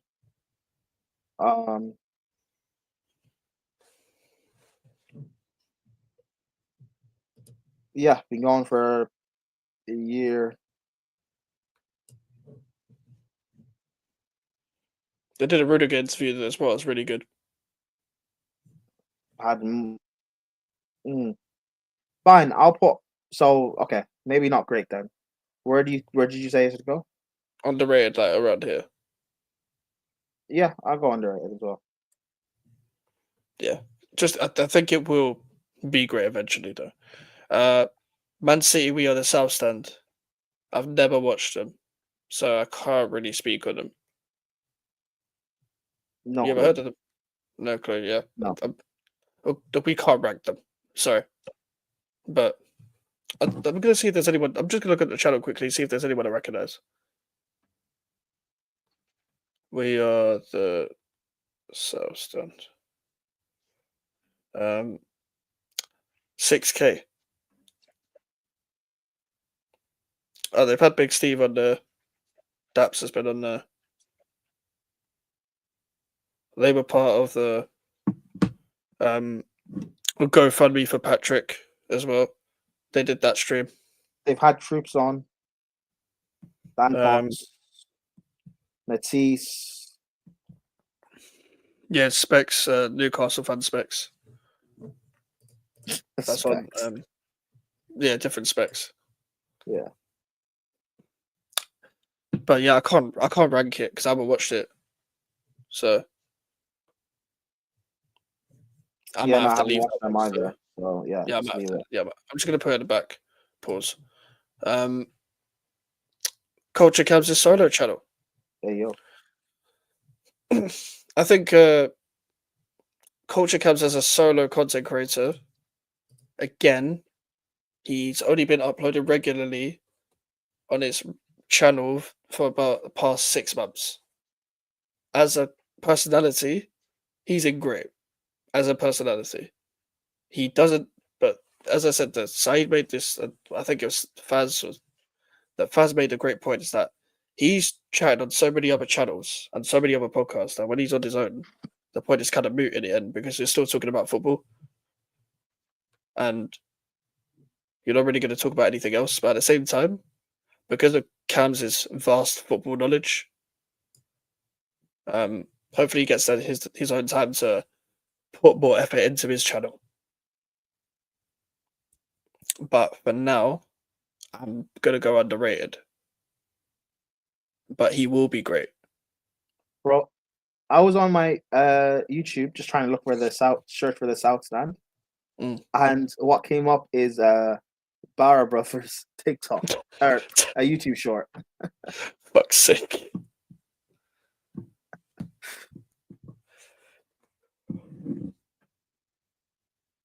Yeah, but I agree with that. Great personality. Needs to work on his YouTube more. So should I just say good for now? I'd say underrated. Because he's above the people in good. But he's also above the people in underrated in terms of we know him. But we're talking about the channel itself. Yeah, I'm talking about content. He's above these lot, but he's not overtaken Flawless or Northside yet because of consistency. Oh, in terms of his channel, yeah, in terms of his channel, but I'd say he's just below. Hooks. Now, Hooks is definitely underrated because Hooks puts in the work. He's always putting out short content out there. Again, Hooks is always live. Morning, afternoon, evening shows, he's got it all. As someone who's always trying to think of different ideas for different shows. Someone who's always trying to push the boat. Like, he's always trying to develop his content week in, week out. Whether you like his whether you like his takes or not on football, he is just as entertaining on his own as he is on other people's channels. And I think he will be great if you give him time. But for now, shout out to Hooks. I think he's underrated. I don't know what you think, Prab.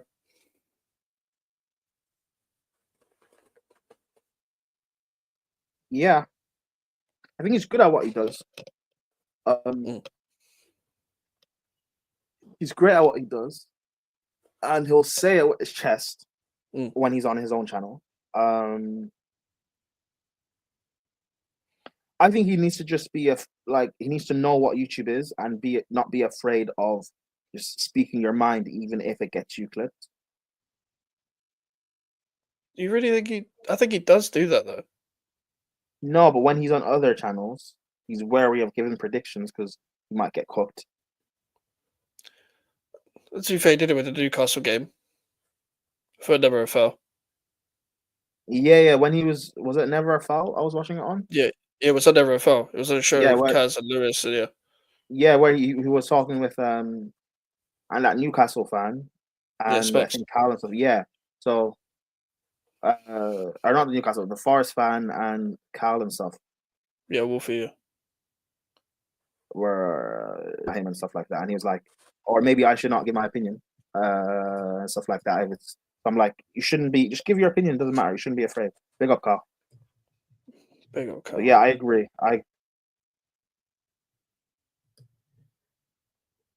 Yeah, underrated. Yeah.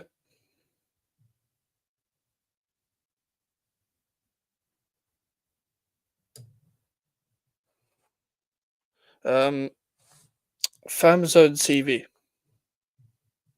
Now, I've only started watching recently. I think they're good right now, but I think they have the potential to go up a couple of tiers if they just let their content marinate. I don't know how long they've been doing it, but I know they did a quiz show the other day with George, Hooks, Cass. They got good chemistry with their Arsenal and Liverpool fans on there. It's perfect dynamic, especially with the narrative of the title race right now.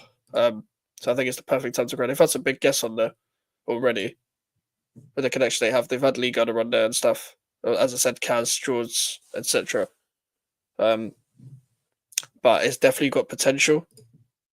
But yeah, underrated maybe. What's the channel called? Fam Zone TV.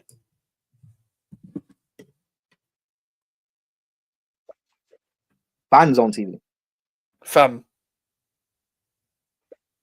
Fam Zone. For FAM. Yeah, FAM. Fam Zone TV. Yeah. FAMZ. Is it one word? 2 words? I think it's one. If not, then it's 2. Okay, yeah, it's 1 word.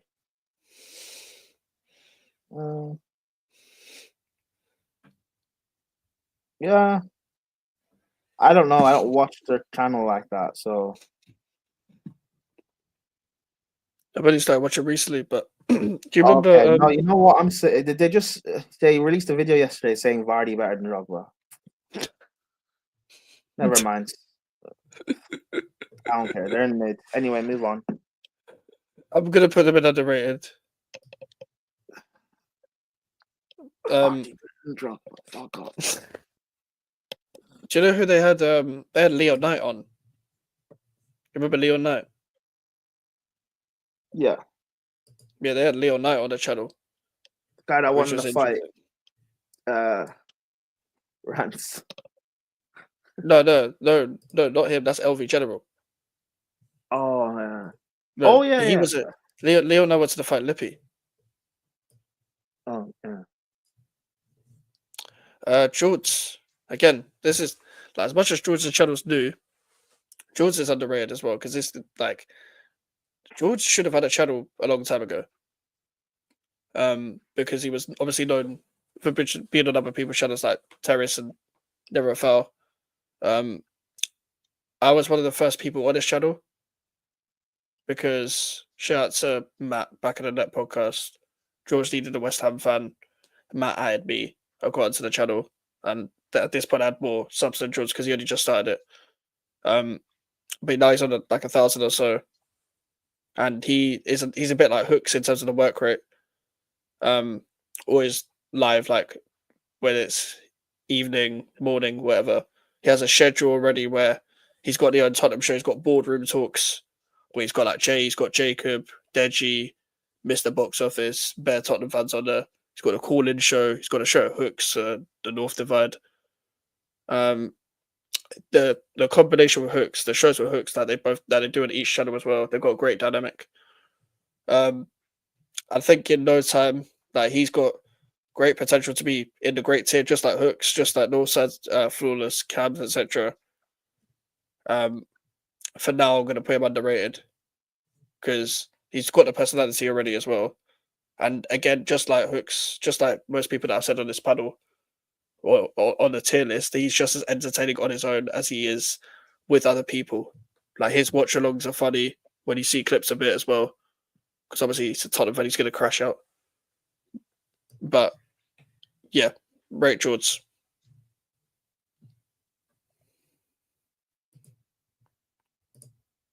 Alfie's probably asleep, Carl. Or get up for F1.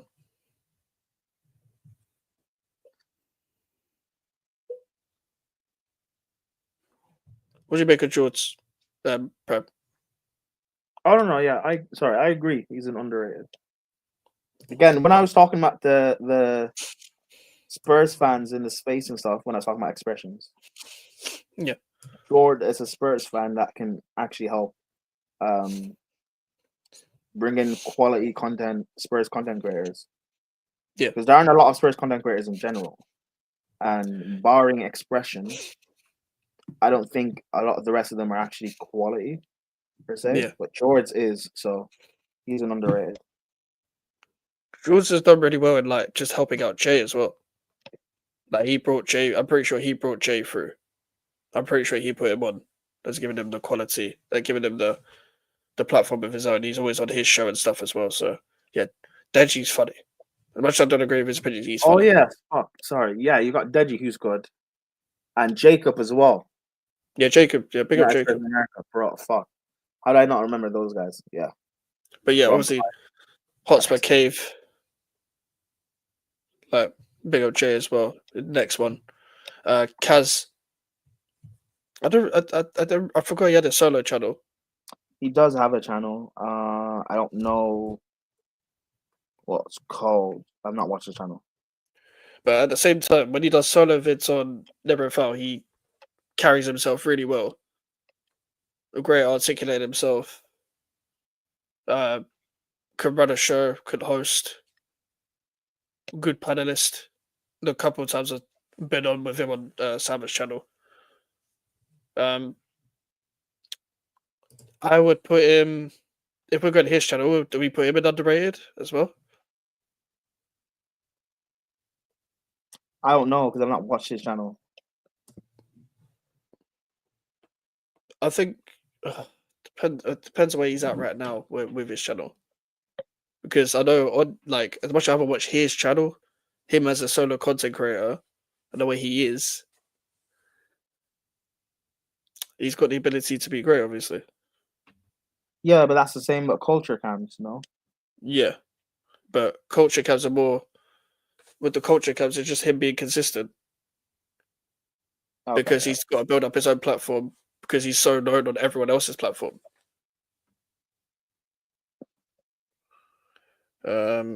He doesn't really upload as much. yeah, because he's busy with Never a Foul. Yeah, he's busy with Never a Foul, so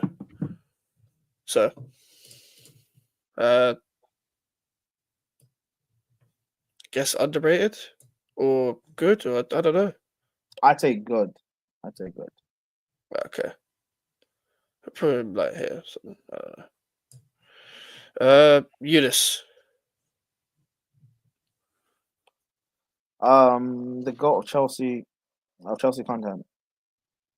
Even though, like, over the last like couple of years and so, he's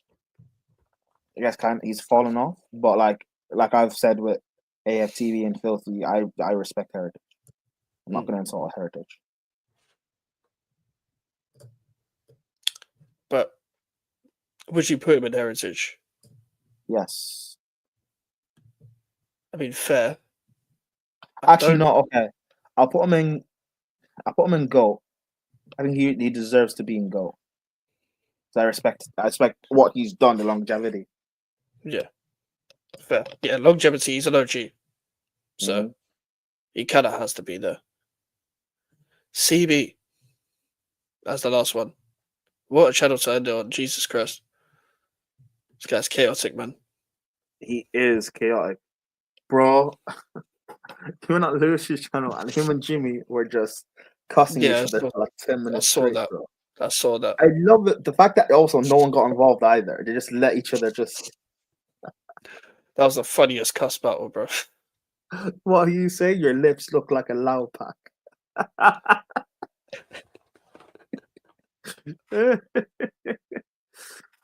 Oh my god. No, yeah, he's I'd say underrated. He Yeah. puts in the work, he's consistent, Mm-hmm. and he has clips and stuff that go viral. Bro, the Colwell stuff that I say Yeah, about it's him, all from him. The black that spray is and stuff. bro, that is no, the Colwell stuff about Go Poland.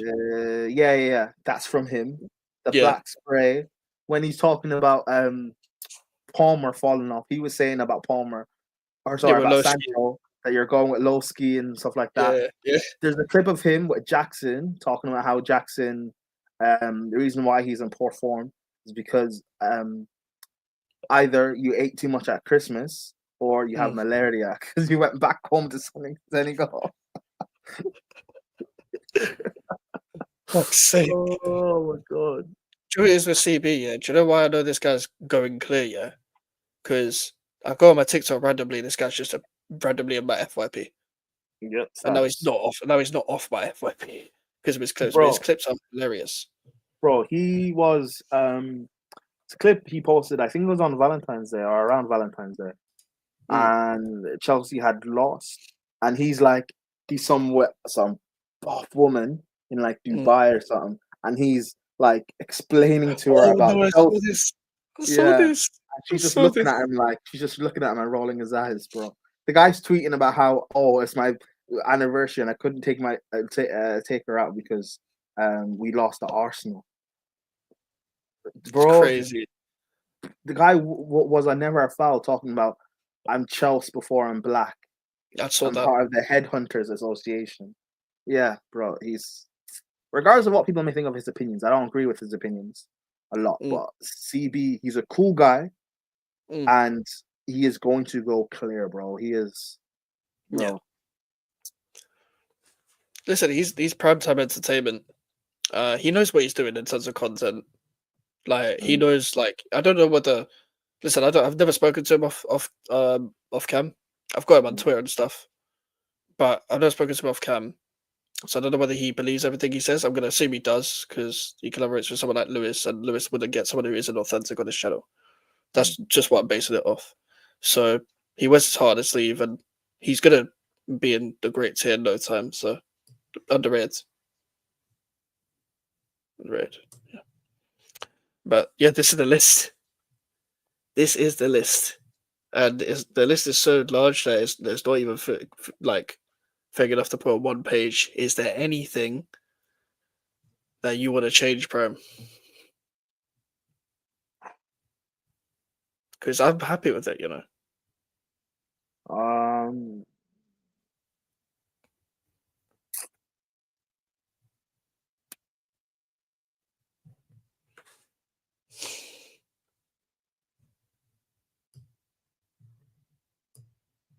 No, I think everything's fine, you know. I think that's fair. I think we were fair. We were honest. We Yep. were balanced. Yep. No bias. I didn't even have to slander anyone, bruv. It's mad. I mean, you held your tongue against reality. Yeah, pause. But is that a pause? Yeah. You held your tongue against real. I don't think that's a pause. Brother, think about what you said. No, you're right. A Y is a Y. I hear it. I want Rants in Heritage because he's the guy, but Fez, bro, listen, I rate Rants. I rate Rants to the highest, so I understand it.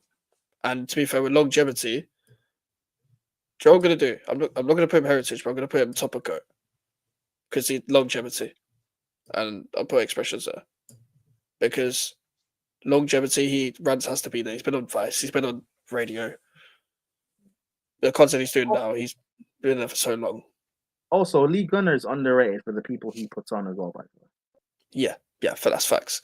Bro, think about Jez, Kenny Ken, Southern Guna. He saw that Chelsea fan at the protest and Was got like him on the show. finding, bro.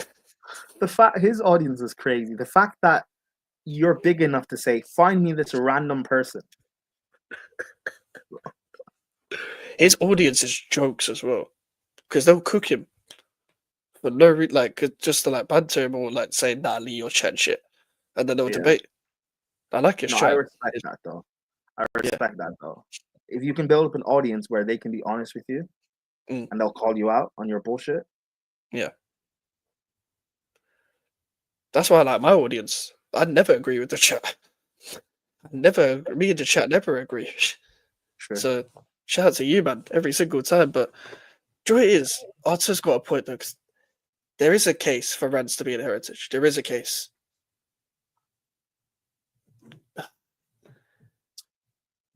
I don't know though. If I didn't put Troopz in Heritage, I wanted him in GOAT. But if Troopz is in Heritage, Rants has to be there too. Troopz went to America. Rants was on TV talking to politicians before he entered this football space. Yeah. So yeah, I don't think they should both be in. I don't think they should both be in Heritage, by the way. But if one is, the other has to. No, because Troopz has to be there. I'm sorry, but Troopz has to be there. Bro, he's done too much to not be there. To not be there, you know what I mean? Yeah, but you could say the same about Rants. Yeah, that's why they're both there. Yeah. Because I'm all for putting Rants there. I'll say this. AFTV and Filthy, they're in Heritage bracket 1, and then Troopz and Rants are in bracket 2. No, but that's why there's 1, 2, 3, and 4 anyway. Yeah. So okay, that is more fair. Chat. Right. Is there anyone you guys want to move, or you think that works? Yeah, because Arthur said he wants to Rants in Heritage because he's the guy, but Fez. So put the 3 ball in that one. It's not a fair argument, to be fair, but no, but no, I know.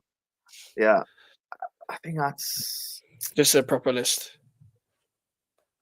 I think we'll take that. You know, we're in today's date is it's now the 24th of March. Yeah, let's say by 2030. Okay, let's say 2027, 2 years time. Who do you think? What? Sorry, no, my mind I'm so tired that I thought I was going to be 23 in 2030, but I'm 22 this year, so my mind just bugged out. I'm going to be 27 then. What the fuck? Sorry, go on.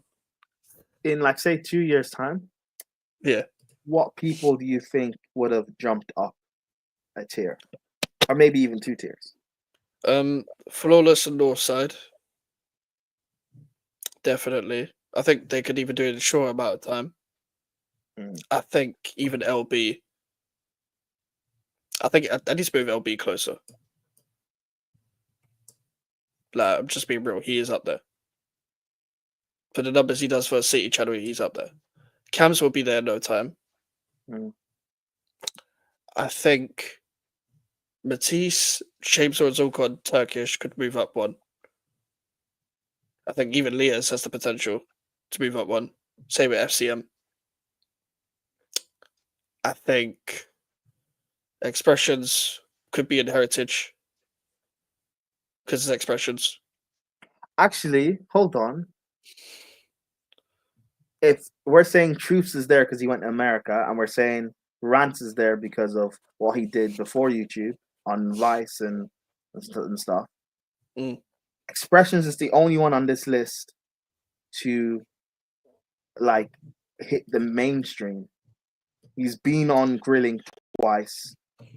He's been on Channel 4. Mm. He's done a 20v1. Like again, I'm just being consistent with it. If Troopz and Rants are there, Expression has to be there. All right. This is a last change though. And the thing is, I don't agree with the three of them being there though. I'm just trying to be consistent. No, but they should be. No, but they should be there. They should be there. They have to. Yeah, that's fine. Gunnar and Lewis will probably be heritage, and Matisse and Big Six will be GOAT. Yeah, I agree with that as well. I agree with that. I think over here as well. I think George and Hooks will move up. CB will move up. Faz will move up. Like, listen, even like, a lot of these guys can move up because I'm assuming Big Six Pants and everyone definitely could because the work they put in. Like a lot. Put it this way: anyone in this tier could move up. Anyone in under red could. I think in 2 years, Northside, Flawless, Cams, LB, Faz will definitely move up. Everyone else could. The thing is, by like say 2030, the way we look at like AFTV and Filthy for being heritage, and like by 2030, you'll have people who have been watching, like say Lewis for eons, but like say like Northside, Sarcasm City, Faz, those three alone, for example, never foul Big Six Pants. Those five, they would have been watching them for about almost a decade. Who will look at them as like goats or maybe even heritage. Yeah, it's true. It's true. Lee Gunner and Lewis and Saeed have all got potential to move up to heritage. Oh yeah, definitely, bro. By we're 2025. Within 3 years, maybe 5, they'll be heritage. Yeah. So, one person we don't know that's definitely not moving up is Rio. Just staying there, smoking on that mid pack. But who would you like? Sorry, go on. No, go on. I was gonna say, who's your like your personal top 5 favorite? My personal. Oh, it's annoying. I still have Filthy in there. Are you talking about like currently or like in general, overall? Overall. I still have Filthy in there.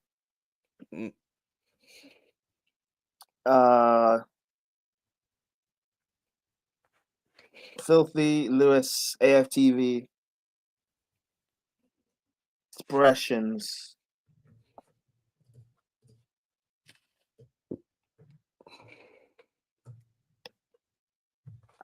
Rants and Troopz are tied.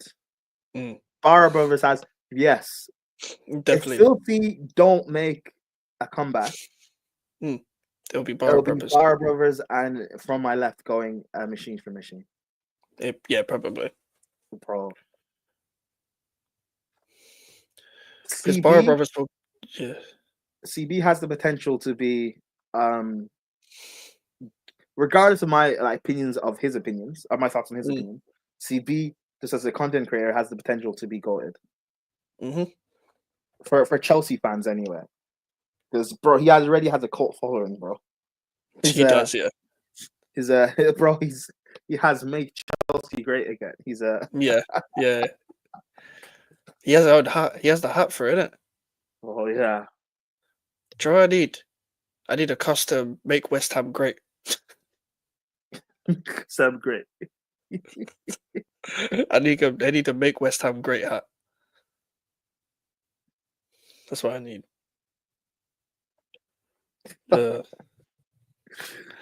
For me, my personal top 5, like just I say of all time, in general, whatever. Filthy. I'll go Rants. X Lewis Saeed.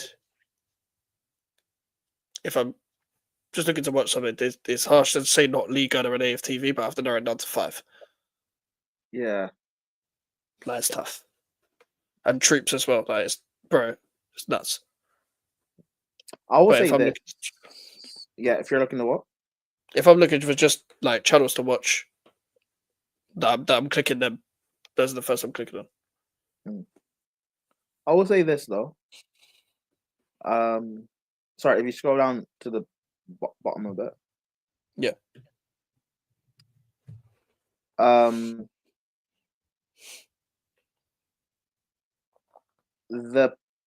The ability that's there if the club rebrands. That's all I'm gonna say. I mean, fair.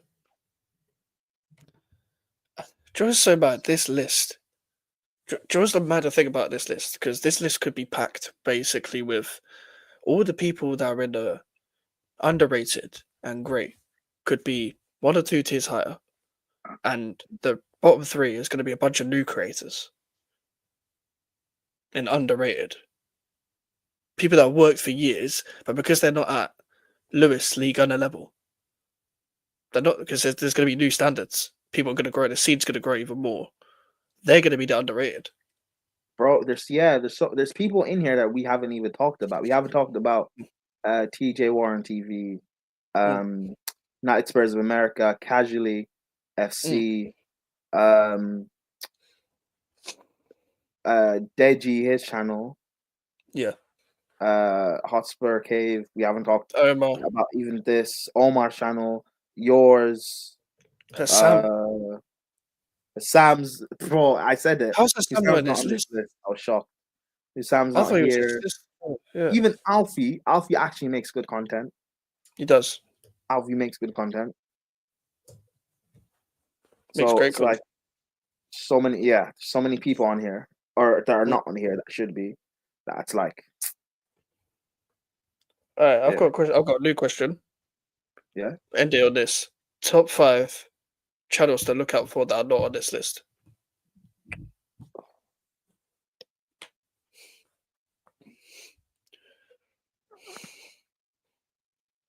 For Sam, how's he not on this list? No, Hassam's established. We know Hassam should be on this list. Okay.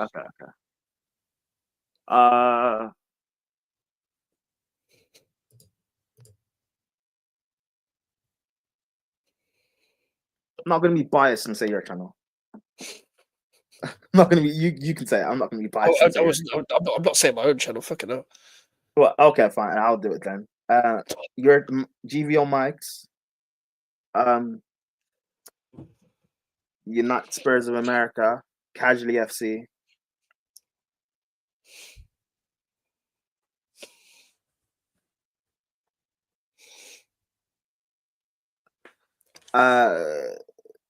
Yardman's channel. 5th one. Oh, the Bridge Nation. Let me shout out my Chelsea guys. Fair enough. And little cheeky honorable mention. Wob Sports, Joey channel. Cheeky honorable mention.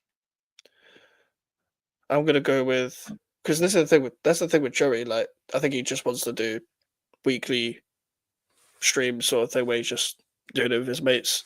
But if he wanted to, his channel could fly. Because Joey's like bare knowledgeable, like he can articulate himself very well. And when he does do his streams, it's always entertaining to watch because Joey's entertaining. Facts. I said casually because I know the work Marshall puts in the shows. The work he puts in getting topics and stuff, and he gets so much topics that we don't even get through all of them. Bro, it's I'm gonna go with, obviously I'm gonna be biased to say Alfie, but that's my guy. Like, I've known Alfie off this. I knew he should have been doing YouTube a long time ago. I knew you were gonna say Alfie because you said you're not gonna say your channel, so I'm like, I was like, fine, I'll say your channel. You say Alfie. I'm not gonna say, oh yeah, I'm the next one to look up for, guys. I'll let it speak for itself if it does well. Yeah. Yeah, Alfie. Obviously, Hotspur Cave, Jay. I think he Big up, could. I think he could be the like superstar worthy. Like he could bro. be goated minimum. Jay is funny. I think He's the first hilarious. time meeting him was when we were cooking Arsenal. Yeah, Bro, Jay's hilarious, man. bro, he's so funny. Oh, He hasn't been doing YouTube for that long as well. He's on Never FL already. He's at 500 subs. Bro, he's gonna blaze everyone, man. So forget it, man. He said he wants to be one of the biggest Tottenham creators because he doesn't like the people representing Tottenham. So it's like, oh, facts, easily. People are gonna be so like, "Oh, can we get expressions?" No, go get me mm, Jay. Then. yeah, legit, like, bro, So, expressions in his own lane. I think he's the most entertaining one. oh yeah, So, oh facts, yeah. um, touchline. I think touchline's class. I think he's very Oh, opinionated, yes. very vocal. Uh, great content, doing all the right things in the thumbnails, growing correctly, doesn't care what people think, whether you're friends or not. Um, Omar, Omar's content's fantastic. Omar's doing numbers, and because he's a Barcelona fan, it's a niche. Oh, and So again, like what I said about Faisal, mm, you're a Barca fan in America. from Gambia, You're African and you're Arab. That's like, and the fact that he's still trying to make it and grow, bro. mm. Yeah, man. Omar, the Bayern view. Yeah, the only Bayern reason view. why I didn't say Liam is because he's clear, bro. This guy is unreal. Like, but I feel like he still probably does deserve a bit more subs. Hamza's yeah, fair enough, Oh, Hamza. Hamza. But Oh, if I'm talking channels to look out for, yeah. I'm going Alfie, Jay, Touchline, Omar. I had someone in mind, but I forgot. No, I had someone. Who is it? Fuck. No, man, why did it slip my mind? Why did it slip my mind? Come on.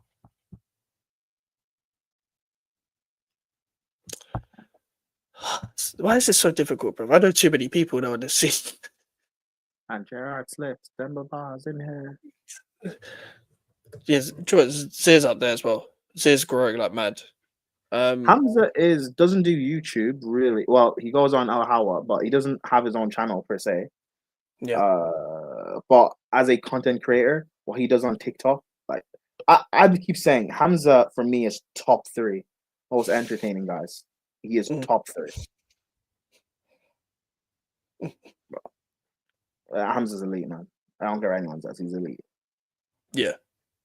Yeah, he's funny, man. He's so shameless, bro. bro. He'll I cook you, and he'll go back to like 1953, a random game.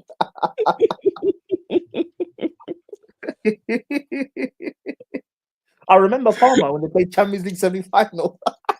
It'll be some random team at some random game to show why your player shit. And I'm like, all right. And Hamza does the same cooking, but it's like I always know what he's gonna do, but I just love it.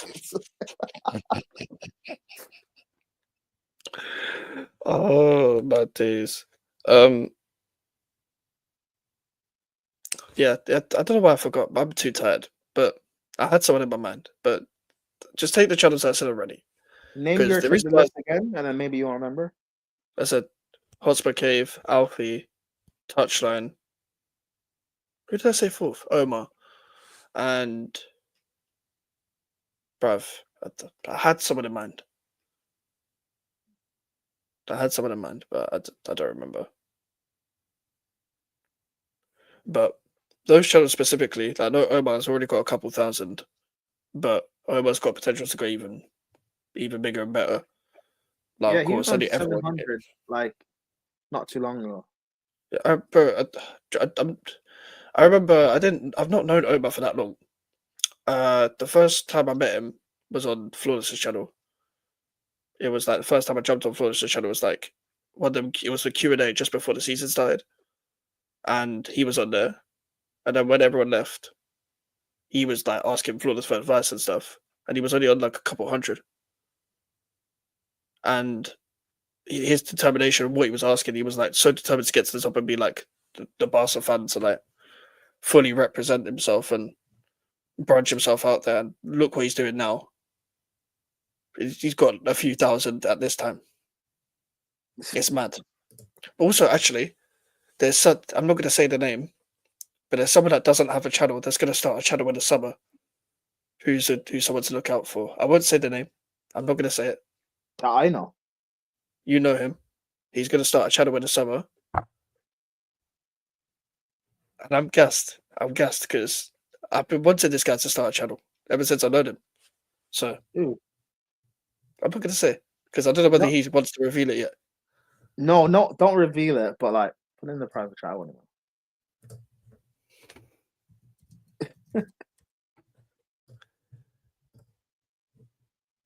I know that's not who I think it is. Hey. Hey. All right, nah, actually, no, let me stop. People want Vader Games. He does make good content. Vader is a lead. Shout out to Vader. But yeah, listen, it's been 4 hours. I did not expect it to be this long. Yeah. If Rob's had a channel, same too, but he's got his own pod. He's got his own pod. They finally found a new studio to do it in. And shout out to Rob's, nice guy. Listen, people, thank you guys for watching. Bro, it's been 4 hours after a 6-hour stream yesterday. It's crazy. So I've given you basically a 10-hour stream, 2 days. It's crazy. But we're going to be back live with Alfie tomorrow for the GBO show. And we're going to have a couple more uploads. We'll have uploads and streams throughout the week. And I might do solo streams on Tuesdays from now on as well, if I can't get any guests, because there's no slot for Tuesday. So yeah, I'll chat to you guys in a bit. Make sure to leave a like on the stream. Subscribe if you're new. On the road to 1K subs. Take care. Peace.